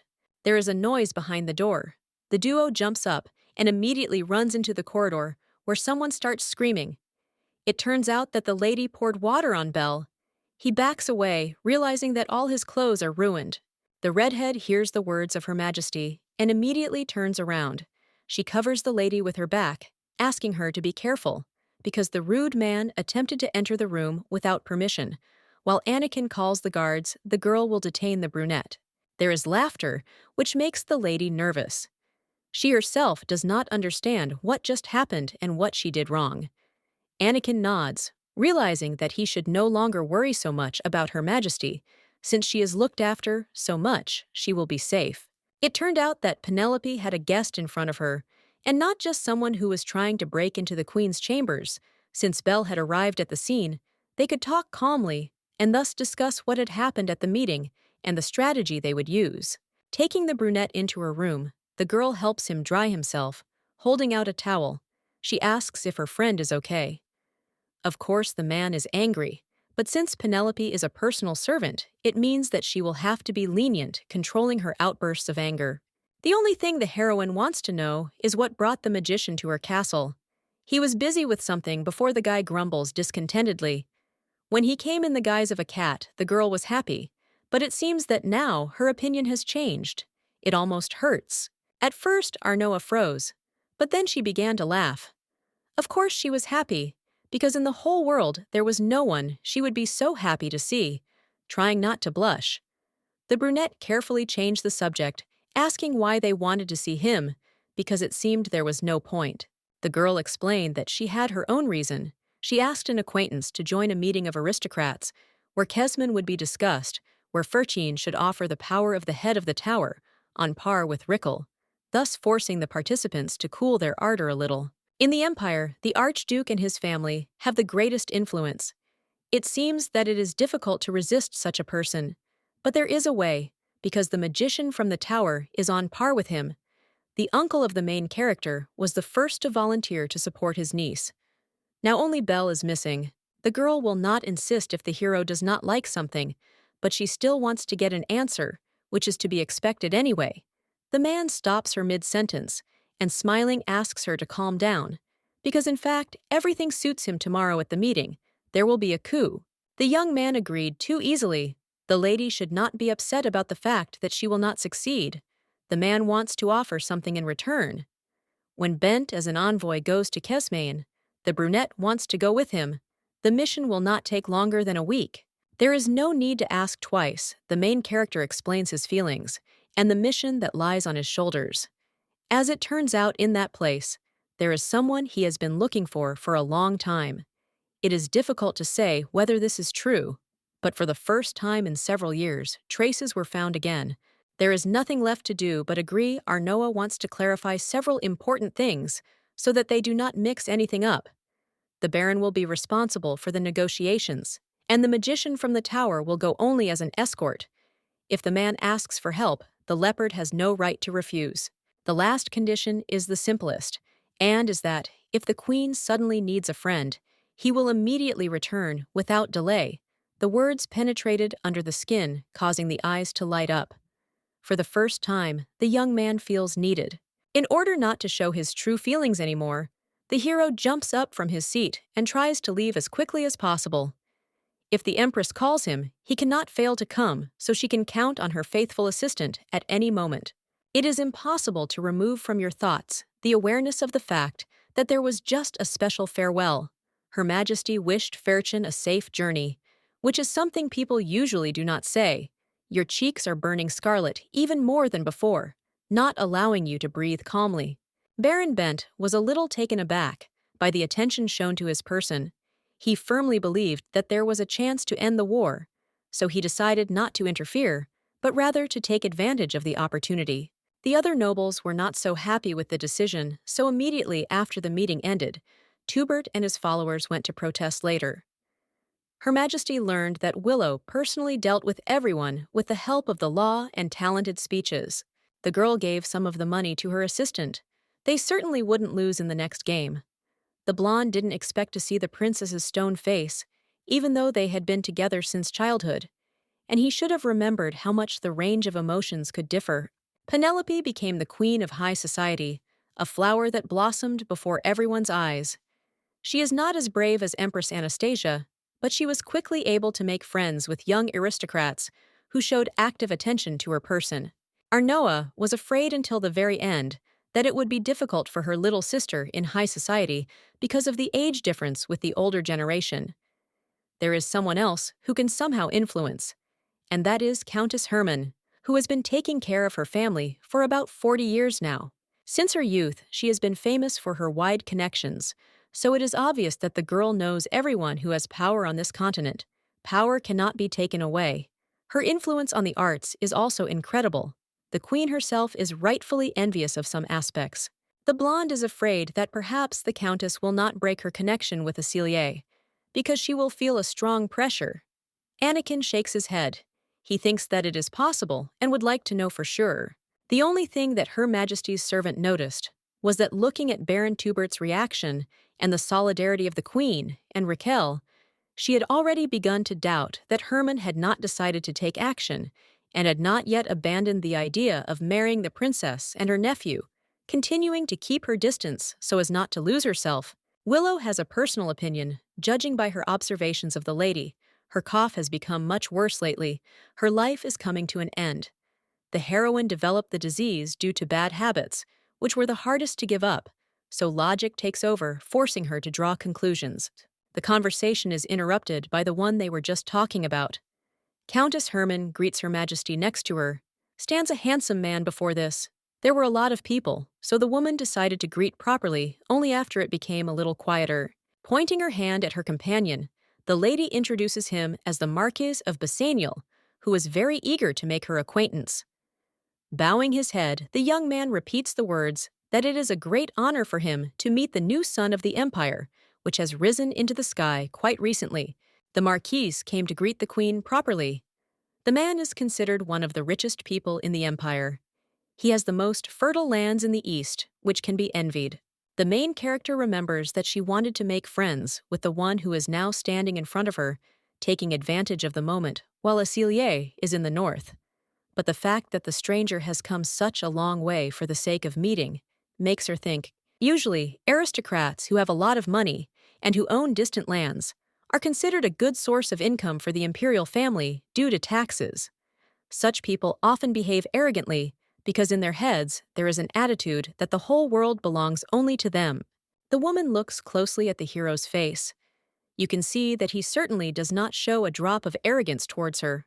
On the contrary, he smiles, seeing the one with whom he had long wanted to see the countess, introduced them to each other at the request of the Marquis himself. Smiling again, trying to win her over, the hero begins to speak. If Her Majesty does not mind, the young man would like to invite her to the residence of Bassaniel. Of course his lands are far away, but I would like to hope that Her Majesty will decide to go on this trip. The blonde chuckles. She can't say whether the new acquaintance is pursuing selfish goals or it's just her imagination, but she needs to use the 100% chance until she runs out of ideas about how this is all connected.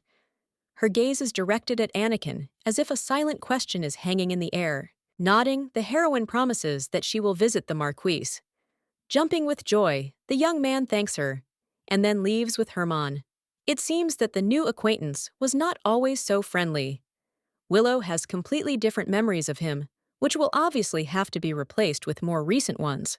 The young man looks like a scholar who is only interested in history. He usually doesn't like to communicate with other people because, in his opinion, they are not as smart. He is called a cold gentleman who lives alone in a large residence. He never makes contact even when asked. Perhaps the spring had such an effect on the man because obviously he behaved completely differently than before. The very next day, Her Majesty went to the residence, getting out of the carriage. She opened her mouth in surprise. The words about greatness were not a lie. Anakin helps the lady down the steps of the carriage.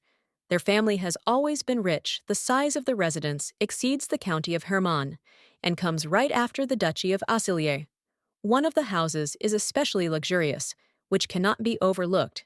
It is obvious that everything is created for the new beloved of the owner of the funds. Apparently, the couple had a passionate first love. The story that is now being spread is known in all corners because the Marquise fell in love with an ordinary girl from the country of Viadal. Now no one has accepted them because it is considered wrong for someone from a noble family to be together with a commoner. 5 years ago, the kingdom was a small state under the empire, with many people living in a small area who had no opportunity to move to another place, even if the desire remained deep inside. According to rumors, the people of Vidal, both many years ago and now, could not establish good relations with Casion. Many said that the people there worship strange gods. They know a secret way to curse a hated person, and many other forbidden types of magic. After the inhabitants joined the kingdom, hurricanes began to occur frequently. If you swim with them, they will not allow you to swim to the surface until the person chokes. This is just gossip that no one checked, but for some reason everyone fell for it. What was known was the distinctive features of that people. They were known to have blue hair and pale skin, just like the descendants of the sea god from the legend, due to the fact that they were different from the inhabitants of the empire. Their unusual appearance only reinforced the rumors that continued to spread. Facial features could not be changed or somehow hidden from others.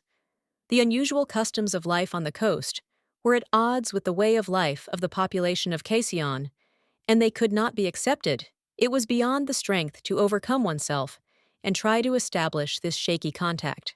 Baron Toubert also contributed to the hatred of innocent people. The man actively spread gossip about Viadal to highlight the merits of Duke Asilier. Of course, the man did not care about the consequences. He only saw what the Duke from the north promised.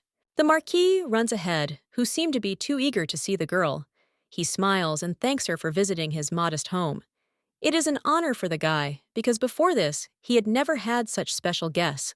The first thing the man said was that they were in a modest dwelling, although in fact this was not true at first glance. It was clear that everything in the castle was of high quality. The plates were decorated with gold, just like the walls and ceiling. The hero suggests eating more. There are famous desserts on the table. Anakin tries not to get involved in conversations and constantly smiles, trying to show his hospitality even more in order to win over Her Majesty. The blonde is noticeably nervous when he asks the girl for one request he would really like for one of his acquaintances, who was also expecting this meeting to join them. Of course, the gender is not specified, so Milady does not know who we are talking about. Thanking Her Majesty for the trust shown, the man signals the maids to open the door, from where a beauty with bright blue hair emerges. Bowing her head, the maiden greets Arno, introducing herself as Violetta, the Marquise's beloved. The woman sits down next to him. The couple meets with loving glances that are focused only on each other. At least for this moment, the blonde did not call the queen just like that. In fact, he had one request. Lady Raquel's debut was simply amazing. The celebration held in the imperial palace was of a completely different level. Made people admire the queen's new servant. Thanking for the compliments, Noah reminds that the heroine was special. Since ancient times, a real man is called the one who can make his beloved happy Rupion. The first loved only one all his life, although at that time he had the right to have many wives at once. This was the indicator that the entire family of the Marquis looked up to. The young man also wants to give Violetta an unforgettable debut. Similar to Lady Raquel's, looking into the lady's eyes, he begs Her Majesty to give her permission. In the past, there were many aristocrats who could give their daughters debut in the palace. paying a huge sum for it. Lowering her voice, the Empress announces the fact that she will not allow exceptions. Penelope is a close relative of the woman, so for her it is permissible, it is understandable that the man wants to pave the way for his beloved, who is in no way connected with high society. No matter how much the main character wanted it, she couldn't give such a privilege just because someone asked.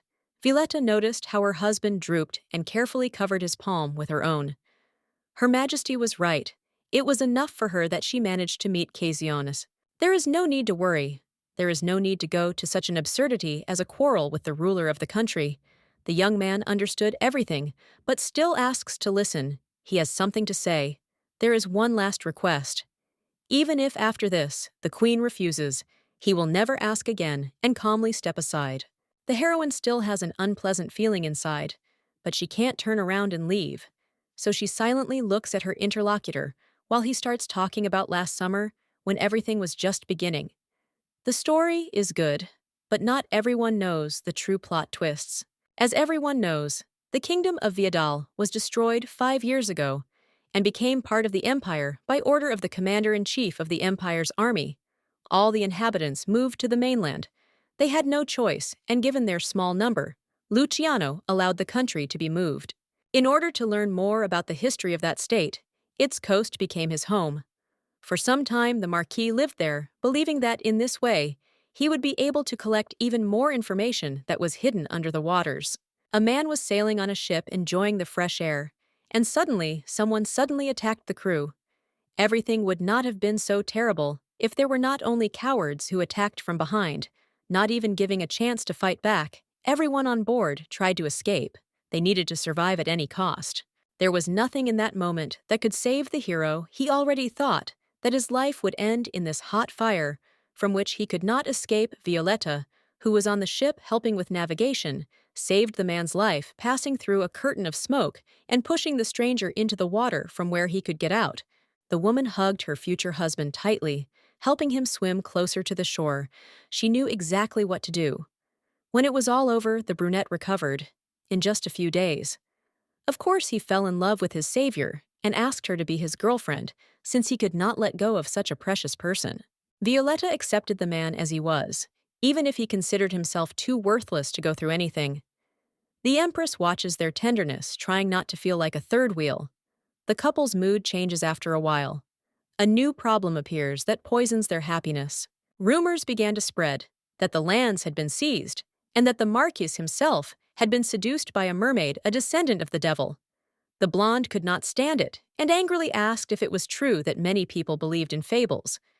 It all sounded like some kind of crude joke that could not be compared to the truth. Anakin also intervened to show Her Majesty the fact that the rumors were described in great detail for the common people to understand better. They said that mermaids have a mark on their necks showing their origin. There was also someone who saw Basaniel fall into the sea, and this was another direct proof. Even among the aristocrats, there are those who believe in untrue words that were reasonable to them. When the brunette found the source of the rumors, he realized that this was his own family's business. His mother and father wanted to marry their son by force to some outstanding lady from high society.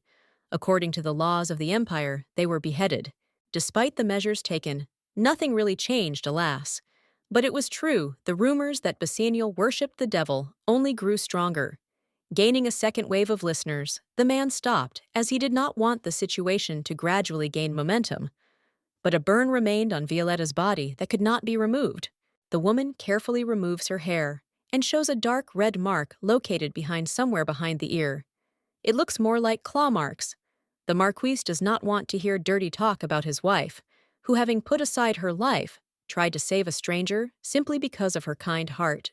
The queen listened and now draws her own conclusions, which will obviously lead to a logical conclusion. The man wants Violetta to debut in the castle, only because it is a quick way to become famous in society. Even if many are hostile, the event will make the mouths of the aristocrats shut. Basaniel saw with his own eyes how much attention Reichel received during her ball. If his wife had found a place in this empire, the inhabitants would certainly have loved her too, because in fact the heroine is gentle and beautiful. Like a beautiful flower, Arnoa destroys dreams, putting before the fact that the event will not solve anything. The Marquis knows that he has wished for too much, so he is not going to press further. The woman interrupts him before he can start apologizing. She says that there is no need to overexert himself by breaking the traditions of the imperial palace. She has a much more interesting solution to the problem. It will suit even those who have never heard of it before. Rick falls to his knees, trying to explain something. Unfortunately, no one listens to him. The gentleman shouts, asking why the boy couldn't even wash the dishes properly, and also broke several beer mugs. The blonde makes excuses. It's his first time working. It's still hard for him to adapt. According to the pub owner, this is not a job, because to get paid, it is better to try to follow instructions. The boy said that he used to work as an actor. He was probably fired for not being able to learn the script or act out the scene as the situation required of him. No longer holding back and sobbing loudly, the man begs for another chance. The interlocutor steps back, announcing that the employee has just been fired. There is no turning back in sight, heading forward along the road. The hero remembers the good times when he was still the best actor in Durhan, and now tolerates being treated like a slave. Blue-Eyed was kicked out of the kingdom for treason, and in Casion, they treat him like a fool. The last time he managed to get into one of the auditions, the director ridiculed the invented name, not even knowing where the state was where he came from. A place where he could stick was not found. A voice was heard behind him, so Rick had to tear himself away from his memories. The man in the cloak asks if it is true that Tabian is in front of him, and he nods. He wanted to ask who he has the honor of communicating with, but a second later he was captured. The guy is thrown onto the asphalt, forced to kneel. Another hooded man asks if the servant brought the order. The blonde does not understand anything, but in order to survive, he begins to beg for forgiveness. Rick has done nothing wrong in his life and does not want to be killed. The words are interrupted. About halfway through, the voice seems familiar, and he asks if the actor knows who he is dealing with. The man standing next to him gradually removes the hood. He wanted to cover his face with the familiar man's eyes, almost popped out of their sockets. When it became clear that the Empress of the continent was in front of him, he still remembers her as the Queen of Durkan, who destroyed his peaceful life. Anakin leans towards Her Majesty's ear. It seems that the delivered man is not very smart. The man is no longer sure of the plan they left. Exhaling, the lady waves it off. She believes that not everything is as bad as it seems. At first glance, they just need to convince Rick to follow all the instructions. The girl turns to Tabian, who is sitting on the ground. He probably still doesn't understand why he was dragged to the queen, but that doesn't mean he can't listen to her words. Holding out his hand, Arnoa asks Rick to play and plays again, but this time in the Imperial Theater. The very next day, the guy was taken to the place where the rehearsal began. Casion is present to check how everything is going for her. Everything looks too ordinary, apparently not too bad. The hope for success is still hidden inside. The director is glad that the lady likes everything. He himself is also happy. The brunette was very worried when the queen said that Tabian could be beaten up if he did not listen, thinking that a real bad guy would come. But in the end, the guy tries better than everyone else. He has some hidden incentive and talent. Apparently, Rick remembered well the condition that Binus's ex-wife had set. If the audience was unhappy, it would be the actor's fault, and if the performance failed, it would also be blamed on him. The lady briefly explained what would happen to the actor if something did not end as planned. The Marquis also arrived for the rehearsal, and of course he took Violetta with him. Smiling, the guy thanks her for the service rendered. He can't believe that Her Majesty treated the problem of her subject so creatively. The girl asks if the couple liked the staged scene. The couple not only liked it, they were truly delighted and shocked when the heroine told her plan. It was hard to believe in something like that because there were too many organizational moments. But in the end, everything ended more than well after what they saw. People will definitely change their opinion about the residents of Vidal. There are only 15 days left until the day of the performance. Everyone who is really looking forward to it will be counting down the days. The blue-haired one lights up with joy. Everything looks great, even without stage decorations. Besides, the main character is an old friend. The beauty was looking forward to seeing how she plays on stage again, enjoying herself. The couple is aware that Her Majesty helped them for the sake of all the inhabitants of the country. Everything that the Marquise does for everyone his wife knows is only for her sake, because she is the most precious person deserving of recognition and kindness from others. Until now, the young man dreamed of stopping the terrible rumors about Violetta, and the inhabitants of her state, people like her, are no different from ordinary inhabitants of the empire, and should feel at home, the man is seriously determined to get what he has been waiting for so long. In order to somehow repay the hero, promises that he will take care of all the affairs that the Duke conducted together with the one whom Her Majesty appoints the girl herself, knows that Acelier was responsible for a lot. But to curry favor just because of one favor is not worth it. Everyone has their own concerns hanging, even more would be a mistake. In fact, it is true that Noah was going to befriend Bassanio. Only her most trusted advisor, Willow, knew about it. What confuses the queen is how easily the Marquis switched to her side. Usually, allies are loyal to their leader, staying by his side until the very end. It usually takes time to change their minds. Noticing that Kaisyon is beginning to have doubts, the hero announces that, as an ordinary person, he is ready for anything. The man had already mentioned the reason earlier. Violetta, nothing has changed if for the sake of his future wife, he has to betray Acelier. He will even do this. The blonde does not want to interfere with the couple's idyll, but reminds that the damage will most likely be great. Hugging the girl, the young man carefully looks into her eyes and calmly says that he does not care. Arnoa has already noticed that the level of love between these two is off the charts.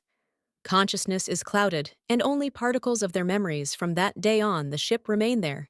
Turning to leave the theater, the hero promises that they will see each other again, most likely on the day of the performance. The Marquis probably heard about the Queen's relationship with the commander-in-chief of the army from Countess Herman. In any case, Bassanio's support can give good results. The director also wants to thank Her Majesty for giving him another chance to play with such an interesting plot.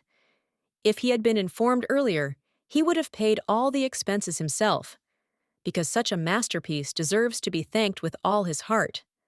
There has never been anything like it in the theater. Casting the human Viedal as an actor was a last-second decision, and the girl wasn't sure how it would turn out. But the man lights up with enthusiasm, reminding her of the fact that in acting background doesn't matter. The leader of the wolves of the stage is known for his stunning castings, which include everyone from criminals to the children of aristocrats. There was always a choice, but the director carefully selected the very best, making the performances unforgettable. The queen breaks away from her thoughts, asking if her friend is satisfied with the actors. The brunette waves her off. He has already said that the main character is great, although perhaps the conversation turned to Lola. The blonde wants to know if the beauty is being offended and if she feels better. Instead of saying a million words, the young man offers to go with him closer to the stage where the main character is in the process of rehearsal. The beauty says something, but Rick makes a remark to her. It is impossible for the voice to tremble at such a responsible moment, as if the person is ready to cry. Smiling, the lady clarifies whether Tabian was really unhappy with something, stepping back and shrinking. The blonde assures that he did not say that the actress was wrong. He also has a hard time with the emotions. In this scene, he just wants to try again, and do it with a little more confidence. The man doesn't have to ask for something embarrassing, when he can just say he's teaching the other actors sitting in their seats. Laugh, teasing Rick, and asking why he's acting like that, putting Lola at a disadvantage again, worry on his face. The director points to the stage. From the very first day, the whole troupe became friends with Viedal, and they liked her because she constantly makes fun of insignificant things. People who behave like an open book are usually liked by people much more than others. Usually, if someone makes fun of another person, they can't become friends for a long time. Rick is bluffing a little, but everything is fine. He is still so dedicated to his cause and won't let anyone else get in his way. The queen smiles. It turns out that they are doing well. The man smiles suspiciously. When Her Majesty sees the scene, she will be 100% pleasantly surprised. The maiden remembers that she was told that it is very difficult to direct the production, since there are many scenes at sea.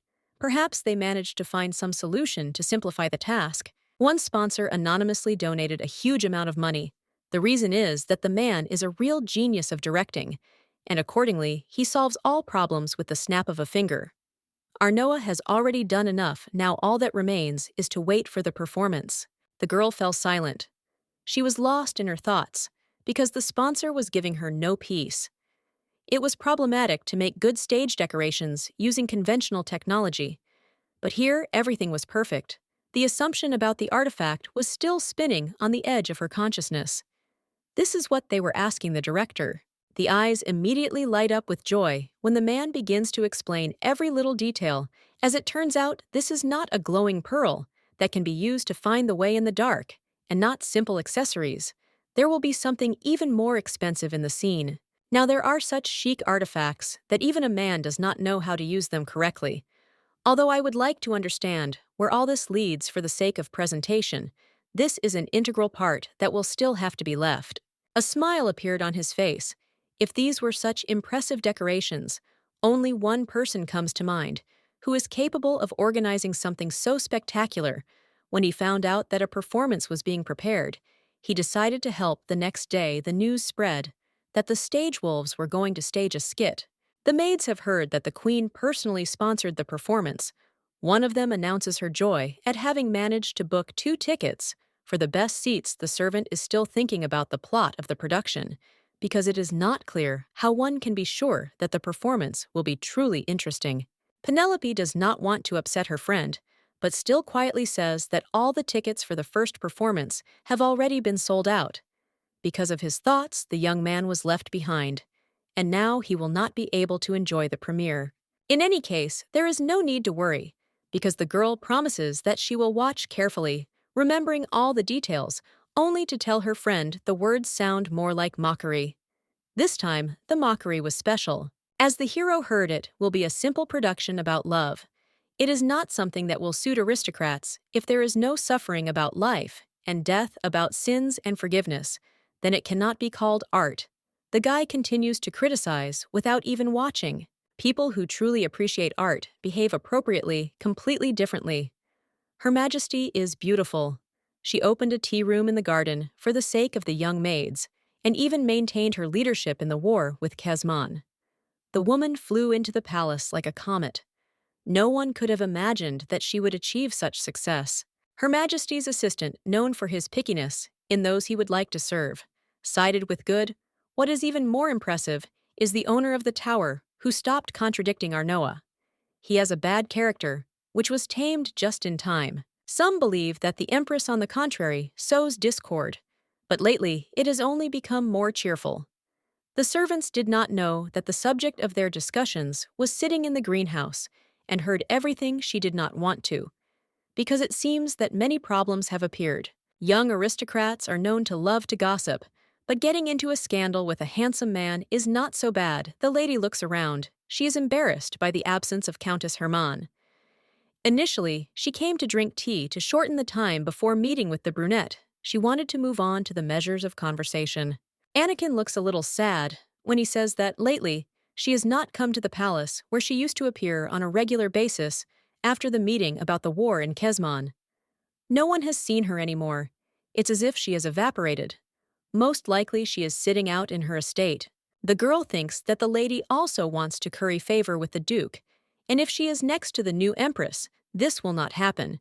She of course expected this, but still thought that the situation would change. Willow agrees the lady should have appeared at least before the start of the performance. Usually, if a person does not appear in high society for a long time, no matter how rich or influential he is, he will be forgotten. Herman usually acted differently, apparently becoming more cautious than it seemed, changing the trajectory of her actions.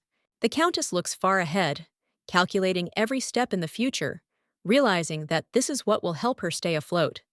The performance has already been somewhat successful if rumors start to spread that the woman, the main one in high society, has not joined it. Her authority will be significantly reduced. Even so, the Queen has no right to give up.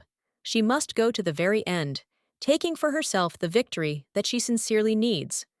The one whom the girl definitely wants to see at the performance is precisely Hermann. The plan has been made. It will not have to be changed if you try to fulfill the last few points. The main character gets up from her seat and is about to leave. She needs to meet with someone, and it is better not to postpone this meeting. Anakin was going to accompany the lady, but she only ordered him to stay where he was with one wave of her hand, promising that she would return soon. Her Majesty said goodbye and disappeared from sight. She is in the office of Dr. Roods, her eyes darting with excitement. The woman just said that the Countess will most likely soon go to another world. Her life is coming to an end. Half an hour before the news, the blonde arrived to the girl. She stood silently at the door until she noticed that the doctor was working hard. Her Majesty had not visited her friend for a long time, so at first she even forgot how to greet, bowing her head. The maiden greets the son of the Empire. There is no one in the Empire who can compare to Roods in knowledge of medicine and herbs. However, her etiquette suffers a little. This is undoubtedly true. The lady's mercy is boundless. In any case, it is good that she found the time to come. The first thing is to find out if you like working in the Empire's laboratory. Expressing gratitude for the provided quarters, the lady looks around in admiration, as if she is in the room for the first time. Of course, the place is much better than what was in Dirhan. Herbal tea is poured into a cup, which helps to improve health. Research is of course good for the whole country, but sometimes you have to go out. The lady asks if Roods likes the theater. That's where the play will be. Her Majesty wants her friend to go to the show too. After all, rest is important for everyone. Nodding, the brunette promises that she will definitely come. The performance promises to be good. Many aristocrats of the Empire will gather there, so it will be even more interesting. The theater is a good tool for dating. Having thought, the beauty clarifies whether that very person will be there. We are talking about the Countess, who promised to introduce the doctor to her old relative. Of course, the Queen immediately understood who they were talking about, but she is interested in how the two managed to get to know each other in such a short time. Usually, Hermann does not make contact. The girl assumes that her new acquaintance will not be able to come. Arnoa does not yet know whether the aristocrat they are talking about will be at the theater, obviously. The one who has at least a grain of information is Rudy's. She saw something. It is about health, because the lady looks sickly. Any knowledgeable person will say that she does not have much time left. Kaisian was quite scared. When she heard those very words, she expected anything, but that a few hours later, she arrived in the county with her maid and the doctor. A maid met them at the entrance to the estate. She was quite nice. Penelope, as usual, overreacted. She was angry because only one person met Her Majesty. The maid apologized for such a modest reception. Everyone, including the young master, are now in Hermann's room, so they were unable to meet the guests. The Empress immediately realized that things were really bad. These were not ordinary guests who had come to the house. They could be considered special, and at least one person should definitely receive them. But this did not happen. The trio was led into the room from which voices were coming. The woman shouts to her mother that she will do everything as it should be and greet the guests herself, while her brother will stay nearby and look after the Countess. A small child is sitting near the bed who also wants to stay and not leave with his aunt. The little girl stretches her arms forward to ask her grandmother to feed her, because she loves her more than anything else. The older ones have been arguing among themselves for more than a minute, because they can't decide who will go into the hall and who will stay nearby. Hermann can't take it anymore and screams at the top of his lungs, accusing them of behaving in a way that doesn't fit into any framework. They are behaving like fools who can't decide what is most important right now. The meeting with Her Majesty cannot be postponed. The girl, dressed in a luxurious robe with a floral pattern, lies in bed, raising her hand to her lips, and with clear indignation orders the servants to meet the Empress, fearing punishment for disrespect. Traces of fatigue are visible on her face, but her voice is strong. The daughter can do nothing, only objects, uttering only "but," to which there follows an immediate angry response. What other buts? Emphasizing the intolerance of excuses. Her Majesty appears before the guests, radiating discreet elegance, accompanied by two maids in the sick lady's room. The assembled people greet the new arrival, with alarm calling her the son of the Empire. Clearly amazed by her appearance, the girl's condition is bad, so Arnoa asks not to get up. The woman sitting on the bed thanks Her Majesty and asks everyone to leave the room to discuss important matters with the Empress. The family, understanding her request, quickly leaves, their faces full of confusion and slight panic. The Countess, in turn, looks more confident and satisfied. Now they will talk calmly. Eats. Countess Herman, radiating discreet elegance, apologizes for meeting the Empress, in such a state smiling softly to hide her worries. The heroine nods, saying that everything is fine. She notes that it is nice because the aristocrat remains on good terms with her family. Arnoa realized that despite the arguments, the relationships in the family seemed good to her, and she noted this with envy. The interlocutor sitting on the bed, thoughtfully smiling, and admitted that, although her family may be a little unreasonable, they are still dear to her because they are her close people, such as you will not find anywhere else. It is impossible not to notice the sickly appearance of the gray-haired woman, so the girl says that her interlocutor looks unwell, to which she jokes saying that one can directly say that she looks as if she will soon die. Then Her Majesty confirms that she came to invite her to the performance, to which the woman readily agrees, understanding the intentions of the visit.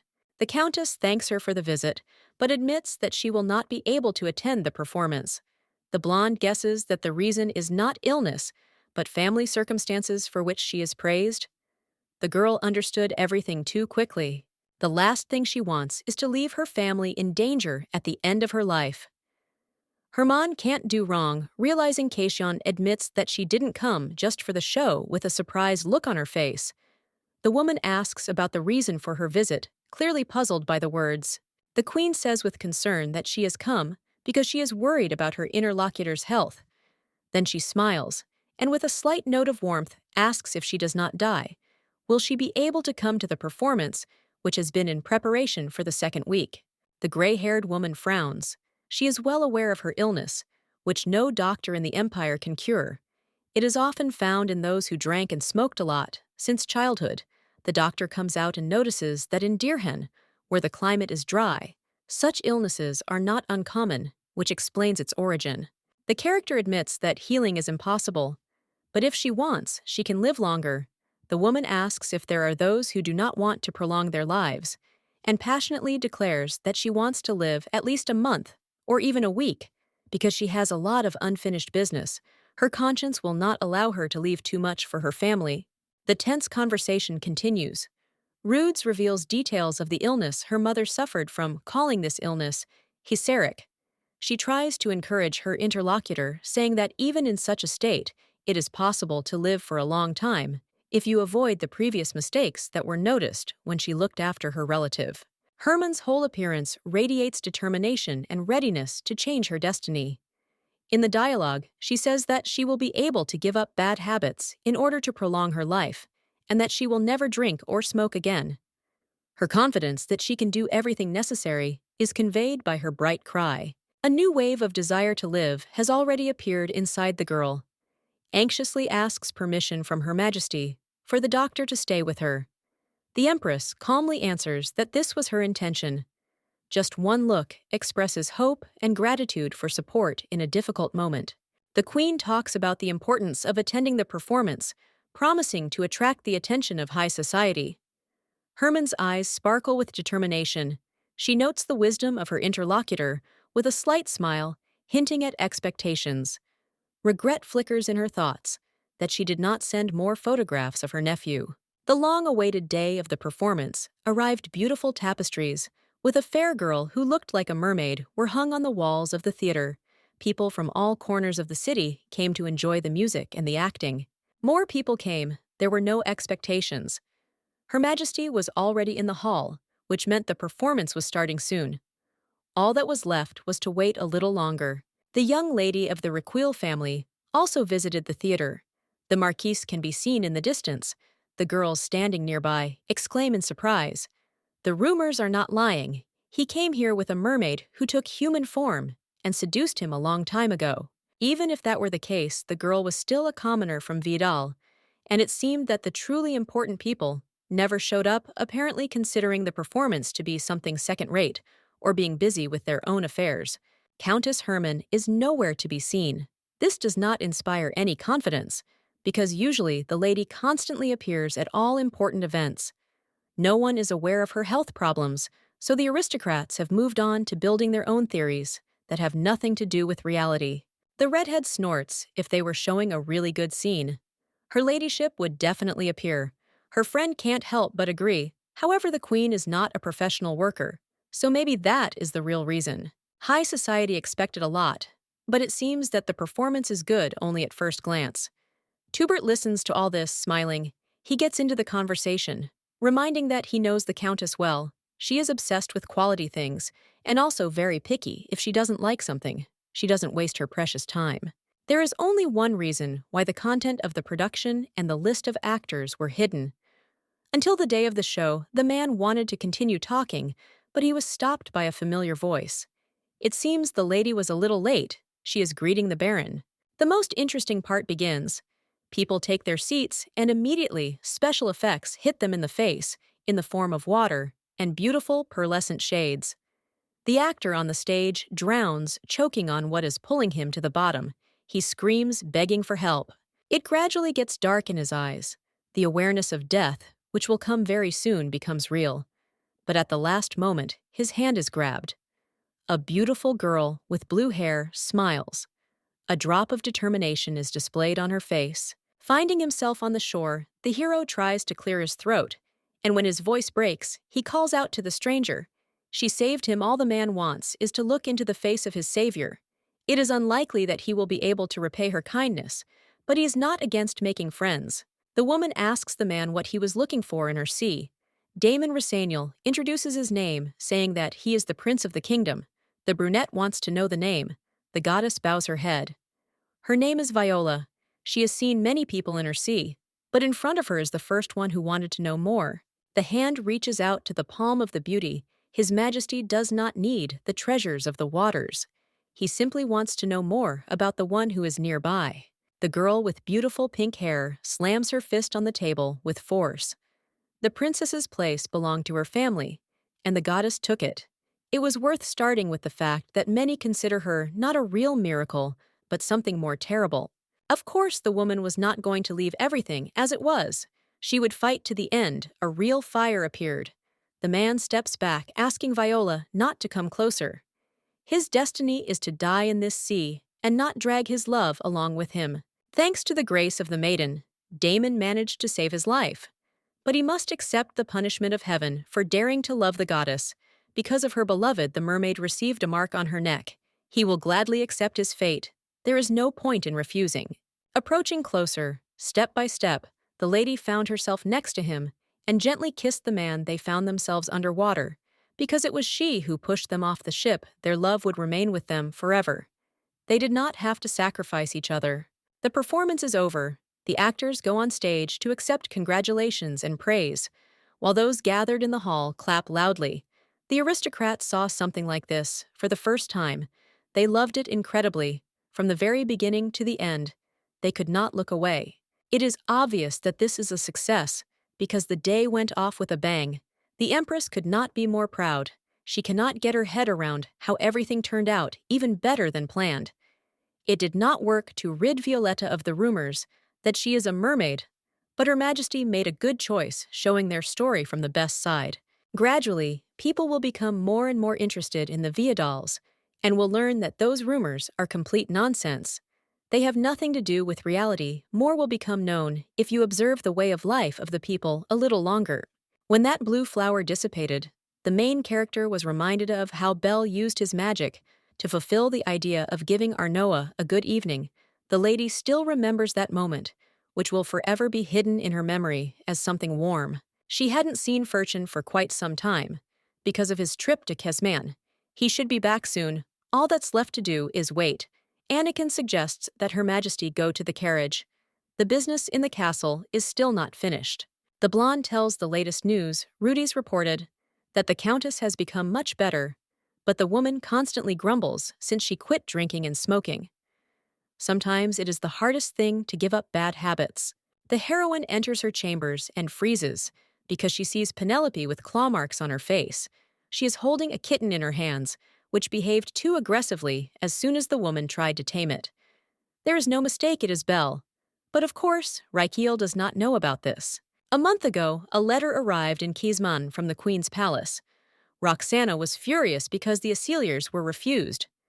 Usually, their requests are more important than anything else. The Empress was arrogant because she did not want to continue to supply the war. A magician enters the room. His name is Ra.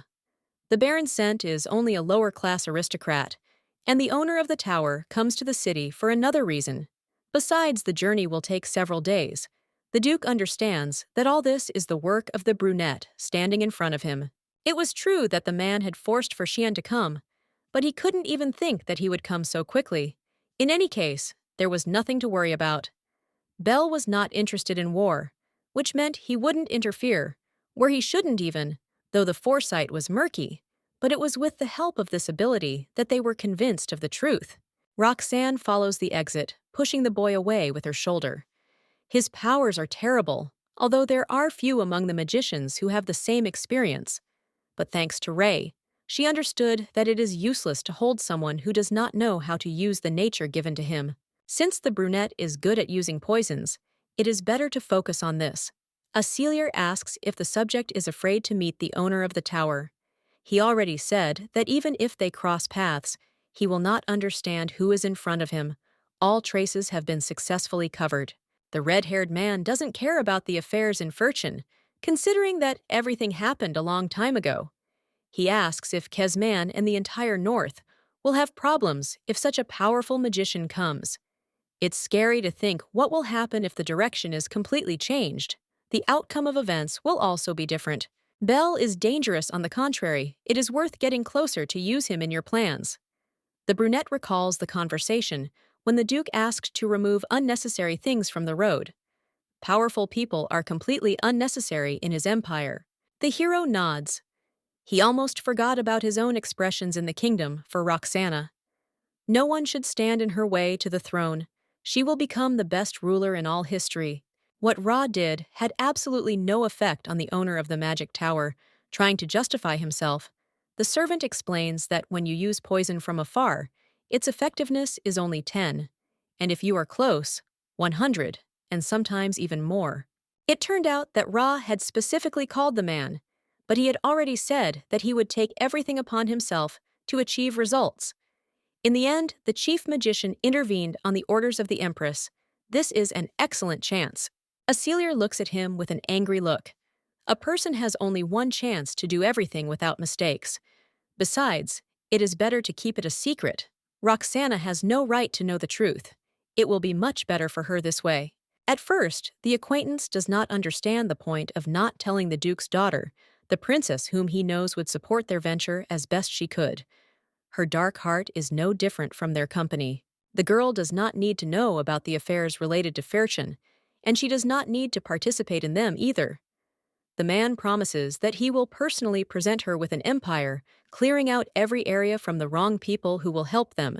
Ra can only keep the promise that was given not so long ago, since the young man says that the brunette will sort everything out. The conversation is interrupted. An enraged Roxanne bursts into the room. Her face is different this time, the emotions are even darker. The man said that Baron Bent and the owner of the Tower of Magicians would come only in a few days. But now the situation has changed. The woman does not want to hear about any abilities that the young man possesses. They are not true. While the magician is about to say something, the red-haired woman steps away, and Furchen appears behind him. He asks if the chambers of His Grace the Duke are located here. He immediately jumps up from his seat and runs to the door, while the brunette hides behind the hood. The young man walks forward smiling, as if he did not bring bad news with him. They arrived by order of Her Majesty the Empress, and ask for forgiveness for the unexpected visit. They do not plan to leave without delivering victory. The first thing before starting negotiations is for everyone to sit down on the sofa. The Baron himself knows that money keeps soldiers alive on the battlefield, so money is the most important part of the plan. Acelier does not think that what they ask the Queen goes beyond the bounds of what is permitted. Bento is uncomfortable talking about it, but Her Majesty strictly forbade anything to be conveyed. She even issued a decree. The woman must have conveyed something else, but what exactly is still unclear, Kision. Thanks for all the merits in this bloody war, but in order not to bother herself anymore, the lady sent an aristocrat to a cold and harsh place. To relieve the Duke of his war problems, the maiden decided that it would be right. The words are striking. It is obvious that the brunette arrived for negotiations. He was appointed in charge. Negotiations with Kesman do not seem possible. Jumping up from his seat, the red-haired man declares that nothing can be done. They have invaded the territory of the Empire several times. The army will not surrender, only after an order. The right to command the Imperial Army belongs to Her Majesty. No matter how difficult it is, they must check whether negotiations are really possible. No one will be harmed if they just try to do something. From today on, the Baron asks to leave him the duties of Commander-in-Chief of the army. The Duke does not like those who chatter in vain and do not understand anything about the affairs they take on. This is the wrong strategy. An ordinary aristocrat cannot know much. He has a limited mind. Asilier and the princess are also obliged to follow Arnoa's orders. The red-haired man continues to shout, "There is no one here who recognizes Bent as the one in charge who was appointed." The war will continue for as long as possible, until the hero himself stops wanting it. If the brunette doesn't like something, he can try to stop the actions, but he's unlikely to succeed. The man understood where the conversation was heading.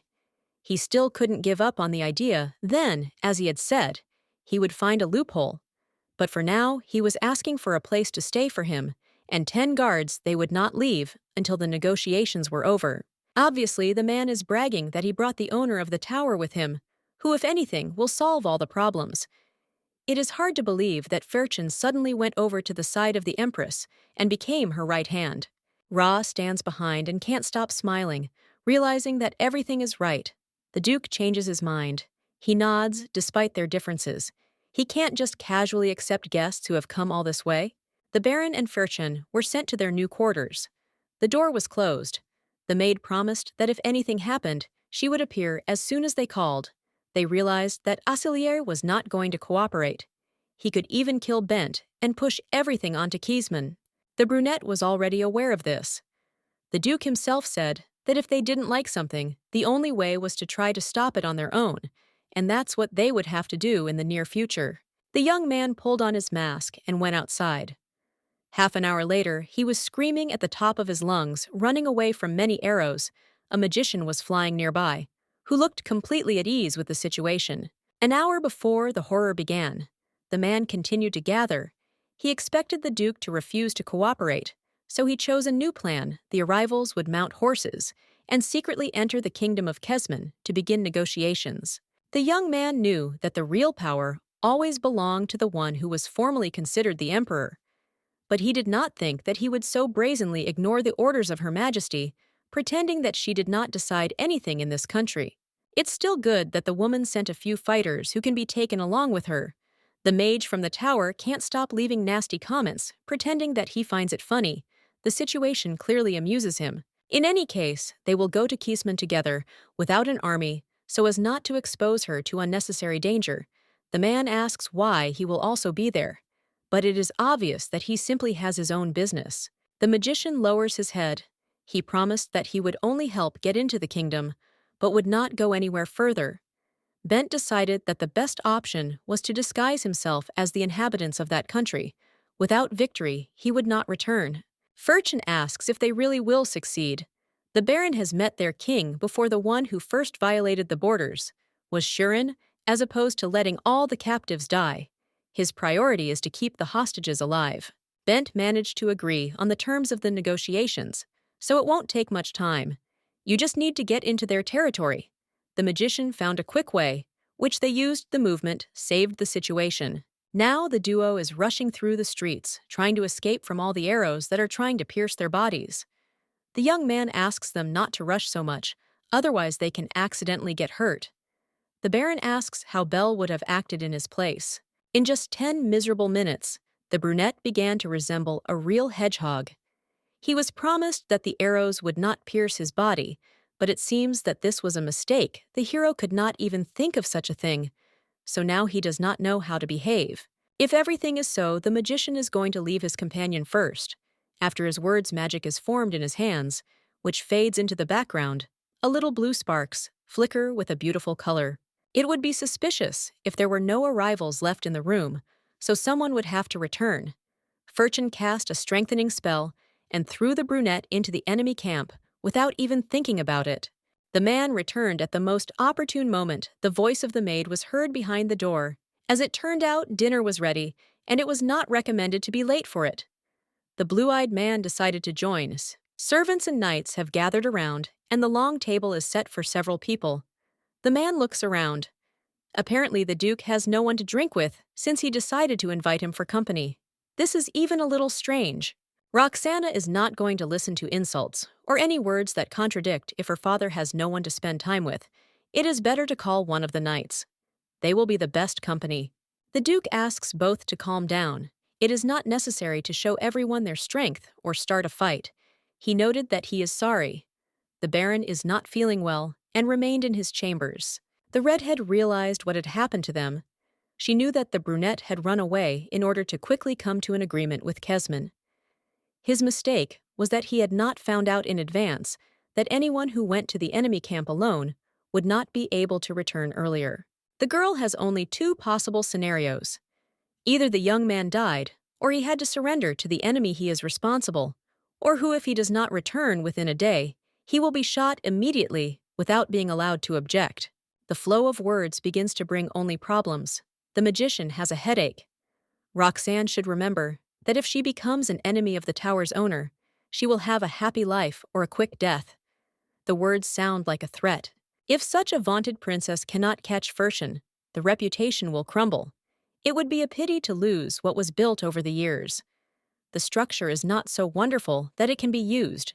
The woman jumps up from her seat. You shouldn't be so sure. Since he is a magician, it doesn't mean that there is no way to defeat him. Something must still be found, and she will overcome everything as long as it is according to her command. The young man is not immortal. Roxana is not sure that Ferchen will be able to resist her, considering that their strength is almost equal from the blue color, which is so similar to a toy. The man will definitely remain alive. Silence hung in the hall because the Duke ordered everyone to be silent. He does not want them to measure their strength at dinner. Wine is carefully poured into a glass, a drink so valuable that it is not offered twice. The entire family that made the product accidentally died on the battlefield. Such was their sad fate. Life came to an end. Alcohol is a great way to heal emotional wounds. Although you don't have to do this, you just have to try it, and then we'll see how it goes. The toast to the prosperity of the empire did not sound entirely sincere, so now they drink to the well-being of the empire. This is exactly how it should be. The man is the first to bring the glass to his mouth and takes a sip, savoring the taste. A few hours before, Ra was brewing something in the dungeon that looked like alcohol in color. The Duke came in to check how things were going. He was seeing such a color, perhaps for the first time. It was very different from what they had prepared before, but the most important thing was that it had good properties. The difference is that this time the potion will be used for the person to drink it personally. The red-haired one clarifies about the effect. It is strong enough to use it on someone other than the tower's owner. They won't have any problems. The red-haired man reminds that poison of the usual kind will not work on his lordship. One should be even more careful in one's actions. The magician already had experience of killing with his drinks. There is no one better than him. In any case, it is now clear that the end of the tower's owner is near. He will no longer be able to go to Kiesman, and he will not be able to find out about the existence of the magician who started all this, because he is quite good. It doesn't matter who he is. In the end, following tradition, he will die young. His mother suffered the same fate. Ra will settle down with his name, because this is how he can earn the trust of the Asiliers.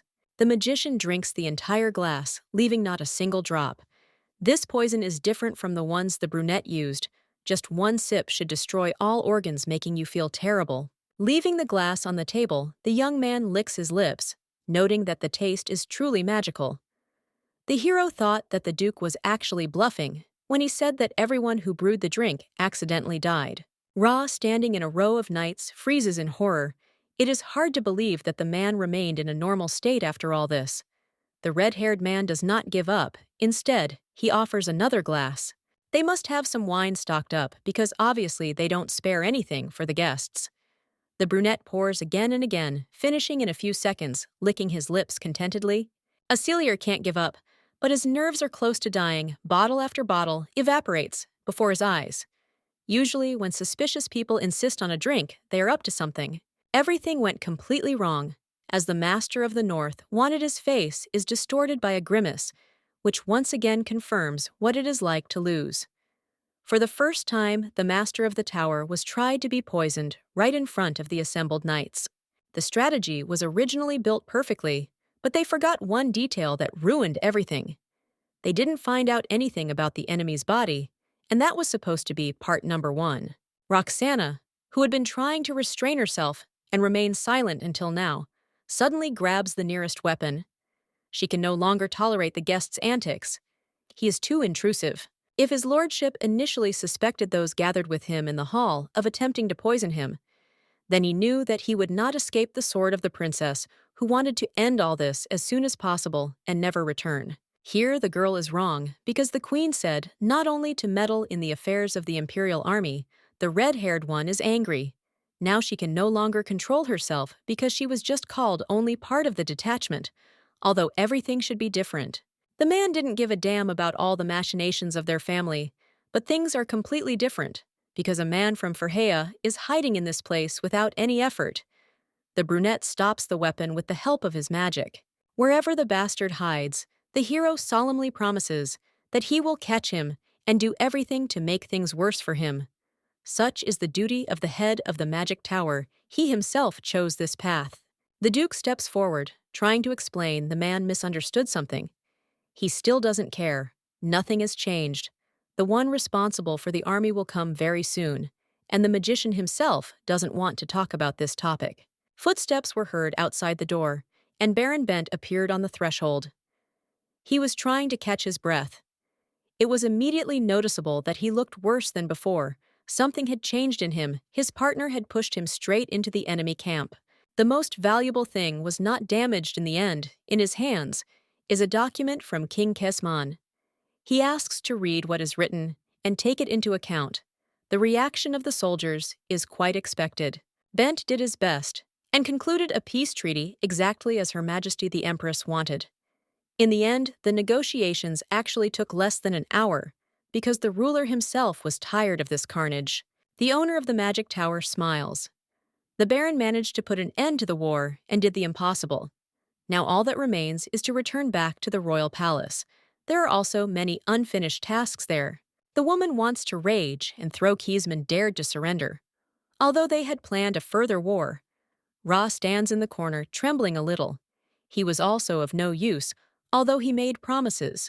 Bent reaches back for the document. As the study is officially over, the Duke tries to grab the paper at first, but is asked to let go. People have gathered around and are looking at the two of them, waiting for the problem to be resolved. The red-haired man said at the very beginning of the meeting that the war would drag on and would only end when he allowed it to happen. It was a pity that it didn't work out as planned. The words sounded like mockery. The man, just like the Baron, returns back to quickly convey the news to the Queen. The father said that Arnoa is only a ruler in words, and she should not be taken seriously. But here, even he could not utter a word. I want to scream and do everything that is forbidden. They are obliged to participate in the victory ceremony in this war and meet Her Majesty at the ceremony. This way, it will be easier to understand what kind of person she is. Now, Snowball is sitting on the bed and calmly washing his paw. Judging by the look of the baby, the negotiations were successful. Now we can move on to other details. Sitting down next to him on the bed, the blonde asks if the imperial palace is a joke for his lordship. The sweet look makes him continue to smile. Cats have always been Arno's weakness. To prevent anything from happening, the lady asked to enter through the main entrance. Officially, the blonde immediately asks a lot of questions, because she wants to know how things are with the Baron and the war. Everything is ready, and the magician has arrived to quickly convey the news to Her Majesty. Bent received confirmation of the surrender, which means that the Empire defeated Kesman in this long, difficult battle. The messenger did the best job. It was done perfectly. The brunette brought him straight to the King of the North, so the matter did not even take an hour. The papers were signed. Everyone wanted to breathe a sigh of relief as soon as possible. There was still a little time left. The main character made sure that the problem was solved and arrived through the portal. Instead of the long journey on horseback, he of course did not take the Baron with him. In addition, the man also helped with specific effects on stage. He did everything so that the viewer could see a wonderful picture composed of several important details. The smile doesn't fade as the young man asks if his friend liked the gift. The equipment was meant for her, and it was she who wanted the performance to go well. The magician hadn't seen the queen for a long time, so he couldn't come empty-handed. The beauty's eyes were shining for some reason. Her heart was beating wildly, constantly trying to jump out of her chest and do a somersault. They would talk about this later. Discussing Kesman was much more important. The princess was the one who turned out to be serious about not obeying. But there were too many people who saw the agreement, so she eventually decided to withdraw her troops. It seems that Her Majesty could not do anything. The most important thing is that the victory is for the Empire. The leadership of the Duke led to the fact that now he and the squad will be praised. Although the Baron was successful in the negotiations, it was the Archduke and his daughter who led the army in the war for a year, and they cast aside all fears and stood up to defend their home. There is no point in talking about Bent. He is a real malingerer, although the hero does not mention that he abandoned him, and the soldiers immediately leaving, only waiting for the end of the negotiations. Everything will be fine with the guards, too. Everything turned out even better than originally planned. All that remains is to hold a ceremony in honor of those who participated in the battles. This is a lesser problem than everything else. Unlike Iran, the Duke will be welcomed by the inhabitants of the Empire because they know him and even trust him a little. Here luck alone will not do, the maiden must know how to behave. Of course, Her Majesty must greet those who return from war with victory. The soldiers will be greeted by the inhabitants as they march into the fortress. The lady is obliged to reward the returning heroes and not just arrange a great feast. It turns out that very soon the queen will meet Princess Roxanne. The brunette leans closer and promises that no matter what, he will always be on Arno's side, smiling in response. The lady gently touches her friend's hair, thanking him for the trust he has shown. After the end of the war with Kesman, the calm that everyone so much desired returned to the empire. The discussions between the aristocrats did not subside for a minute. They said that the enemy had surrendered. Everyone knew that the Assiliers would win, but it became clear that Her Majesty had also made a big contribution. There was another topic in the palace: the inhabitants of Viadal. After the performance, more people learned about them. The pin Lady Ricole wears was created based on the scar on the back of Violetta's neck and is a one-off. Marquise Bassaniel gave the girl a gift as a token of gratitude for her coming to their wedding. They held a modest ceremony in a hurry. There were few people there, and all were only relatives or friends. Still, the banquet was gorgeous. It must be admitted, one of the servants overheard the conversation, noting that each of those in the greenhouse was among the invited persons. It would be fun to be there with the actors of the play The Sea. The dark-haired lady talked to Lola for 30 minutes. In real life, she turned out to be even more cheerful and happy than on the screen. Behind her back, she could be called another wonder of the world. Marquis Bassaniel and his wife are the real heroes of the play. There is nothing surprising. Violetta was called the goddess of the sea from the very beginning when she arrived to her future husband. The man realized that he had said something wrong. Spreading rumors and distorting words was not the best option. They were the same inhabitants of the empire as everyone else, no different. Anakin plays chess with the girl. He is glad that rumors are spreading quickly enough. On the contrary, it is to their advantage. Now everyone is looking for the actress from Viadal, who played the mermaid. It is impossible not to notice that Bassaniel has blossomed recently. He is like a son. Her Majesty saw their couple during the wedding. The guy begged the woman to attend their event. The guy constantly pestered her, asking if he could name his child after the ruler or put up a golden statue on his lands, and it helped him a lot, paving the way to a happy future. The blonde realized that it was difficult for her to refuse a man like the Marquis, so she agreed they had another topic to discuss that they couldn't avoid. The girl had previously asked to prepare a place for Belle. The man remembers their conversation very well, in which these words appeared. He could not ignore them. The young man said that he would not return to Ferchen and would stay nearby. He also helped with the negotiations, so you have to be kind to him. The brunette is a fragile person. He is easy to hurt. Willow managed to prepare the room. The maids helped him with this. But while the head of the tower remains in the castle, he should listen to other aristocrats, no matter how sad it may sound for him. The heroine nods. She understands what is being discussed and why there is such concern, but this is unlikely to happen. The task seems impossible, given Belle's character. At the meeting, Baron Toubert was once again the first to step forward with his proposal. This time, they should greet the army much better than the last times they were having a holiday. The young man suggests decorating the entire castle with jewels. The war did not end as planned, so the Duke is angry. The banquet must be luxurious to calm his ardor a little. The Duke believes that the emblems of the Acelier family should be hung throughout the palace, and all the aristocrats present at the meeting will meet them in front of the court and do everything as is necessary, showing honor.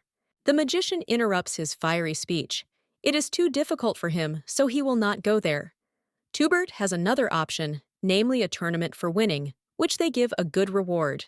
The nobleman tries to ignore the interlocutor, but it becomes increasingly difficult since he irritates even the way he pronounces his name and title.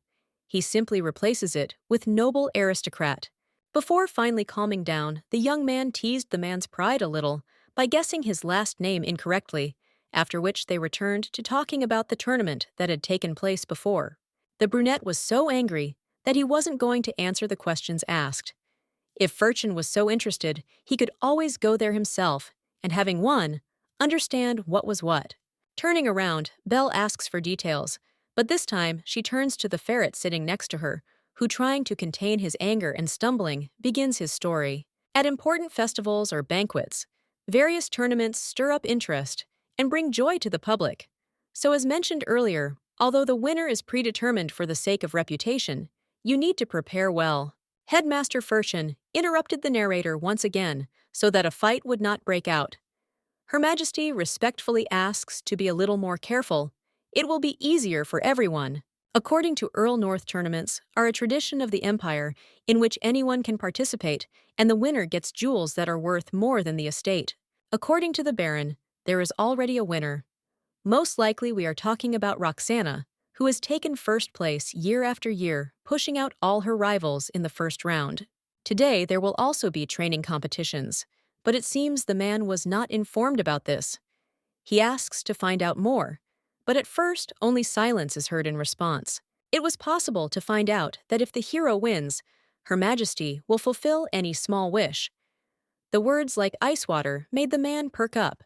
This kind of action suits him quite well.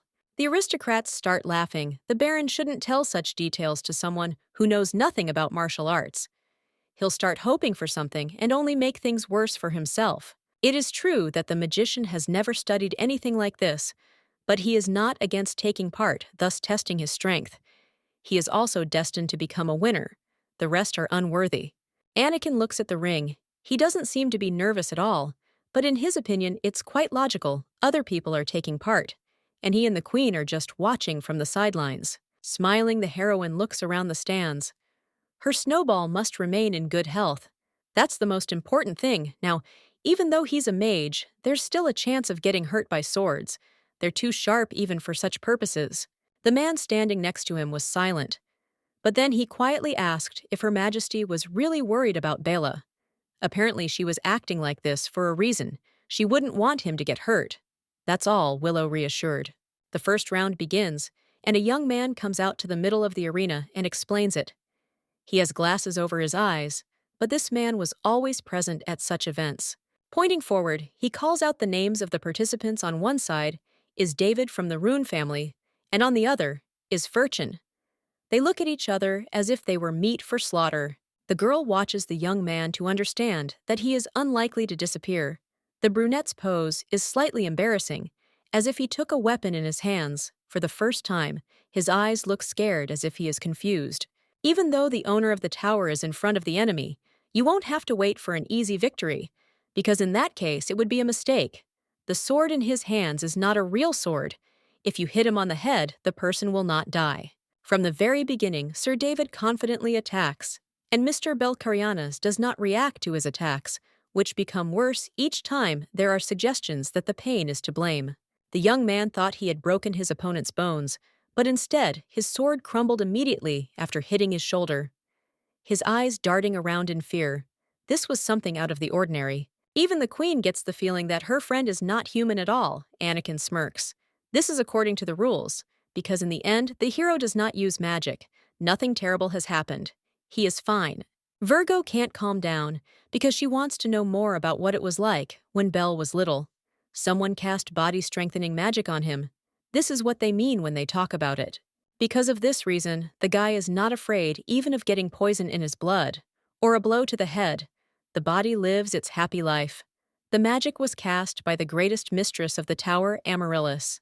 The presenter runs forward, who is happy with how the fight was going, because David lost his weapon.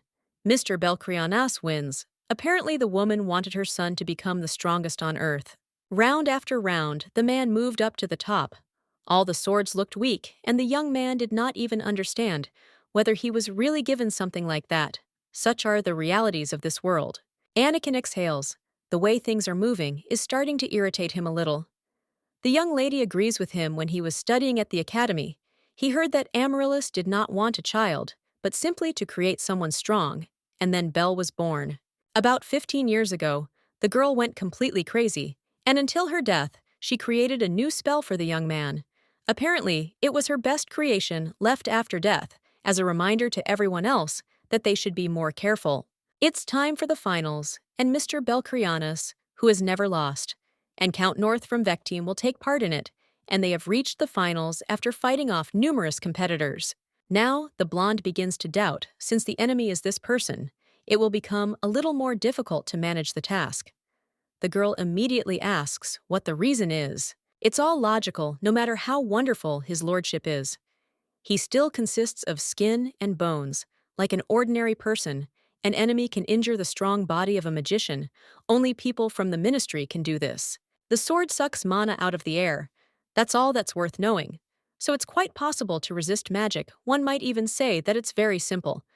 The blonde wondered how this would change the course of events. The host adds fuel to the fire, reminding that the winner can make a request to Her Majesty. She will gladly listen and, of course, try to fulfill the wish. The brunette raises his hand. He wants to be the sole owner of the glass greenhouse inside the imperial palace. A smile is on his face. Self-confidence is creeping out of every crack. North thought that he was not immediately understood, so he clarifies that he wants to get the greenhouse that His Majesty the Emperor had in his past life before he died. He owned it, although in fact he transferred the rights to Asilier. The woman bares her teeth. It becomes more difficult for her to control her impulses. Each time the person she sees becomes more and more hateful. The greenhouse is the most elegant and wonderful place on the entire planet. Several hundred years ago, one master put his soul and heart into his creation. It was a healing place for more than one generation of kings. But then one appeared who caused power to pass into the hands of others because he was an ordinary puppet. The Archduke also demanded that the previous owner give him the premises. He pressured them with manipulation, noting that no one was using the greenhouse anyway. The young man heard that the greenhouse was not being used, so he almost begged to be allowed to become the one who would restore order there. That place always belonged to the imperial dynasty, and when the person on the throne changed, it passed into the possession of the new ruler. Now it is clear that the princess wanted to take possession of the greenhouse again. It is remembered that, due to her training with the sword, the glass there cracked and eventually fell. The advisor thought that the count must have been mistaken in his desires. The man was about to say that he didn't need that, and instead ask Her Majesty to do him the honor of having tea with her, in a place that sounds more reasonable than anything else. North shakes her head. It doesn't seem that Her Majesty is one of those who throw their words to the wind.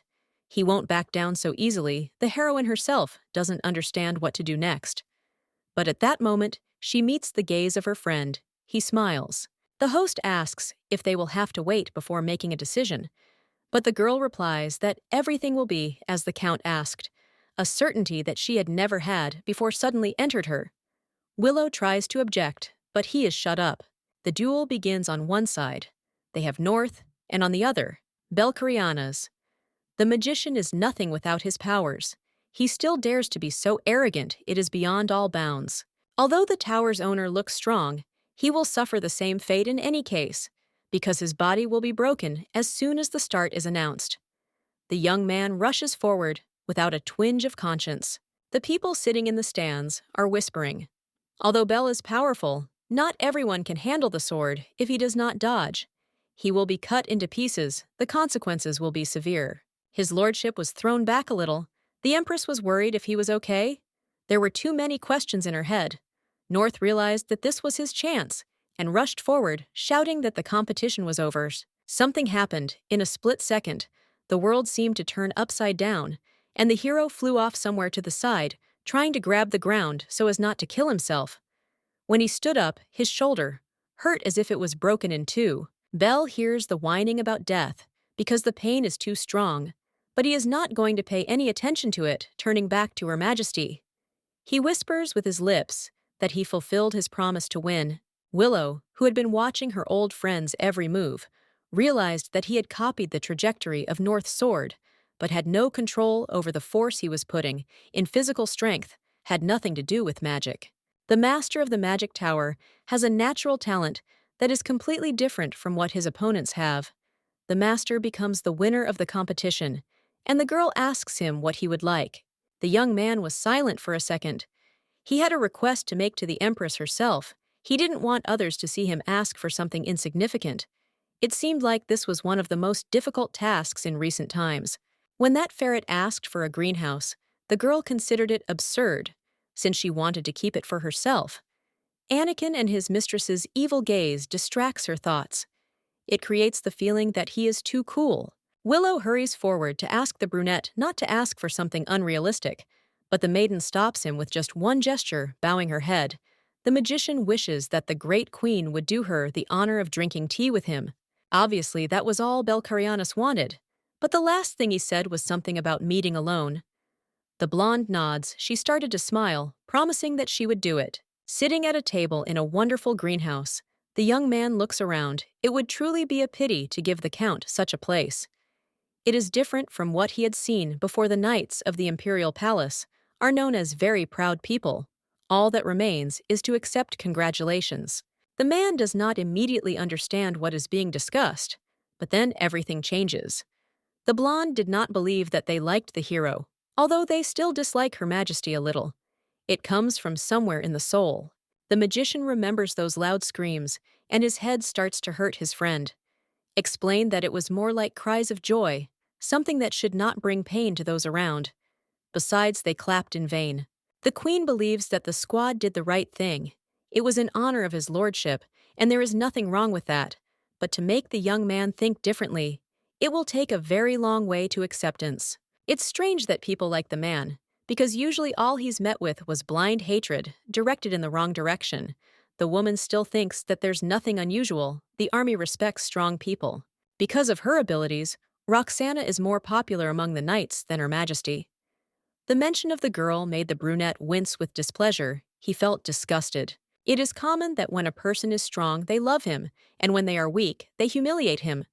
Listening to this, the magician assumes that if this is so, they should hate themselves the most. That is exactly it. The army is weaklings to compare the queen to someone below her in rank. The lady has been so busy lately, she never thought she would get to such a charming place and finally relax. Noticing her gaze focused on the surroundings, the tower owner cannot help but ask if his friend likes flowers. She nods, smiling. The maiden adds that she does not revere them as much as Belcarianus. Having heard the words, the hero could not restrain himself, and because of this, he choked. Clearing his throat, the brunette again asks if he heard what was said correctly. It is difficult for him to believe what is happening. In that case, for the lady flowers are not as attractive as Furshen. What the Empress meant was the fact that the young man loved roses much more than she did. The realization came quite quickly. Memories from the day when the hero took the rose from the vase are displayed in his head. Then they were still in Dirhan. If in this meeting, you won't have to think twice. It has nothing to do with reality. Snapping his fingers, the young man turns all the desserts on the plate into flowers that are beautifully decorated. It will be a little better. It is impossible to take away the love for such beauty. The blonde freezes in surprise. She carefully examines the plate, asking what her friend is doing in the form of flowers. The food looks much more wonderful. As the lady said, the magician really loves such little things. Her face remains red like a tomato. The brunette is surprisingly thrifty. All he can do is use frightening magic, but his mother taught him this. Unfortunately, she didn't give him a choice. and did what she thought was necessary. Realizing that the conversation has taken a turn in the right direction, Her Majesty asks if Belle was close to Amaryllis. It is difficult to say she taught her a lot, so most likely they were close people. Despite this, the one who raised his lordship was Ascaleus. The girl thought that this was the husband of the great woman, but she was mistaken. We are talking about the close magician, the same raccoon from the hunt. The guy's mother really liked to bring some handsome guys and spend the night with them. One of them is probably the biological father. Listening to such words, the lady herself did not notice how she blushed. The blue-eyed one is amazing. Usually people are afraid to ask unnecessary questions, and even more so to clarify about the mother of the magician. There has never been anyone who would be so confident. There is no point in lying. Her Majesty has been busy in recent years. The girl has not heard other rumors that began to float in the air immediately after the woman's death. And although this would be useful for study, apparently even Anakin did not tell anything he was afraid. Willow never believed the stories of the aristocrats, but it is true the son of the great witch Amaryllis brutally killed her, sucking out her mana, to the last not allowing her to continue living. The advisor repeatedly tried to talk about the tower's owner, who amuses himself by stealing the life forces of mages, but the lady never listened to him. Arnoa hears for the first time that Amaryllis was among the victims. Smiling, the queen waves her hand. She does not believe that things are really as they should be. The words make the interlocutor freeze in his chair. He cannot predict where their conversation will turn.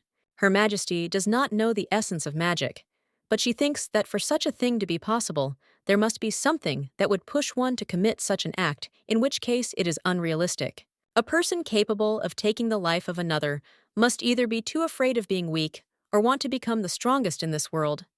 Neither of which applies to Belcarianus. He is different. Most of the population by nature wants to become the best, and the main one they're afraid of being in a position where they have to run away from fate. Noah, who became the empress, is no exception. The lady never wanted to be weaker than Lucieng and Binus. For the sake of power, she had a desire to become a queen who would be called the mistress of the continent. The consciousness did not listen to the heart, the heroine thought logically. The girl has told her story more than once, and it makes sense to repeat it again. Bel is different, even from her. He has no fears or desires that will lead him. The owner of the Tower of Magicians will always be unique. He did not want to become powerful. He was born this way and lived his whole life in peace with his powers, knowing that they were given to him by other people. The young man has no understanding of how to envy the abilities of others, and he does not take mana from them by force. Usually the two of them sign a contract or make a bet. Only after that the brunette does his job. The speech is coming to an end. Even if his lordship stole the powers of the mages, he must have had many reasons, which unfortunately cannot be told. The guy's eyes lit up with light. He had never heard anything like this. Still unable to come to her senses, Belle asks if he really seems like a person who doesn't want anything. It was true. The girl figured out his thinking. He didn't want anything and couldn't hope. Surprisingly, when the man looks into the blue eyes of the Empress, which look into the soul, piercing the consciousness, he becomes different.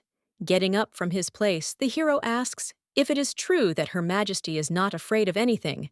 Belle is worried, and this can be seen in his constrained movements, and the worry in his eyes, which has not gone away, clenching his hand into a fist, and unclenching it, the man reaches for the girl's cheek.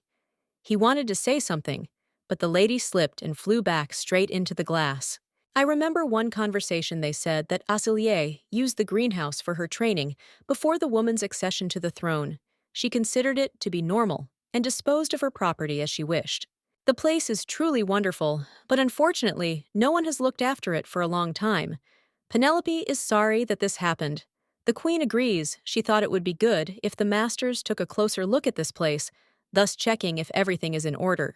Last time they wanted to go to that place, Asilier got angry and chased everyone outside. They came without permission, so the reaction was quite real. The air inside the room, outside, is different from what is everywhere. There is something special. Seeing that something irreparable was about to happen, the young man rushed to Her Majesty, and in a second found himself with his back to the glass, which cracked. He grabbed the lady with his arms, hugging her tightly so that nothing would happen, and thinking that now everything would end.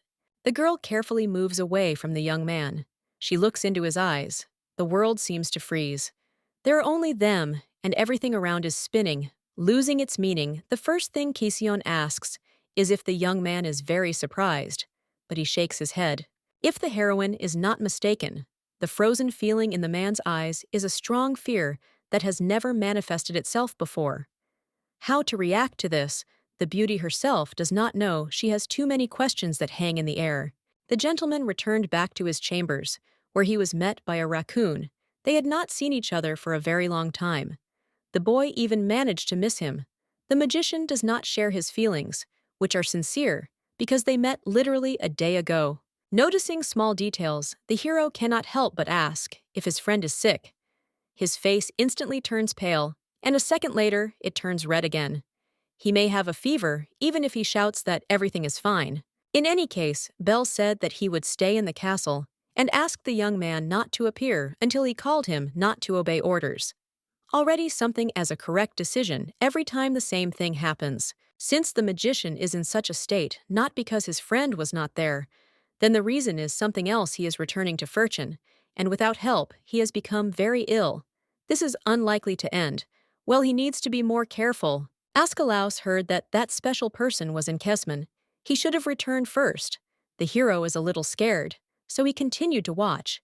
In any case, he will not run away, and will return back with Duke Asilio. If the magician is not a problem, the matter lies in the family of the future ruler, which he considers himself to be. The man understands that the princess will receive the throne only if she kills Her Majesty, freeing up the place that will be occupied for now. The Duke had been preparing a rebellion for a long time, so he got rid of the other candidates, earlier the Emperor, and the prince died from poisoning. The brunette did not know that this family was involved in the mess. Of course, this changes the whole perspective of the situation. Belcarianas turns away. A strange expression freezes on his face, more like despair or realization. He does not hear the hand calling him because his thoughts are occupied with the Empress and her affairs in the state. Although the man was far from politics, he couldn't help but know that in the royal family, getting rid of each other was something like the norm. Nothing changed. He couldn't remember a moment when Arnoa had been attacked even once, which raised even more questions. After the woman returned from Dirhan, everything was almost stable. She fought for power and tried to help the inhabitants of the country unconsciously. The magician thought that he could always be there, protecting when needed. The hand tries to bring the gentleman out of his trance today. He is somehow strange. He behaves completely differently than before. While thoughtfully looking to the side in a rough voice, he reminds that he has changed his mind and will stay in the palace. It will be more logical. The Empress needs protection, if not him, then no one will help her. Such are the realities of life. The brunette does not remember his friend acting logically, but now he has a different picture in his head. The owner of the tower does not cease to amaze and throws up new surprises when it seems that nothing new will happen. The realization fades. The raccoon screams that Furchen is in love with Her Majesty. It became obvious considering how he jumped up, starting to protest. It's not about feelings at all. No reason was found. Everything just looks like a resemblance. Questions begin that cannot be escaped. Ruka tries to understand how often the young man thinks about Her Majesty. When Luciano ruled, the magician did not behave like this. He only dislikes those who interfere with the queen. This is a new feeling because usually he never interfered. There is nothing strange in the behavior. In any case, love comes from where no one expects it. This is the first time for him, so you can understand the feelings that are lost somewhere in the mind. This is how the young man tries to cheer up. The protagonist does not want to think about his behavior because he is uncomfortable, realizing that he fell in love to give the gentleman a little peace. A friend hands him a sphere. They already talked about this. The program contained rare footage that the man wanted to sell to Anakin at a higher price. He himself requested it. There would be no deal in a second. The magician reacts and crushes it into 2 parts, making everything even easier. Going that far would not be the best idea. When the Imperial Army returns, the owner of the tower promises himself to catch the poison maker. He will be punished as he deserves for the attempt. And not only there is a whole list of sins. The young man repeated more than once that as soon as Ra caught him, He would be torn apart, and the remains would be scattered throughout the forest. There would be no mercy for him. He should have lived and not gotten underfoot, but this was already a missed chance, which was worth nothing, unfortunately. Anakin stands next to the queen's desk as she tries to work. Ever since the lady returned from the greenhouse, she has been somewhat absent-minded. Willow gave the order to repair the glass. The most important thing is that Her Majesty was not harmed. While tucking his hair and waving off unnecessary questions, the hero reminds them of the topic of their conversation. They were discussing the preparation of a welcoming ceremony for the troops, the most important thing being to do everything as perfectly as possible. When the army led by the Duke and Princess returns back to the Empire, there will be a grand welcome and ceremony that will be unlike any that have ever been held before. In front of the assembled residents, there will be soldiers who defended the honor of the country in the future. It is impossible to make everything be as it should be. A luxurious greeting remains in the plan as number one, that's right. If even one point is not completed, there will be more people who ignore Her Majesty as the commander-in-chief of the army. Her Majesty must remember that the princess is aiming for the throne. She must have already figured out how to get what she wants. Now Roxana doesn't know the queen very well and doesn't understand how to act, what sore spots to press. So for now, she will refrain. She thinks that her sister is like her brother. Arian was quite weak. The redhead's opinion may change when she meets Arnoa in person.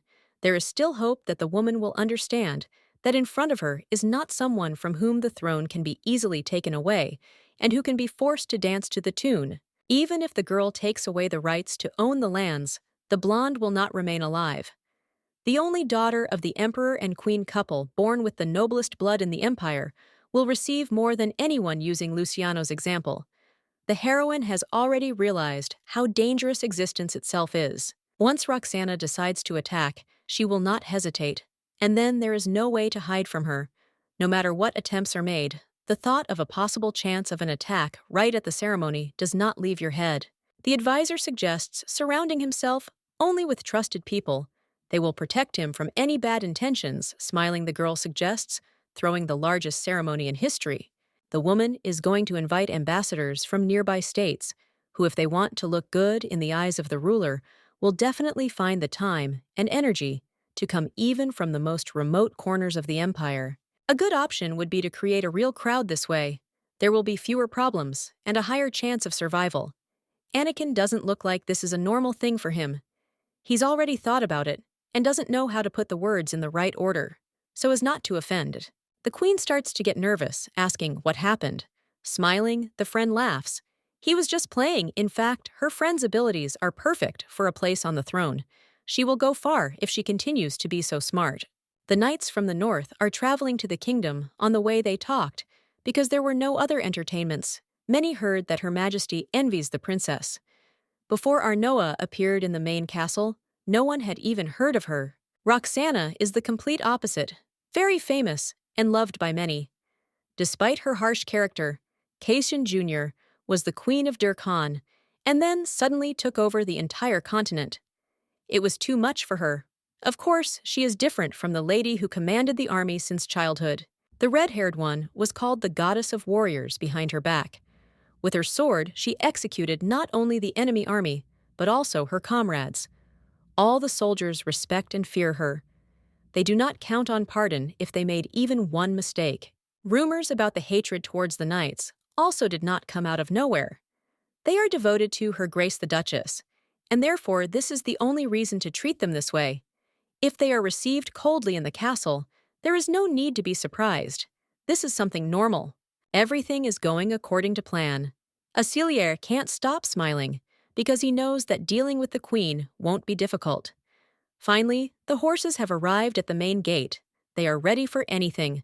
There is no point in being surprised by anything.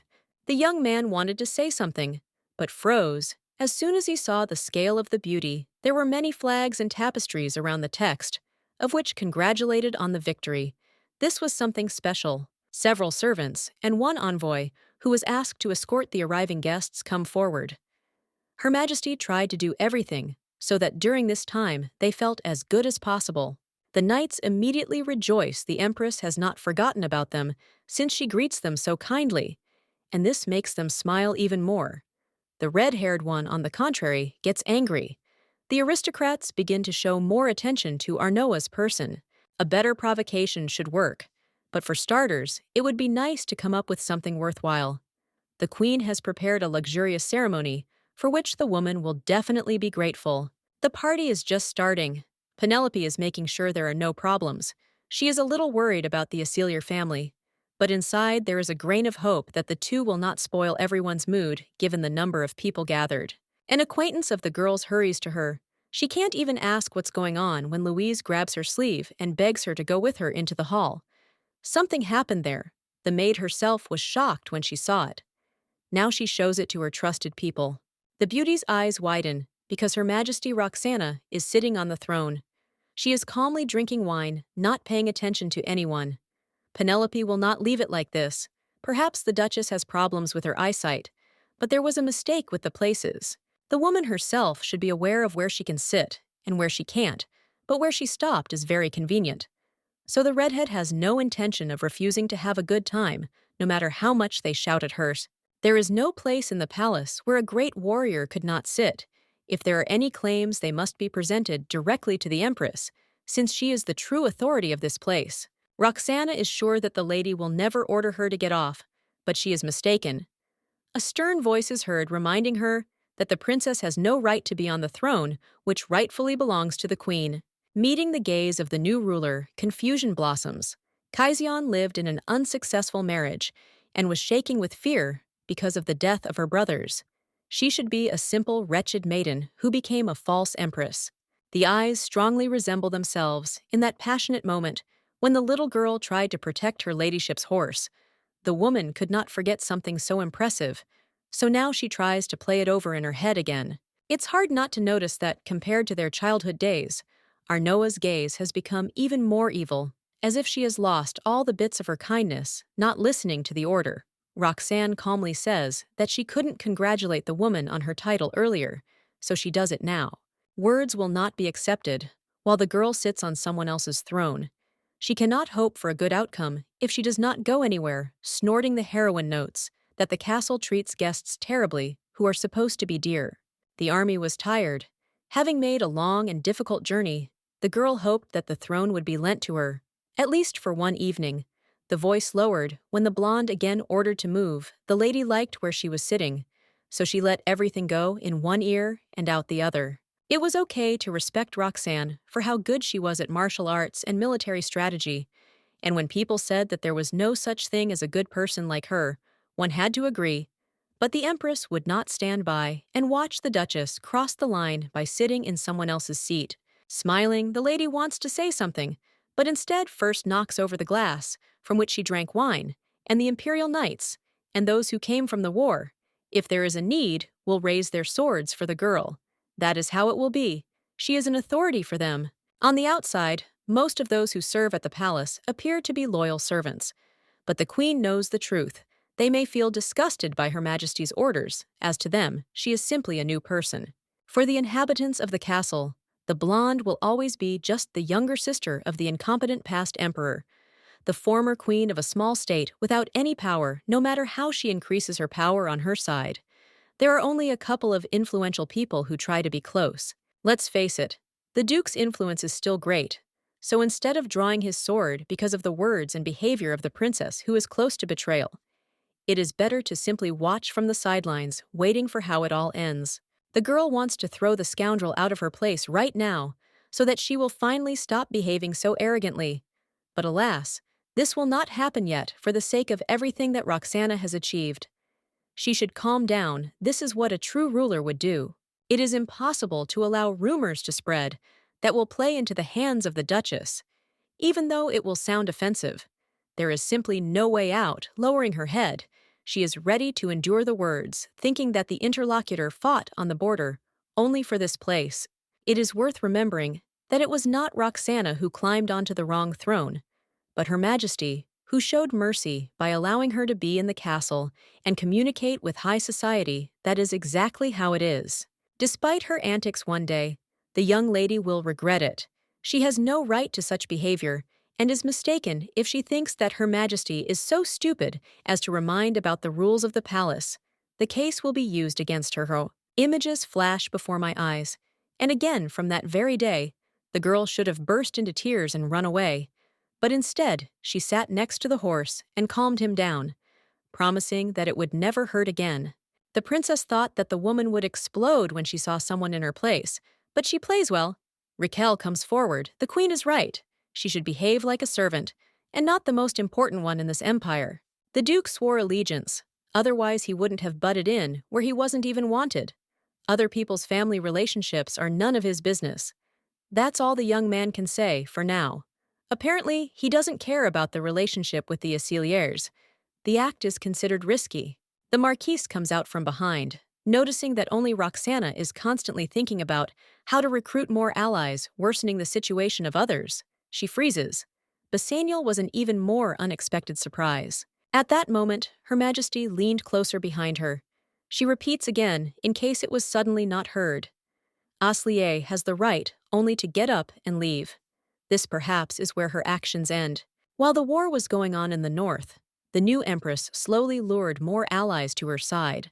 The girl, like an insect, was trying her best to survive. But then, why did a letter with bad news arrive before arriving in the capital? The redhead could have entered the battle right now and crushed the ruler, but there were too many eyes around this time. Mercy would be shown. Getting up, the woman asked for forgiveness. Tired from the long journey she was in, the wrong place. This was all a misunderstanding. Since such words sound like reality, the blonde promises that she will forget about the rudeness shown to her, because those gathered here did not come to watch the squabble, but to praise the warrior's feat. Blue-eyed throws the last card on the table. If so, her request will be heard. The soldiers of the north spend almost all their time on the battlefield, but they are not much better than those who protect the queen. Those people are so virtuoso that this is a separate topic. The girl would like Arnoa to personally train her subjects. She should find time to participate in military competitions with them. That's all the girl asks for. The previous rulers also took part in this venture, so that they could realize the full power of the army and increase their military powers. Everyone knows that knights swear allegiance through special treatment. The queen looks too angry, but it's not worth it. Roxana doesn't ask to take up the sword. Of course you can fight personally too, but the idea is a little different. There is a suitable place for everyone. There are group competitions where you have to compete in leadership and strategies that the squad leader builds. You can't win by Arnoa's strength. You can see it even just by looking. The woman suggests group competitions only for this reason. Roxana praised him for his initiative, but it was stupid to hope that Luciano's sister was exactly like him. They would still have to see how the game the Duchess had started would end. One of the most common methods of struggle between competing parties is competition in strategies. This also requires a lot of work. Getting everything in the best possible way is sometimes more difficult than it may seem. Under the leadership of one person, several knights try to get points for the team. The more they manage to earn, the higher the rank of the process advances. At first, it may seem that this is something simple, almost primitive, but it is not. The fighting techniques used in the competition are similar to those that are later encountered in war. There are not many differences, although of course, to some extent, everything should have been completely different.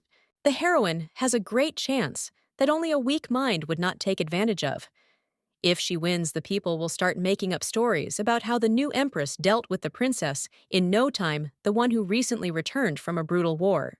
The girl twisted the situation while she was ranting about a victory that might not happen. Many people think in advance that nothing good will happen. The battle that has been accepted is one of those that the lady simply has to win. It will not be possible to avoid it either. The Duchess would not suggest something that would benefit her directly, but it is better to take advantage of the situation when there is a chance that everything will go well, in which case it will be possible to pull power in the army to her side, allowing the soldiers to believe in the queen. After thinking for a moment, Her Majesty nods. She accepts the offer. A wave of excitement sweeps through the hall. Penelope, standing nearby, covers her mouth with her hands, smiling. Roxana hopes that they will see each other very soon. It should happen even earlier. Turning around, the lady gradually leaves the main hall. Of course, there will be no need to show mercy. She will make every effort to crush the woman like a bug, making her regret the day when Luciano died, along with Arian, leaving his little sister on the throne. Blue-Eyed also promises that she will wait impatiently. She will never allow everything to go the way she wants. She will fight to the end, even through force, if necessary, to remain a happy person. Basaniel, like everyone else arrived at the meeting, he asks about Her Majesty's confidence.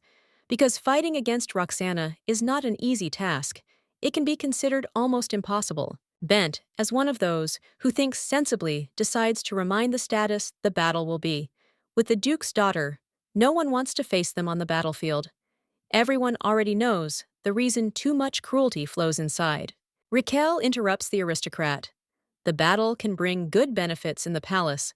They are obliged to take advantage of the chance and officially defeat the heroine of the empire. Thus, the position of the empress will be strengthened. Unfortunately, there are many soldiers in the army who have a dubious attitude towards the ruler's authority. They are still under the influence of Vasilier. Getting out of the net is not as easy as it might seem at first glance. As an example, Arnoa's company will crush a longtime rival for the throne. She won't even have time to blink an eye, as it will all be over. The girl asks her friend about the information she asked to find.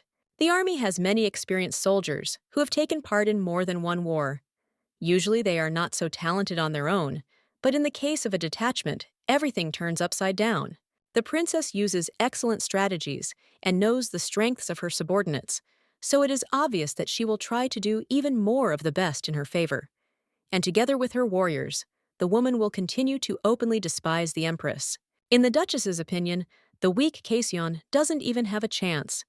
Nothing will happen if she gives up right away, so as not to fall into the same noose that is gradually tightening around her neck. Looking around, the blonde clarifies whether the rest of the council thinks so. The lady may not have enough military experience, but her abilities are no less. Bent is taking the rap for everyone. He actively waves his arms, assuring that they will be able to achieve their cherished desire. It will be a little easier from now on. The girl has already figured out how she will act. At the moment when the princess is confident of victory, she begins to pursue the prey to show her superiority. The woman realized that the best idea was to use a weak spot. Anakin, hearing the strategy, snorted. Her Highness decided to become bait. Raquel was the only one who took the idea. Normally, they would do everything possible to help. However, left alone with the Duchess, the woman is on her own. No one knows what might happen. The risk is always worth it. The woman understands that she cannot protect herself, but is ready to try. Now it is important to do at least this. The fact that the queen sits on the throne proves her thoughts. She trusts her knights and asks them to do the same. Ascalaus ran to Belle as soon as he heard the news from the palace. The master said not to go there anymore, but no one listened. The fact itself is not important. Now the brunette exhales. He wants to know. The raccoon must hope that it will be something magical, since the magician was distracted. They say the empress will fight with Her Grace the princess. She seems to have some kind of plan, but no one knows how this battle will end. The lady said that she was taking risks without listening to the end.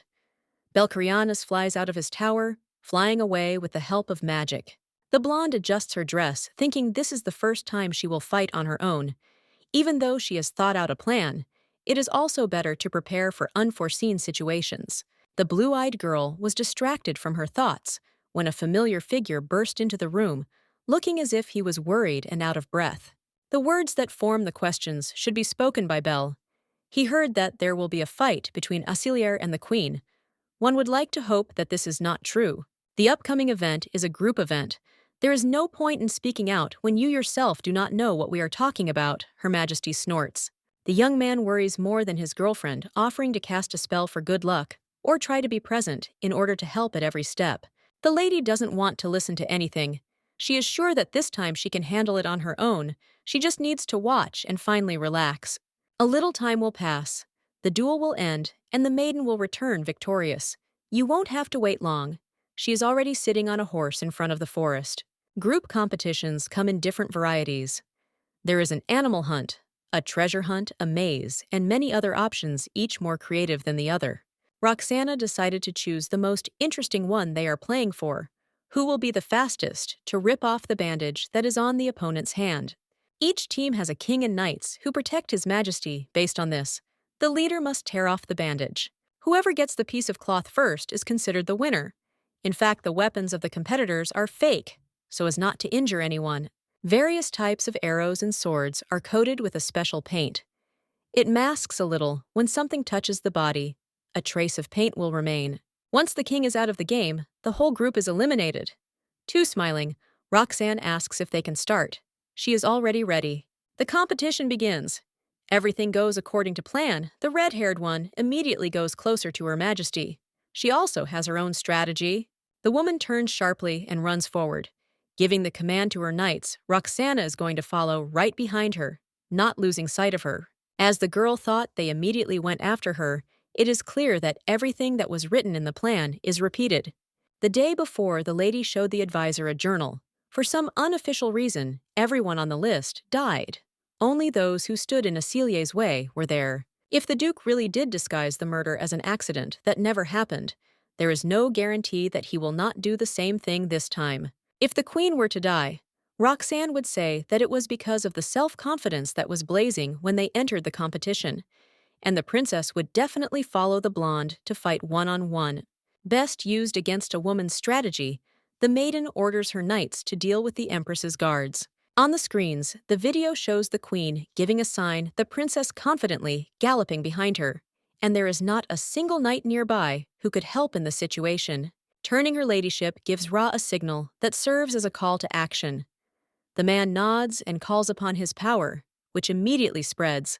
The raccoon and the cat sitting on the branch immediately felt that same energy. They understand what exactly is being discussed and who is behind all of this. The broadcast from the screens was interrupted. The girl continued to run after the Empress, asking when they would fight alone as expected. Finally, the horse stopped, finding itself 2 steps away. The red-haired girl raises her sword, and at the same time makes sure that everything ends in a bad way. The princess has a real sword in her hands, but the blonde is no slouch either. She went for the same trick because it is not prohibited. The lady didn't expect it to come to this, but Acelia assures that she has a weapon that is usually used for self-defense. Someone is jealous of fame, but smiling, the main character does not understand how someone can think like that, when in front of her is not even the main ruler of the country. The man looks around as he thought that magician followed the Aceliers and returned back to the Empire. The place is now left unattended. His Majesty is going to go and capture that master, and the hand will take care of the Queen, who is already coping. Everything will be fine with the Queen.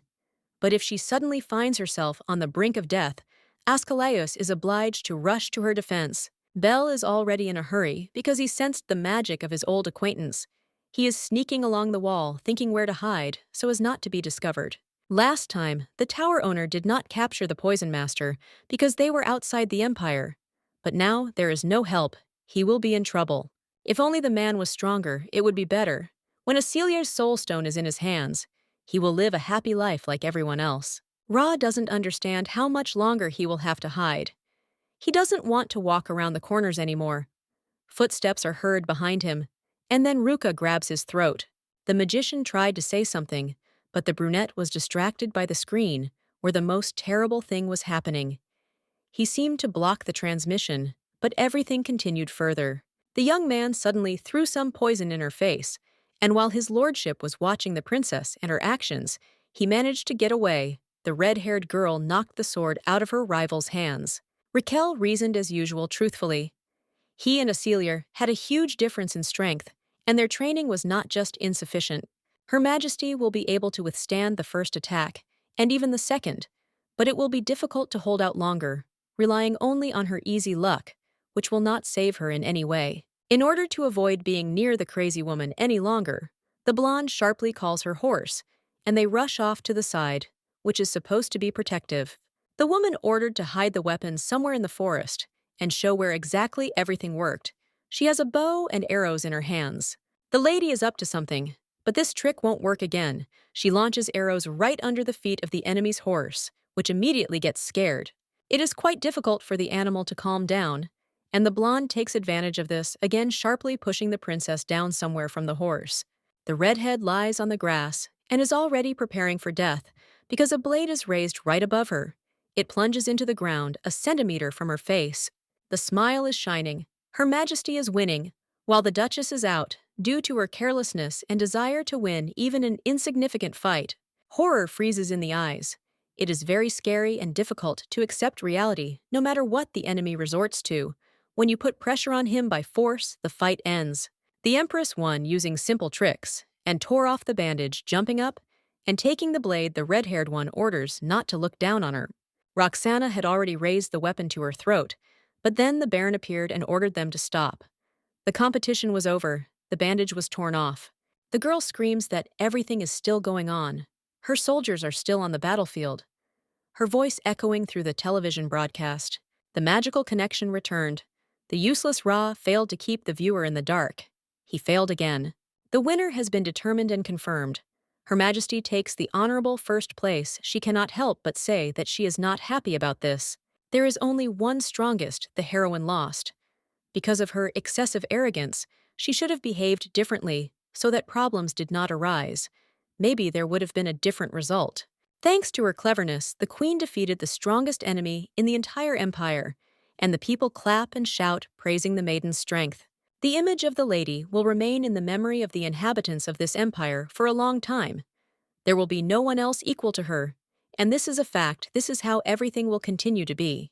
In the banquet hall of the palace, decorations were hung, and food was set out. Everything was beautiful, much more luxurious than before. All the previous times literally faded into insignificance. The Duke spent a lot of money. He was sure that his daughter would win, so he didn't spare a penny, and now he's really angry. The young Duke Rickle helped in the competition. He congratulates his sister on her victory, which was very well deserved. The smile does not disappear from his lips. It was an honor for the family to help. That was really the most important thing. But while the battle was going on, there were only a few fighters next to the queen. An evil look turns to the other knights, who had disappeared somewhere and appeared only at the end, coming to the banquet itself. The Duke shouts that he must be careful with his words. Otherwise, it creates the impression that those who remained close to the princess are being accused of infidelity. This is probably true. Despite the fact that everything is said correctly, many other details appear that were not visible before. One of the main ones gets down on one knee. He won't lie. They had been following Acelier on the battlefield for a long time, so the competition was just a tribute to Roxana. Now the war is finally over. The queen is now the commander-in-chief. Everyone kneels and asks for forgiveness for the rudeness shown. The commander clearly has the gift of speech. The girl wanted people to take her side, but this sight makes her feel disgusted and anger takes over. Until now, they had served the Duke faithfully, but as soon as it became unprofitable, they immediately decided to change the team. The lady does not know what to do. The knights will be given a chance for a month. They will train in the knightly order of Raquel to learn how to serve properly. According to Acelier, such useless activities are of no use. The commander himself asked for another chance if he wants to serve. Then he will go through even this. Roxana can no longer listen to what is happening. She runs out into the street, but cannot get rid of the annoying voices. The woman was thinking about how she would kill everyone when she encountered Anakin. As expected, he was behind everything that happened in the battle. She should have guessed earlier. The Emperor is not able to come up with a sensitive plan on his own, so it is quite logical to see how everything is transformed. This is also in the order of things. Willow smiles unpleasantly. The girl clearly overestimates herself, because there is no point in her thinking about such things. She has no chance to compare with Her Highness. It is much better to bite the owner without knowing anything than to be a mad dog. The woman rushes forward with force. The words have made her very angry. The young man was ready to get what he deserved, but the owner of the Tower of Magicians appeared ahead and stopped the girl's weapon halfway. It was very noisy in the corridor. The brunette couldn't pass by. It seemed that the Duchess, as usual, had nothing to do. Everything was stable with her, since she was behaving exactly the same way. Only people with power can decide what can be said and what cannot. That was the motto of her ladyship throughout her life. Now she doesn't believe in it. The anger is already overflowing, but the lady cannot act rashly. Everything is happening because of the magician. He burst into the game, ruining all the plans. The Duchess answers something, but it doesn't fit at all with the personality of hers that tried to use dark magic during her battles in the war. Just now, Acelier was called weak. The conversation was about her, and the qualities that she still possesses with the help of the magic that the lady used. It is possible to separate the body and the head. Even after such insults, one has to remain silent. The lady is offended, but she won't be able to kill a person alone. This is not at all how everything should be related. This time, Roxana will simply quietly leave the palace. But next time, the offenders will pay. They will understand how to behave next to such a person. Turning around, the brunette checks to see if Anakin is okay. But he lifts his head, assuring that he accidentally scratched his neck a little, and now it hurts incredibly. Even if the tower owner has shield magic, he cannot hold the dagger with bare hands.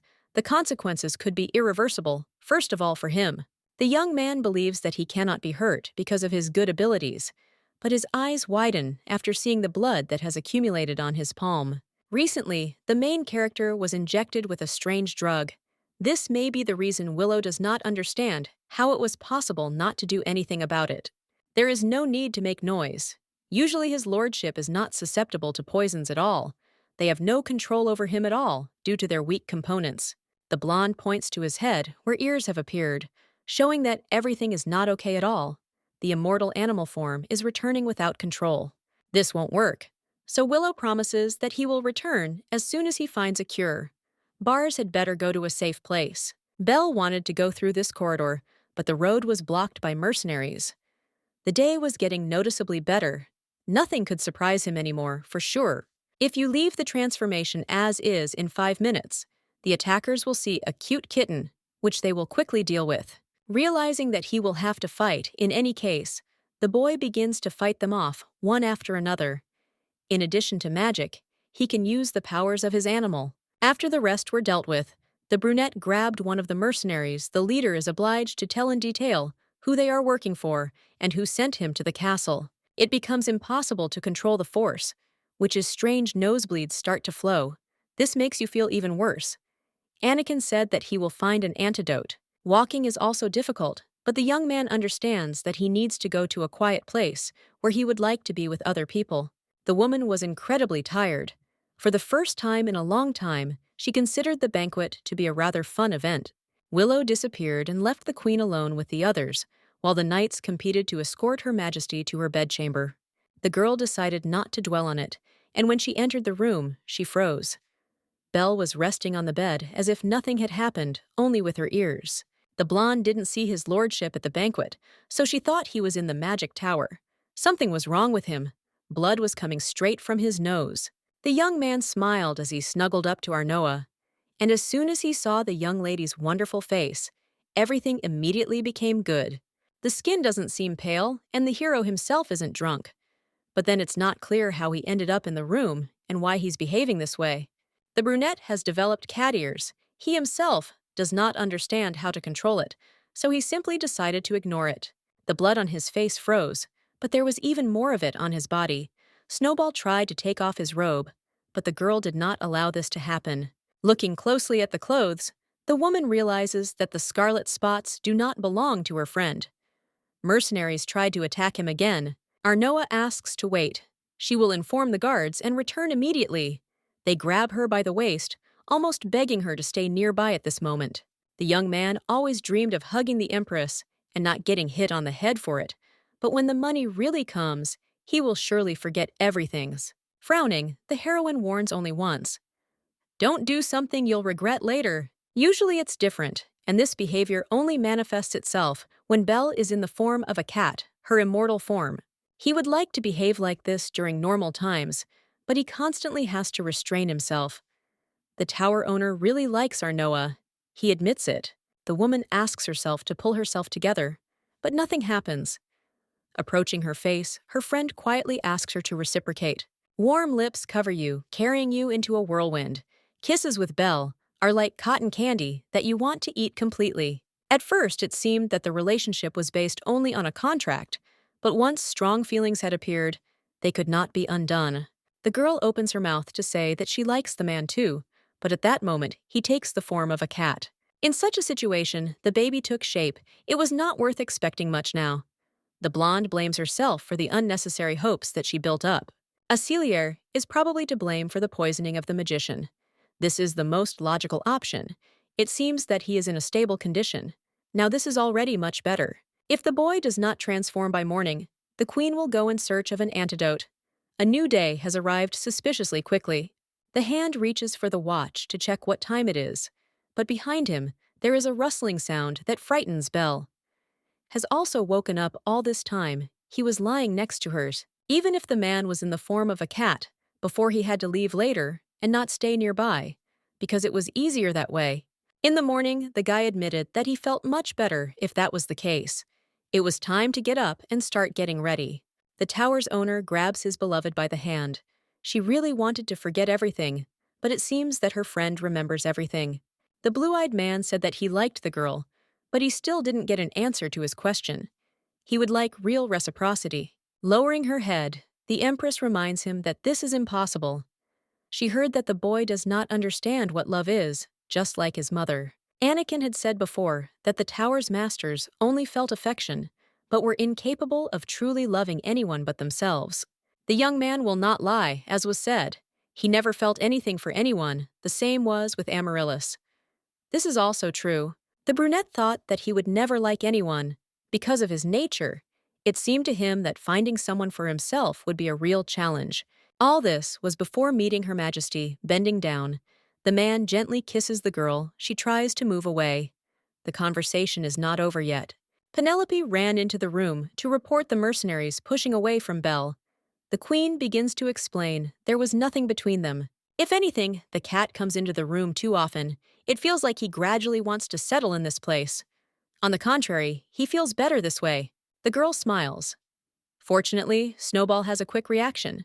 Yes, he often sits alone, but this is absolutely normal, changing the subject.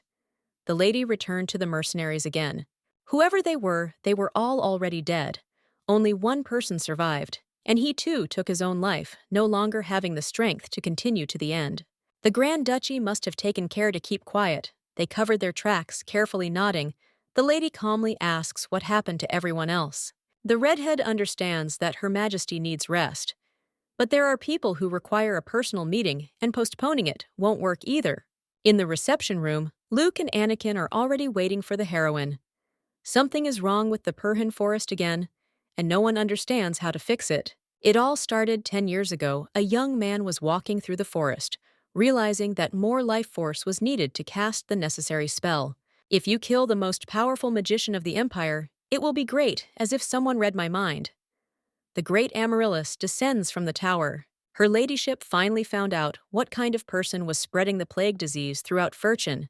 She remembered that the most annoying one was supposed to come. It seemed that even the brunette knew a couple of tricks that he could use, but he would not be able to hide from the witch's ability to foresee. The young man covers his mouth with his hands.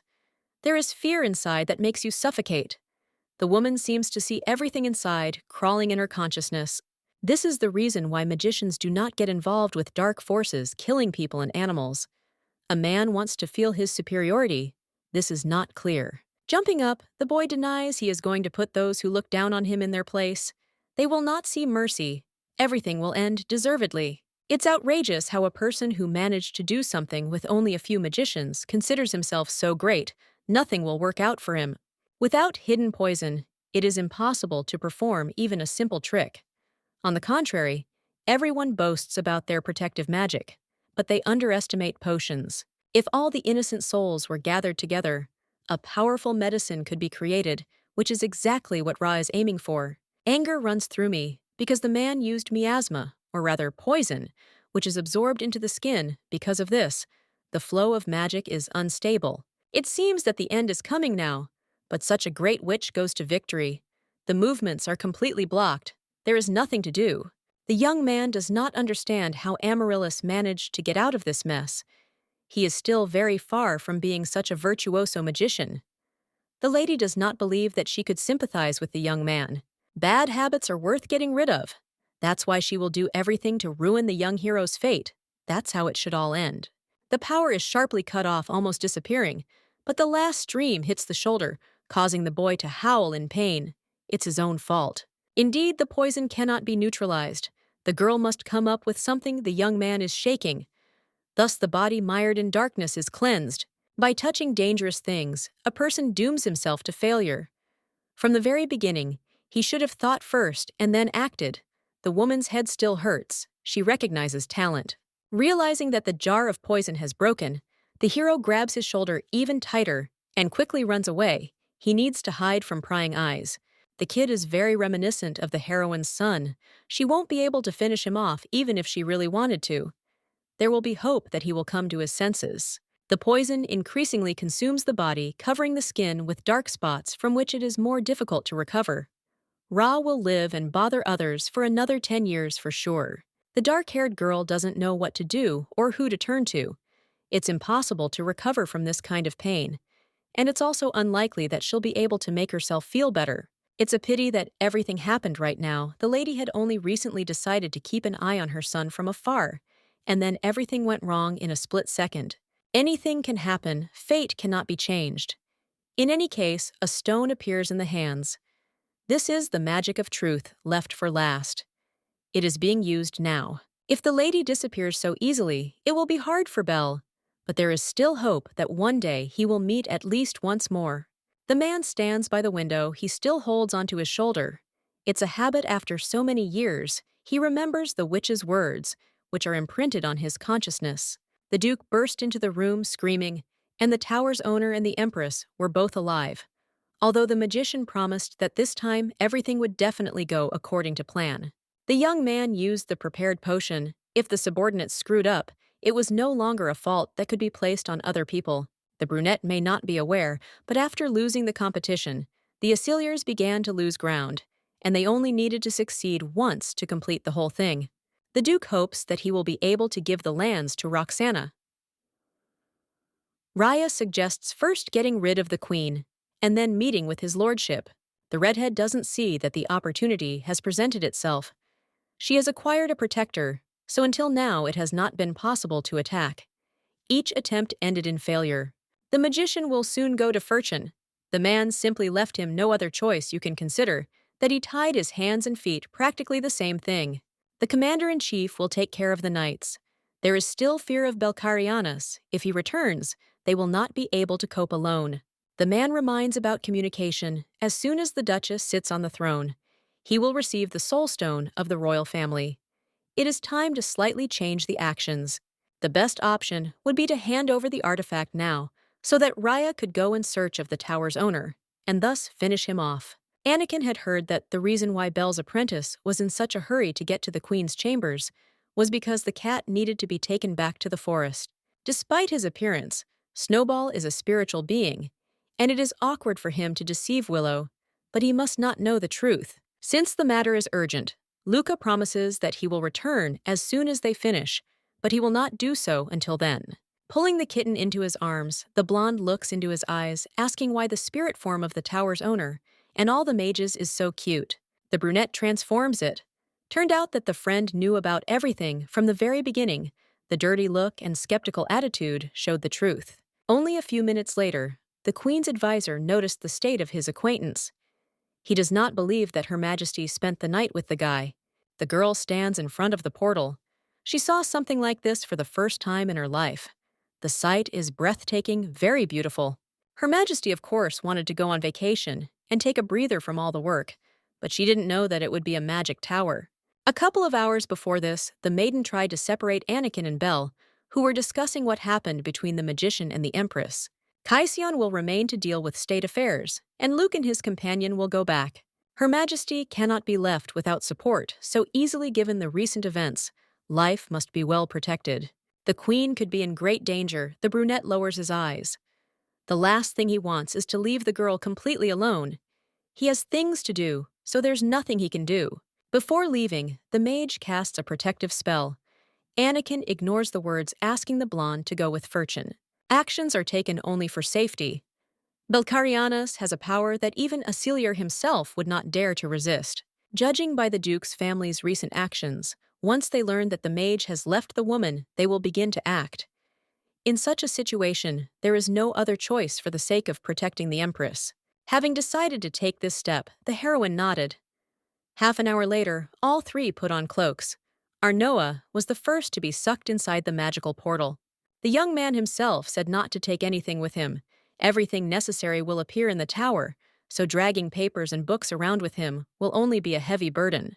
The ruler still has to get acquainted with everything, But of course, it will take time. She looks around in surprise.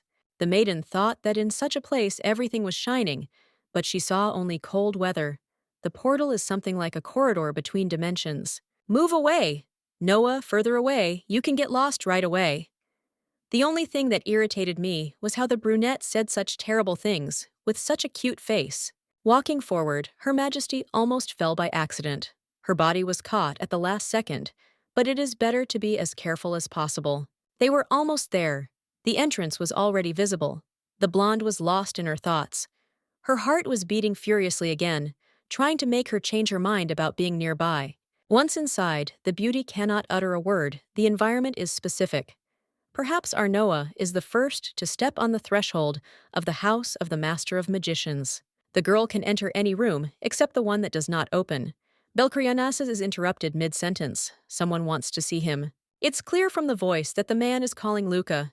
It's obvious that he won't wait, so of course I'll have to go meet him.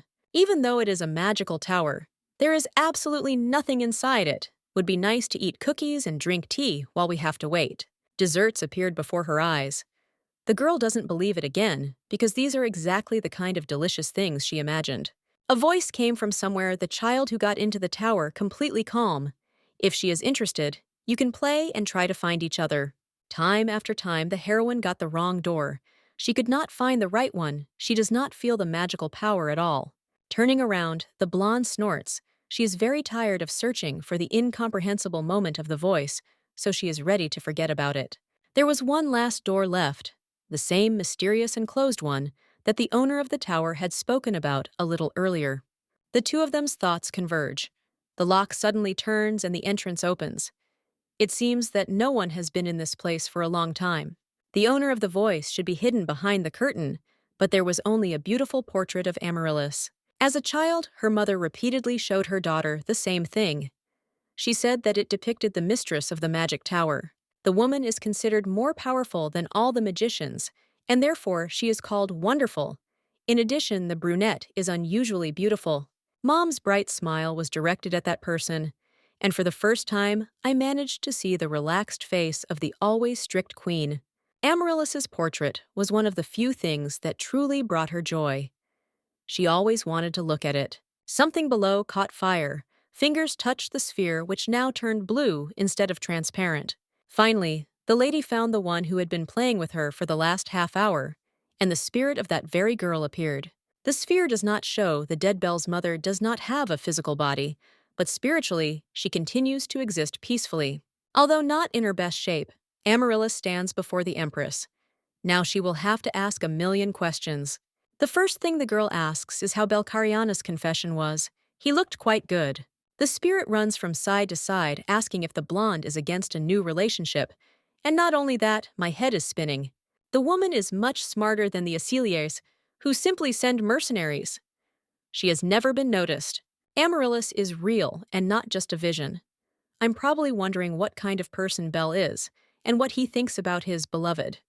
There are many rumors about the tower's owner, and this only fuels the desire to learn more, preferably in all the details.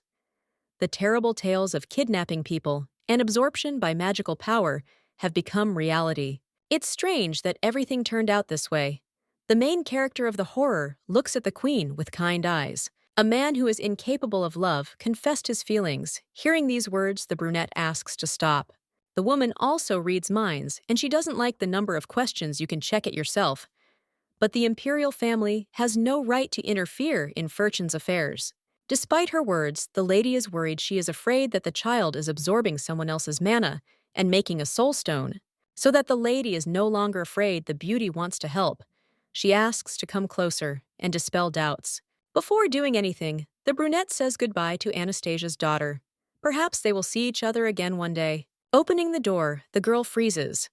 On the bed lies a small animal from which magic is being taken away. Finally, it became easier. But it turned out that it was some kind of wizard, and that was his spiritual body. Arnoa quietly asks, "What is happening?" The boy's voice became rough. What was happening should not be seen. I want to be wrong and think that everything is okay with the child, but no one gives answers to questions. Finally, the brunette explained that he had taken all the magical power, but that did not mean that death would come. The rumors were true. The mage seeks out the strong from the lands of Furchen, and then takes away their mana. The woman wants to cry. She was sure that everything was just a lie. He did not tell anything because he was afraid that he would be misunderstood. If a man starts looking for excuses, then there is no point in listening further. The truth is always best. Turning away, the hero explains that, to some extent, this can be called treatment. It is better to see with your own eyes. The baby who is resting on the bed gradually gets a little better. His face is not so pale. The method of treatment is truly amazing. The young man did not show it because it looks as if the hero is being killed. Although this is salvation for magicians, the fact of mania absorption will remain forever. People are afraid of this.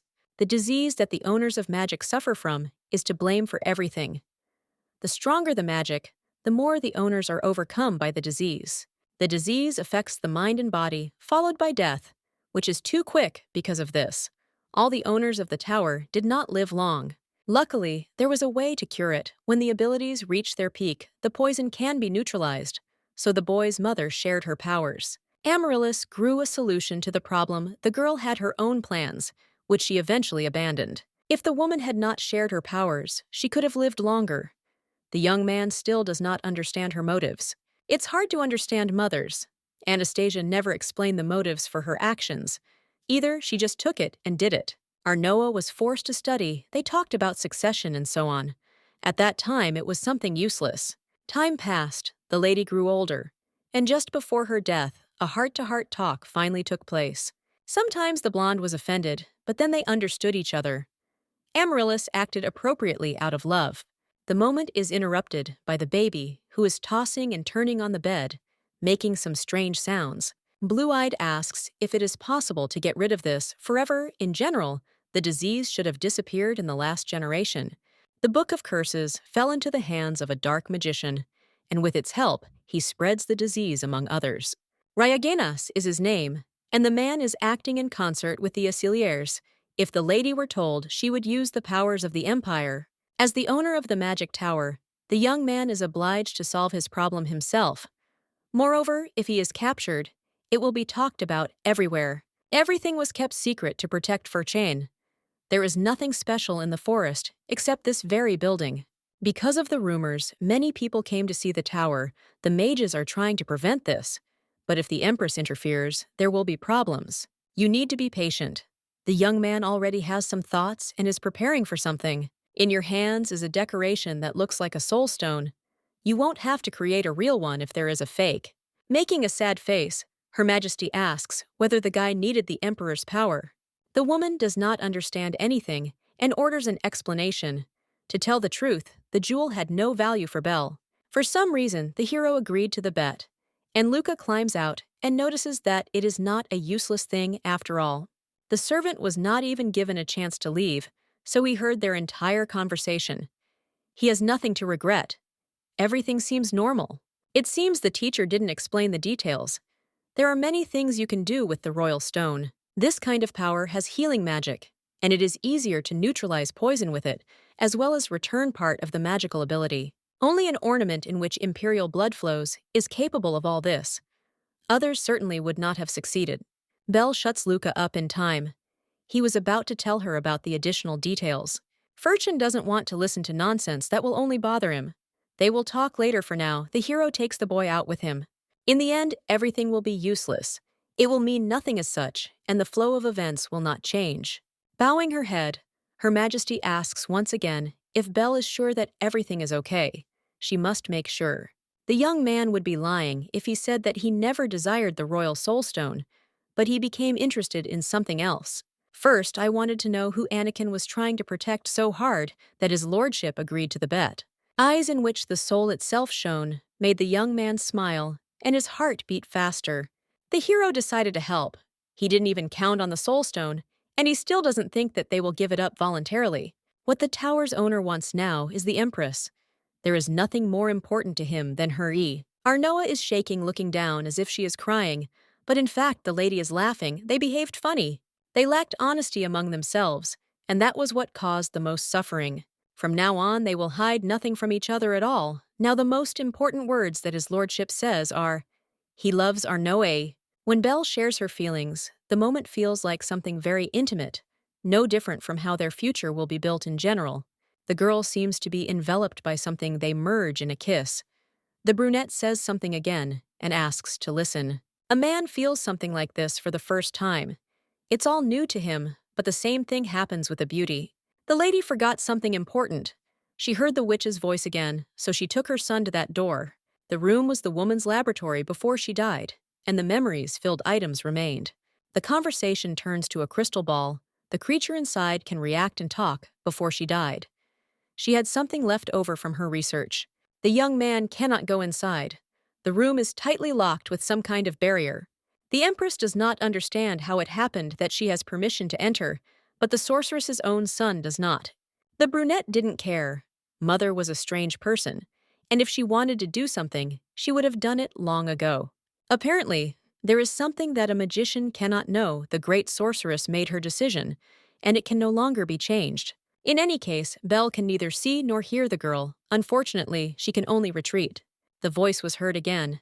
She was sure that it was her son in front of her, because he knew all the cases well. Sitting on the sphere, the lady asks if the two have talked about their relationship, if it was enough to discuss it, and everything was immediately resolved. Amaryllis is acting strange. Everything is as usual. Perhaps the lady has another question. You can ask it right away. For 10 years, the lady did who knows what, and now she decided to come and be kind. It's very strange. The woman still has great power. It is not visible, but it is called foresight. The ability is so rare that it is almost never found even among magicians, thanks to which the lady saw Noah's birth even before Anastasia's wedding. The words never cease to amaze. The sorceress was friends with the queen's mother. They were even there in the tower. The girl knew that the ruler often traveled before her marriage, but she did not know such details. Anastasia heard the prophecy and set off on her journey. Most of all she liked in its words: the appearance of the daughter who will become empress. The blonde never thought about it. It turned out that her mother knew the future of her descendants. Everything fell into place. That was the reason for training from childhood, while others were looking for husbands for their daughters. Cassian was taught to manage people. Amaryllis spoke to the lady because she knew she was coming, and she wanted to know what the queen was like. One must become selfish to protect great power. The woman chose safety over feelings. The virgin decided everything so that nothing would happen. Before that, she corrected her son's magic. The queen's problem is that she thinks too much. Since the future is known, she would like to know more details. Of course, the lady can see how long Her Majesty will rule, but she certainly isn't going to tell. Knowing everything in advance usually leads to even more problems, but the beauty can show something. If all rulers were as smart as the main character, there would be no need to close the Furchin Countess. The ball shows not only the future, Arnoa was waiting to show a little bit of the present. The forecast came true. The sphere will not last long and will break very soon. It will not be possible to fix it. His Majesty, the Duke, is displayed on the screen. The man is furious. His servants were unable to find the Empress, as if she had fallen through the ground. It's only been a few days. More time is needed. If the lady is not found soon, the Acilier family will have to go back. Ra asks to calm down. If you scream so loudly, the Duchess in the room will hear their entire conversation. The man decided to get his hands dirty just to give away the kingdom. He wanted to put a puppet on the throne and force her to abdicate. Everything was done to avoid tarnishing the daughter's name, but the plan failed. The magician agrees that everything should have been different. If only Arnoa had refused to rule, no noble would have opposed Roxana's ascension. Before they had time to come to their senses, everyone had gone over to the queen's side, and the nobles had immediately abandoned the duke. There is no one to rely on, only the one who gave the necklace remains. Countess Hermann is calculating and cautious, so she will be on Acilier's side until the very end. Ra is glad that the news consoled the man a little, but Noah still hasn't been found. They'll have to get her out from under the ground. The gaze is directed at the floor. The facial expression is not right. The magician probably knows something, but is simply not telling the truth. The woman may be in Furchin. With the owner of the tower, the man allowed her to enter there. It is impossible to believe. Belle allows her friend a lot. Acilier doesn't care. He orders to find Her Majesty. After seeing off the remaining knights, the young man asks why the magician is still in the office. It was time to remind him of the agreement. the condition of submission, was that for every help, the young man would receive a part of the soul stone. The man remembers all this, but he has unfinished business. Ra's help is more than enough. He is tired of waiting. Upon the transfer of the remaining information about Her Majesty, the contract will be broken freedom at last. Jumping aside, the Duke asks what kind of nonsense this is. He would like to understand why the Imperial Soul Stone was needed right now. Everyone knows that the blood of the landowners flows in the hero's veins. By subjugating the magicians, he made every effort to appear to be a good father. Everything turned out to be meaningless. Roxanne is standing on the threshold, her eyes glassy as if she doesn't believe what's happening. It was already said that the Duke subdued Ray, and now he somehow demands a reward. If he gives up the Soul Stone, there will be problems they couldn't finish. Snakes entangled the body. Almost no one has ever successfully collaborated with magicians.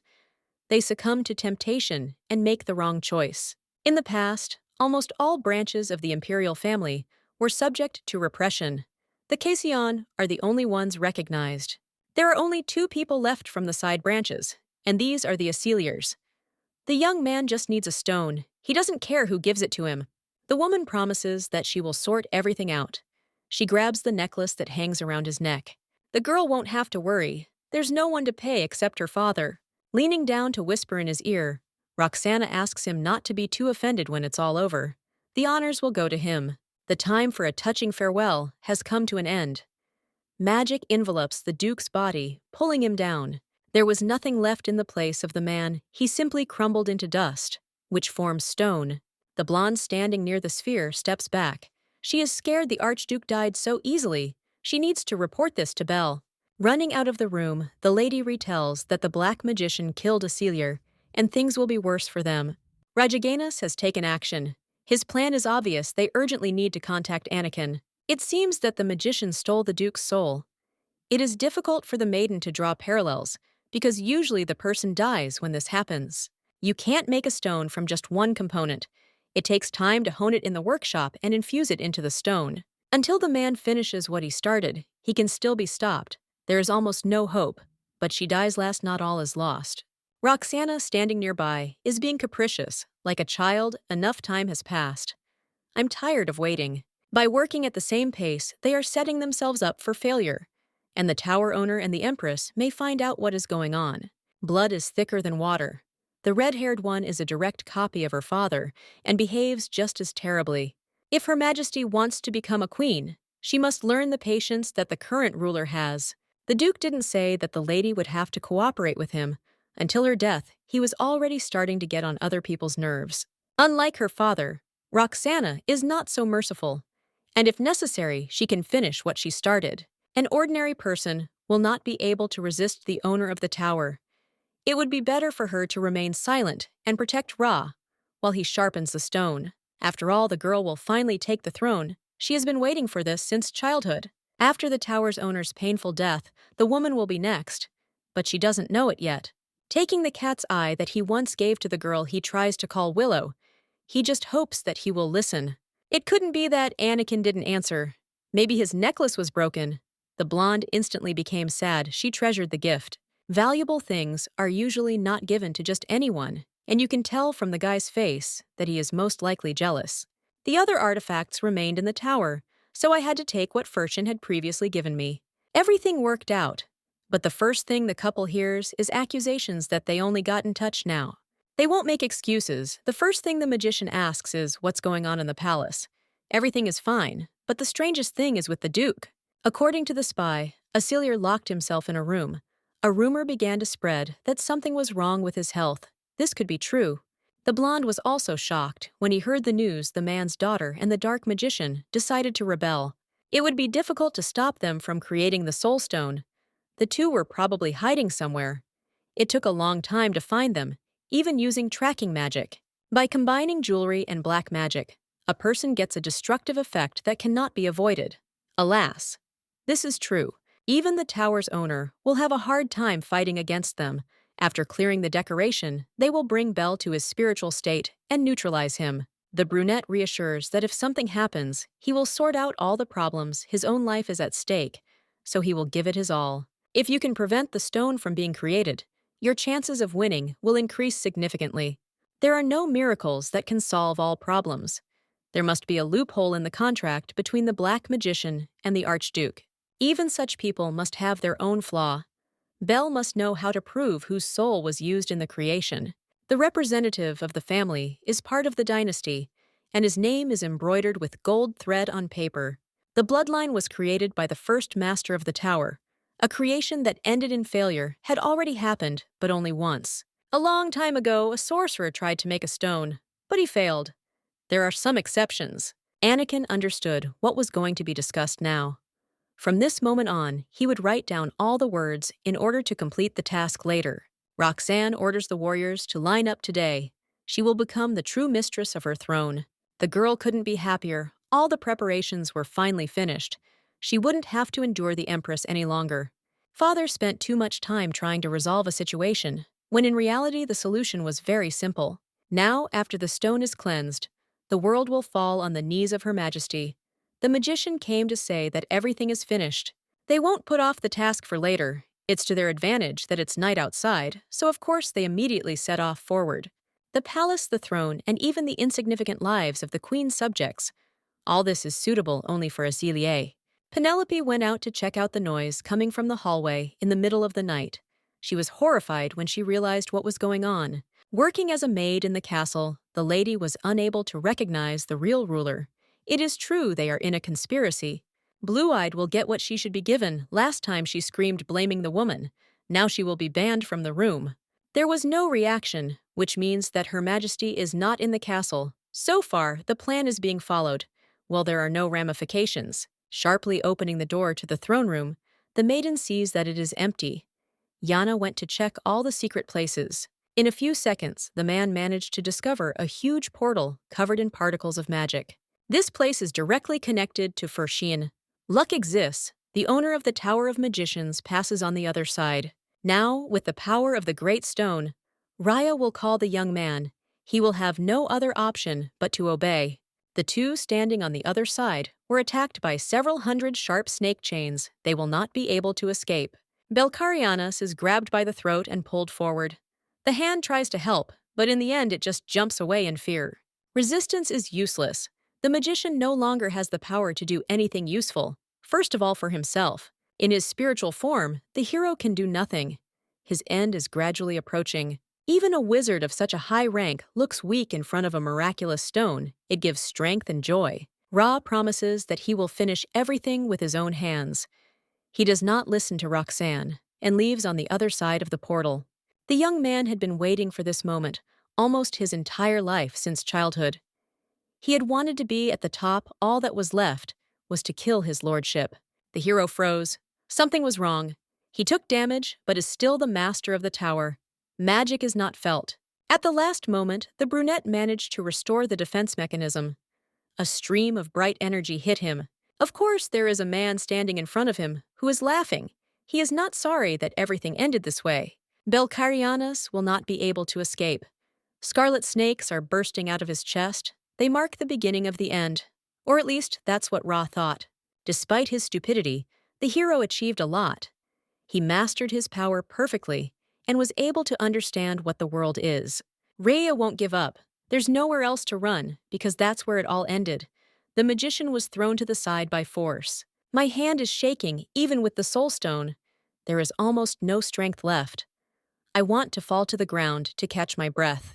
For the owner of Rayaganas, too, naive the man appeared behind him and threw the enemy back into the portal. Roxana is even more angry than before. She asked to wait and not to push ahead. It's terrible that she is almost always ignored.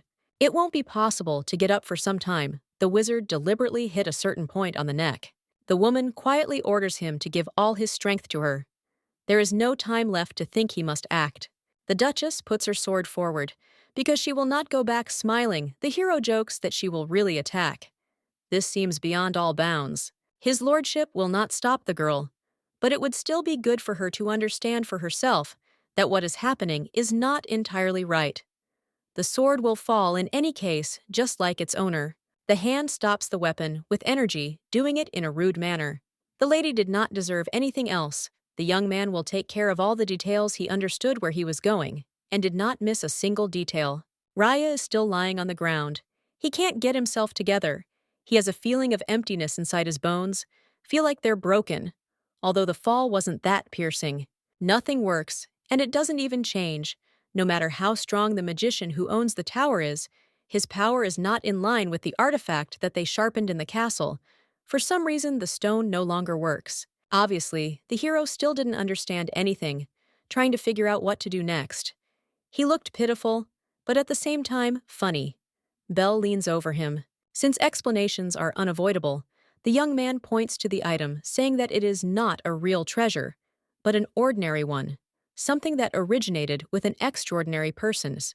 A cry of disbelief echoes throughout the hall. At that moment, the queen emerges from the portal. She knows that the stone was made from the blood of the duke in whom the imperial power flowed. This was the case until the honing work was completed. Now everything has changed. The heroine will be happy to explain what exactly is different. It will be easier for her. The scroll was made by the first owner of the magic tower, and a representative of the royal family, and all the names of people belonging to the imperial dynasty are embroidered on it with magic threads. By getting the consent of the head and erasing the name, one can deprive a person of connection with the kingdom's dynasty. The solution turned out to be much simpler than it was initially. It didn't even take much time. In accordance with the emperor's order and the consent of all the nobles, everything is finished. Roxana still does not believe that someone from the alliance gave consent, and even put their signature. No one knew about the existence of this tree, except for the king's family and the assistant to the owner of the tower. The lady did not take this into account. Even if something could be changed, it is not important at all. The soul stone is a dangerous thing. It lures, clouding the vision, and makes people greedy for power. Because of it, you can imperceptibly lose everything most secret. The imperial family and Furchen decided to destroy the entire list. No one else would get to the information the united duo had already lost. No one would help them anymore. It is still impossible to believe what is happening. It is hard to imagine how everything became different in reality. The boy saw something different in the prediction. He himself does not know what came over him. The young man clearly remembers the horror that gripped his body. There was nowhere to run, and behind him, he heard the voice of that same witch she killed the dove. The next in line was a man. Since Raya sometimes thought that he would be able to defeat Amaryllis, he should clear his mind of such thoughts. There should be no talk of anything else. The guy jumps up and sits up in bed. He is haunted by the same terrible dream again. It has even more vile details. They make him feel as if what is happening is reality. Hands are shaking, but it is only with time that he manages to calm down after the woman died. The power of foresight passed to Rai. Prophetic dreams are accompanied by nightmares, but now they are guiding stars. The young man went into the forest to practice what he saw. Any trick requires practice to perfect. Once again, nothing worked out. In the dream, all the details were clearly visible, but now it's like a blurry picture that you can only contemplate. The reality was different. They had nothing in common, but inside the man, there still lived the belief that everything would end as well as possible. Ra himself did not notice from what moment the nightmares that he always trusted began to differ from reality, not only in details, but in everything else too. The man no longer sees a future. He came to such conclusions only after several failures this time. However, he was sure he could not be mistaken. The brunette screams and almost cries. Only he and the great sorceress have such an ability. It is impossible to lose your way so often, even if it happens by accident. Descending lower, the man grabs his opponent by the collar and asks if the power appeared after the death of his mother. Despite this, Ra is sure that he was chosen. The power was transferred to him. It turned out that only the man himself thought about his abilities in a good way. These were illusions, not prophetic dreams, simply subjugating him. Usually, this kind of action quickly helps to forget consciousness, plays a cruel joke, and gradually corrodes the soul, leaving not a drop. In Ra's eyes, you can see fear and awareness, a curse that constantly shows illusions and unrealistic dreams. That's what it's called. While the queen had time, she found several books in Amaryllis's office, thanks to which she was able to find out what research the sorceress was conducting and why all this was necessary. The woman had so much power that in the end she could not restrain herself. although everything that was done was not superfluous. Because of her power, the lady tried to do something good for the benefit of the future. Belcarianus pushes the man to the floor and looks into his eyes mockingly. What he saw was not his ability, it was only a prophecy that Amaryllis predicted, or rather, an illusion that the woman wanted to show. The guy is shaking. He is finally losing control because he didn't think that everything would turn out exactly like this. He would like to think that this is a dream again, but then the disappointment would be much greater. Mother Belia reminded the guy of his meaningless existence with unrealizable dreams. You can say thank you for that, but it's not necessary. Looking straight into the eyes of his interlocutor, the mage of the main tower pronounces the full name of Casaromia. The man will be sealed, alas. He will not be given a second chance after the coup d'etat. This is the best turn of events. Hands reach up, but the seal grabs them and takes them closer to the body. There is no more strength to scream, tears froze in the eyes, when finally nothing remains but dust in the air. The girl was the first to ask if Ra had died. As it turned out, his body was only sealed, and on the floor lay a small knot where the soul of the dark magician now lurked. The guy has a true essence that looks like a snake. The size depends on the amount of magic, which is completely gone. The battle was difficult, but the choice was made even earlier. The man did a lot, and ended up in such a miserable way. Alas, this also happens, and it is impossible to refuse such a thing. He should have chosen a different path, and not moved in that direction. The gentleman calls Luca to him. From this moment, the boy will watch the reptile and take care of it as much as possible. The raccoon looks happy. He was entrusted with an important task, forcing him to jump. They figured it out, at least minus one task that was putting pressure on existence. It was time to turn to Roxana, standing opposite the girl. The Empress frowned. They still had the whole night ahead of them, but of course the person would also get what she deserved. There are many people in the hall, not only aristocrats, but also servants who were released from their posts. It seems that everyone has gathered they will move on to the official part, so as not to delay. Waving her hand, the girl asks to bring the criminal. Toubert is the first to exclaim, not understanding whether it is really the Duchess Cecilia in front of him, her hands and feet tied, and she herself sitting on her knees. Her Majesty said that the woman had done a lot and would now have to account. But there was still silence between the people. The blonde began to pass judgment. Roxana was accused of treason. The lady is asked if she admits her guilt. Getting rid of the woman will not be so easy. She promises that she will do everything to create more problems. The red-haired one is already prepared for execution when she screams that everything is set up. All the girl did was avenge her father. She didn't want to tire the queen along the way. Last night, the duke was brutally killed by the owner of the tower, and his soul was stolen for some magic spells. Stealing someone else's property is forbidden, even for high-class wizards. The Empress conspired with Belle together. They planned the perfect crime, and now accuse the innocent Roxana of nothing. Impudence is the second happiness. The blonde did not think that everything would go to such absurdity, no matter what happened.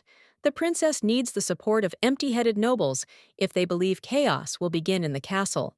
In addition, it is worth taking into account the fact that there is a special relationship between these two. For them, it means happiness that will be with them until the end of their lives, under the throne. Warm relations became another reason why the couple came to an agreement so easily. The Duke is really dead. People around start whispering, because the invincible Acelier should be fine. They start looking at the brunette angrily. Now there was an indirect ruler. The next one could be any person found in this room. Repeat with the magician to remove a member of the royal family. This is a new level. The man starts to get angry. Aristocrats are too fickle and gullible. They believe in all sorts of nonsense. The man wanted to say something, but the queen made him keep quiet with just one gesture. Roxana, as always, has a whole wagon of fascinating stories, but these are empty words. They should not bother anyone. The ruler demands direct evidence from the servant to confirm the truth. No one would dare to stage a royal coup. Just because of suspicion, the redhead doesn't think she has to report. The most important thing is that there is no evidence pointing to her. Although the event happened in the Duke's estate, she could provide evidence in the form of Raya. In this incident, the girl should have prepared better. Even this time she failed. The woman suddenly grabs Countess Hermann's necklace. It was not a simple piece of jewelry. There was a hidden camera that recorded every action, showing a good picture. As she places the pendant, Her Majesty orders the truth to be revealed to the world. What happened at the Aselier estate will now be on a huge sphere floating in the air. The man's hand reaches out to his daughter as he asks her to wait a little. There will definitely be a way to ascend to the throne. The voice fades away as the stone ends up on Roxana's chest. Thus, the video shows in detail what happened in the office. Everything was filmed until the last moment. There is no more accusation. It is stupid to hope that the queen was not prepared. All this was certainly not worth the life of a person, and her own. The maiden's voice is filled with anger. Hatred continues to ooze. The empress cannot understand. She has never felt such a thing, because people like her should not occupy a high position in society. The place at the throne cannot be given to a divorcee who tried to please the ruler in everything in the past. Dirhan constantly wiped his feet on her nothing will change, because her nature has remained exactly the same. In some ways, this makes sense, but it is worth admitting that everything turned out differently. The woman suffered the defeat of the man she hates with all her might. It is the heroine who has every right to become a queen. Anakin is called closer to read out all the charges Roxanne has committed. Treasonating and abetting murder is also on the list, as is insulting the king's family and slanders. It will take a long time to finish the long list. It is easier to just forget about it. The traitor Asilier is sent to the northwestern border. This type of punishment seems better than just the death penalty. The desert is called the Land of Suffering. A place full of monsters makes you afraid to go there. There is no place to hide. The chance of being killed is almost 100%. In that place during the day, the sun burns the skin due to the high temperature, and at night, even more monsters come out. People in the hall exhale in fear just because of what they heard. Only criminals are sent to guard the border. Ordinary people would not dare to go there. The Empress feels uneasy when she reads this, but in her heart, she does not feel sorry for Roxana at all. Her behavior has borne its not very good fruits. The redhead will spend the rest of her life there, driving away monsters from the land of suffering along the way. The woman must repent of her sins, but that will happen as it happens. Criminals go crazy, there the girl will suffer the same fate. The sentence is terrible. The knights take Azelia out, but she tries to resist, shouting that it is too unfair. A new day has dawned, and today, as always, people should be grateful to the Empire for saving lives. The redhead is forced to get up. She acts as if she doesn't care about the orders. The orders sound cruel, but the blonde still dares to give them, even knowing that the person in front of her is a former duchess. Now, the girl is just a slave. She finds herself under the sun in the desert. Criminals are required to do good work even without equipment. The girl has already been through many battles, but in such an environment, it only gets worse. As expected of Miss Noble, she's not particularly useful. She should try to behave better and try to put in more effort. New acquaintances mock. They place bets that the girl will not even live until the morning. I don't want to put up with the antics of scum, no matter what happens. It can't get any worse. Swinging her weapon, the heroine wanted to kill the man, but she was stopped with the help of magic. This is not the first time the warden has dealt with people like this person. She knows what to do. The strength is overwhelming, but it is better to save it until night. The girl was thrown into the cell. Unfortunately, it is impossible to understand how much time has passed. They are trying to force the girl to finish her sentence from cold and hunger. It is simply not funny. Roxanne promises herself that she will run away and kill all those who remained in the castle and are living their best lives. It's sword control time. Monsters are flying from all sides, and for the first time, Asilier will be useful again. The woman laughs to herself. They are fools, since they gave her a sword after killing several monsters. She will definitely run away. Unfortunately, after half an hour, this does not seem realistic. Belle looks through the papers. The Empress received regular responses, with reports from the manager. You can never predict what will happen at the border. The woman wanted to make sure. Most people there die within the first month, but Roxanne seems to be holding up well, and is being handled well. In the box, along with the letter, came a special tree that grows in the land of suffering. Many countries have suffered from recent attacks, so Eucalia will be a great resource for the Empire. Thanks to the hard work of the former Duchess, there will be no problems with the supply. Even here, Her Majesty has planned everything. The magician who tried to kill the tower's owner was left with Luca, who still looks after him. The boy does different workouts every day, promising that this way he will cure his rotten mind. There's only one thing left. It's about the Duke's soul stone, which would rather be destroyed than used. The soul cannot be returned back. So this is what they will do. The option of finding a use for it is not yet being considered. With the help of the artifact, it is possible to subjugate mages acting on their own and force them to work for the good of the empire. The tower owner doesn't like this option. You can even see it from his facial expression. A lot has happened during this time, and once the situation is settled, the couple can finally enjoy a cup of tea. Without Belle, the Empress would never have coped and overcome her fears. She can only thank him. The young man nods. He gently kisses the woman, smiling slightly, but not showing his feelings. The man has something important. It's some kind of gift for Arnoa. She should be happy. Getting down on one knee, the young man asks if the girl will allow herself to be by his side for the rest of her life. Sitting in her office, the blonde looks at the box, with the ring for the umpteenth time. The tower owner's proposal was simple, but no less romantic. His eyes sparkled with joy. Belle once again confirms the seriousness of his intentions. Of course, this is an important decision, so he does not demand an answer right away. Thanks to the wedding ring, a lady can call a man at any time. The magician needs to go, but he promises that he will appear again very soon. He will be there even when he is busy. The young man did not specify what words exactly needed to be said. The woman herself would understand everything very soon. The heroine could not even dream of marrying for love. She had no idea that it would become a reality. The queen and the master of the tower seem like two parallels that don't even intersect. Everything is settled with Roxana. She will not come forward again. But if I explain about the engagement, people will start whispering and condemning it. It's scary that it won't be possible to wash off all the dirt later.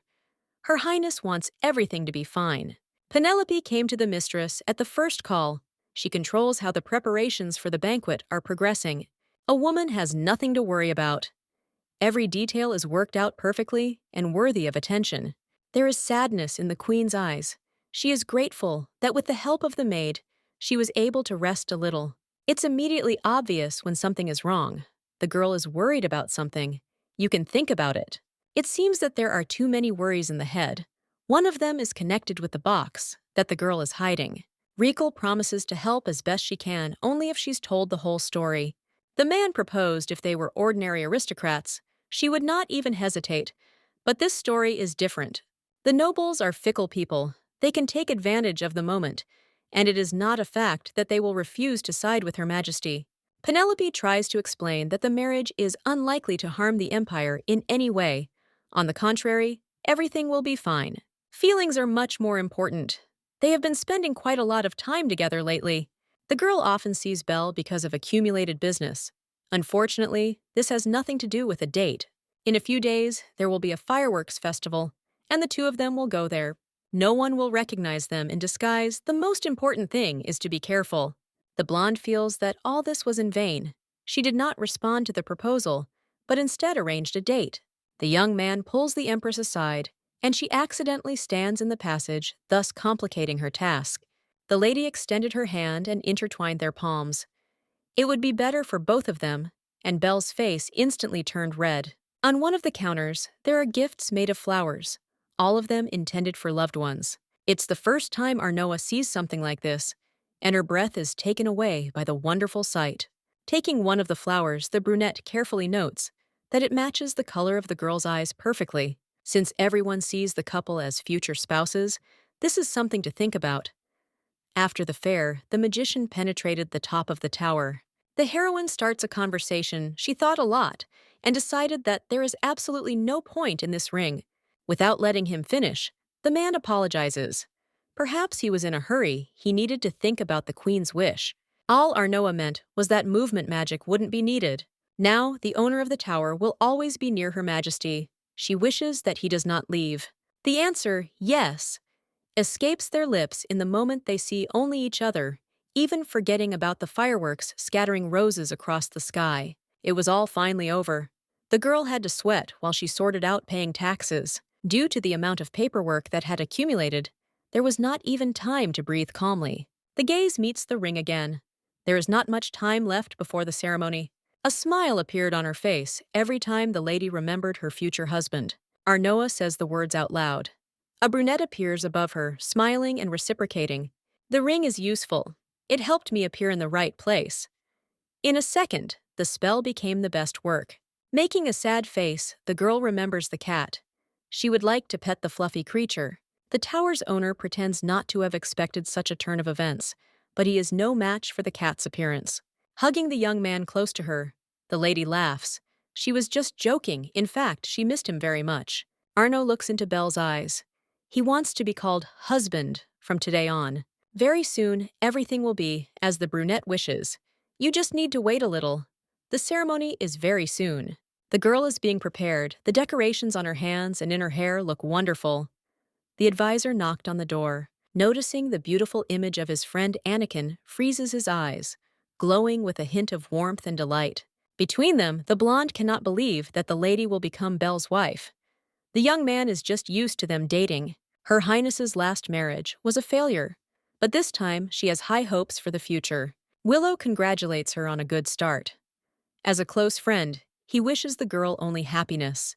The hall is packed with people, music is playing, and there is joy in the atmosphere. A couple walks down the red carpet, giving the aristocrats smiles, and now these two will say their vows. From this moment on, the new family will live in happiness and sorrow and will never betray each other. Feelings will not change. A person cannot change his mind about his greatest love.